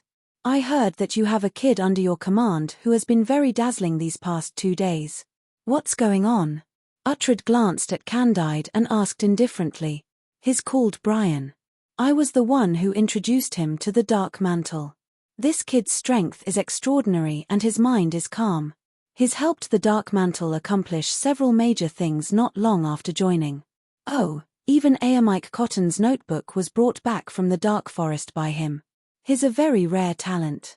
Candide was still incomparably respectful after sitting down as he opened his mouth to explain. "So he's called Brian." Heh, interesting. I remember that Red Archbishop Koss of the Church of Light just sent someone over yesterday to ask for Brian. I didn't expect to hear news of him today. Candide, oh Candide, isn't this a bit too much of a coincidence?" Uhtred's voice sounded very cheerful, as if he was talking to a friend about old times. Candide was startled and hurriedly explained, "Please forgive me, Your Majesty. This matter was arranged by me with the goal of eradicating some factors that are detrimental to the stability of the country. Brian's strength is extraordinary. Not only has he passed the Magus examination of the Mage Association, he's also grasped a miraculous martial technique. He's a very rare talent. Our country really needs young experts like him." Uhtred snorted coldly and looked at Candide. "Candide, do you think it's worth it for me to become enemies with the Church of Light for this kid? Your subject thinks it's worth it. Brian is only 18 years old this year. He entered the Babylon Academy of Magic and Force a little over a year ago.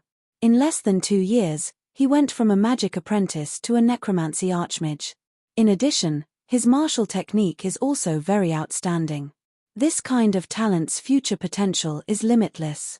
It's only because he practices necromancy magic and grasps some knowledge that's detrimental to the Church of Light that the Church of Light has deliberately targeted him. In the Valley of Sunshine, there was a Light Grand Magus named Ferguson who was killed by Brian, ultimately incurring the wrath of the Church of Light. To be able to kill a Light Grand Magus is sufficient proof of his strength. In addition, the most important thing is that he's still young and has unlimited prospects for development. Your subject believes that such a talent cannot be let go.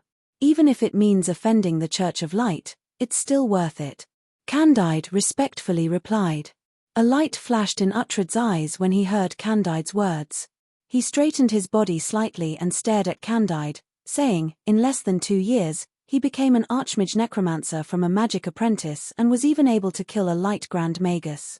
Candide, are you sure this information is true? Your Majesty, you also know that my wife is the Dean of the Babylon Academy of Magic and Force. I can confirm that this information is absolutely true. Originally, I also suspected that his strength wasn't enough to kill a Light Grand Magus. That's why I issued the order to challenge some notorious experts. However, according to my information, he indeed has this kind of strength. The most difficult thing is that such a genius has a clean background and has a very good sense of belonging to the Empire. He's also willing to work for the Empire. In the future, I believe that his accomplishments will certainly be even greater. Perhaps he can become a figure like Carl Ascot.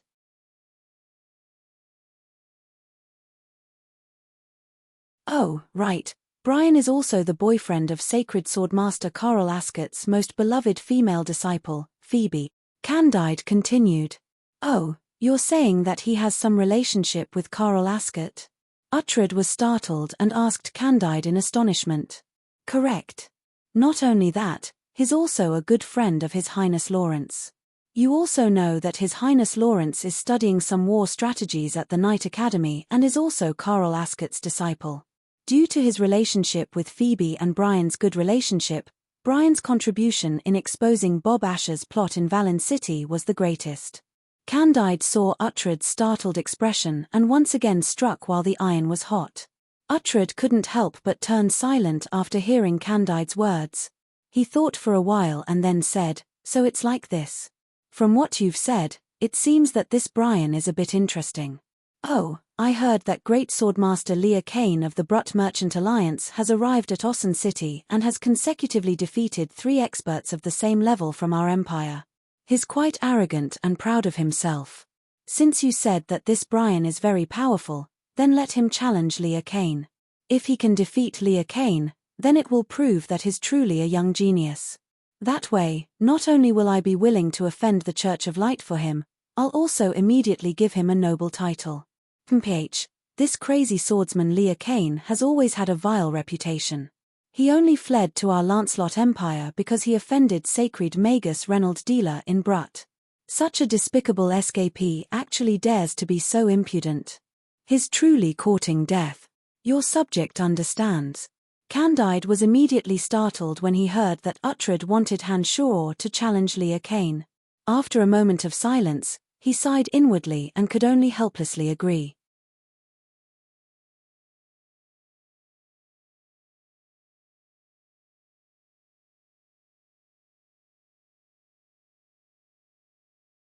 Chapter 281. Hanshor had been very busy these past few days. He had used transportation matrices to travel through more than half of the Lancelot Empire. 3 archmages, 4 swordsmen, and 1 great swordmaster had all been killed by Hanshor in the name of challenges. In the beginning, the challenges could be considered successful. This was because Hanshor's age was too deceptive. His opponents often thought that Hanshor was nothing to be afraid of and would angrily accept the challenge after being provoked by Hanshor's malicious words. However, as time went on, Hanshor's repeated successes spread far and wide. Many experts began to make connections with the identities of those who were killed and began to plot against him. In the end, there were still 3 experts on the list who had suddenly disappeared without a trace. Even the Dark Mantle couldn't find them with all their might. Once Hanshor arrived in a city, all the experts in the city would be panic-stricken. No matter if they had done anything shameful or not, they were all afraid that Hanshor would come knocking on their door to challenge them. Thus, they all disappeared in the name of traveling. These people were also helpless. After all, those who had died in Hanshor's hands in the past few days were all experts. If they didn't accept Hanshor's challenge, it would greatly affect their reputation. But if they accepted the challenge, they might lose their lives. They had no choice but to find an excuse to hide. When a great swordmaster died in Hanshor's hands, the young expert Brian's infamy reached its peak. The experts on the list all disappeared one by one. Under Candide's notice, they could only return to Ossen City to await further orders. Lord Candide, it's not that I didn't try my best. The 3 people on the list have disappeared without a trace. It looks like we can only wait until you find them. In a small tavern in the northern part of the city, Hanshor and Candide were in a private room. It was Hanshor who spoke first. You've done very well. His Majesty has already heard of your deeds. Let's ignore those 3 for now. There's a matter that's giving me a headache. If you can complete this matter, His Majesty will protect you and bestow upon you the title of nobility. Candide frowned as he took a sip of tea from the teacup in his hand. Oh, what's the matter? Hanshor asked in a daze. Leah Kane of the Brut Merchant Alliance also has the strength of a great swordmaster. This person is known as the Mad Swordsman. His character is vile and his character is cruel, but he just so happens to have extraordinary strength. Currently, he has arrived at our Ossen City. In the past few days, he has challenged 3 great swordmasters of Ossen City and won all of them. After winning, he still spoke rudely, which has caused His Majesty to be extremely disgusted. His Majesty wants you to challenge Leah Kane. As long as you can defeat Leah Kane, His Majesty will protect you regardless of the pressure from the Church of Light and give you a noble title. However, Leah Kane's strength is extraordinary. He already possessed the strength of a great swordmaster 10 years ago. According to the Dark Mantle's information, this Leah Kane is very close to the first prince, His Highness Charles. Because of your relationship with Lawrence, I'm afraid that if you can't beat him, you might lose your life. Candide seemed to be really worried about Han Shaw as he spoke with some worry. Where does this Leah Kane person currently live? Han Shaw was calm and unafraid as he asked Candide with a smile. In the garden house in the northern part of the city. The garden house is the property of the first prince, Charles. Others might not know, but the Dark Mantle naturally knows. It was also because of the garden house that we guessed that he is related to the first prince. What? Do you plan to challenge Leah Kane? Both of them are great swordmasters, but the difference in strength between someone who has just entered the realm and someone who has been in this realm for 10 years is extremely large. Moreover, Leah Kane is known as the Mad Swordsman and is extremely difficult to deal with. Candide cried out in surprise. Don't worry, I'll take care of him. Han Shaw drank a mouthful of tea and directly stood up. He said with a smile, to be honest, I'm almost addicted to the challenges I've been facing recently. Han Shaw had been running all over the place these past few days and had challenged a number of experts. He felt that his strength was on the verge of a breakthrough. The Bloodlust realm required one to quickly progress through slaughter, especially when fighting against experts. It was even faster to improve in the Bloodlust realm. After 7 or 8 battles in a row, Han Shaw had challenged archmages and swordmasters, all of whom were experts with some reputation. The last person he challenged was a great swordmaster, which gave Han Shaw a great sense of crisis. It was also through that battle that Han Shaw felt that his bloodthirsty realm was showing signs of breaking through. At this point, Han Shaw definitely didn't need to use necromancy magic or the Little Skull's Earth Elite Zombie or Wood Elite Zombie. With just his Bloodlust realm demonic arts, he could directly confront a great swordmaster. If he didn't use his advantage in magic, Han Shaw's strength in the Bloodlust realm was equal to that of a great swordmaster. Leah Kane might be a bit more tyrannical than an average great swordmaster. Perhaps Han Shaw in the Bloodlust realm would encounter some difficulties, but if Han Shaw used the Little Skull Earth and Wood Elite Zombies, Han Shaw believed that he would be able to successfully kill Leah Kane. Therefore, Han Shaw didn't mind Candide's worries at all. Be careful, this person is extremely dangerous. He's famous in the Brut Merchant Alliance for being difficult to deal with, so don't lower your guard. Candide was still worried as he watched Han Shaw walk towards the door. Understood, I'll go first. Han Shaw responded and walked outside. Brian. As soon as he walked out of the tavern, Emily's voice came from a carriage at the corner of the street. Chester, dressed as a coachman, had a cautious expression as he waved at Han Shaw. The Dark Mantle's intelligence network was everywhere. Add to that the relationship between Emily and Candide, and it wouldn't be difficult for her to find Han Shaw. Han Shaw also understood that Emily would definitely come to find him, so he wasn't surprised at all when he heard Emily's voice.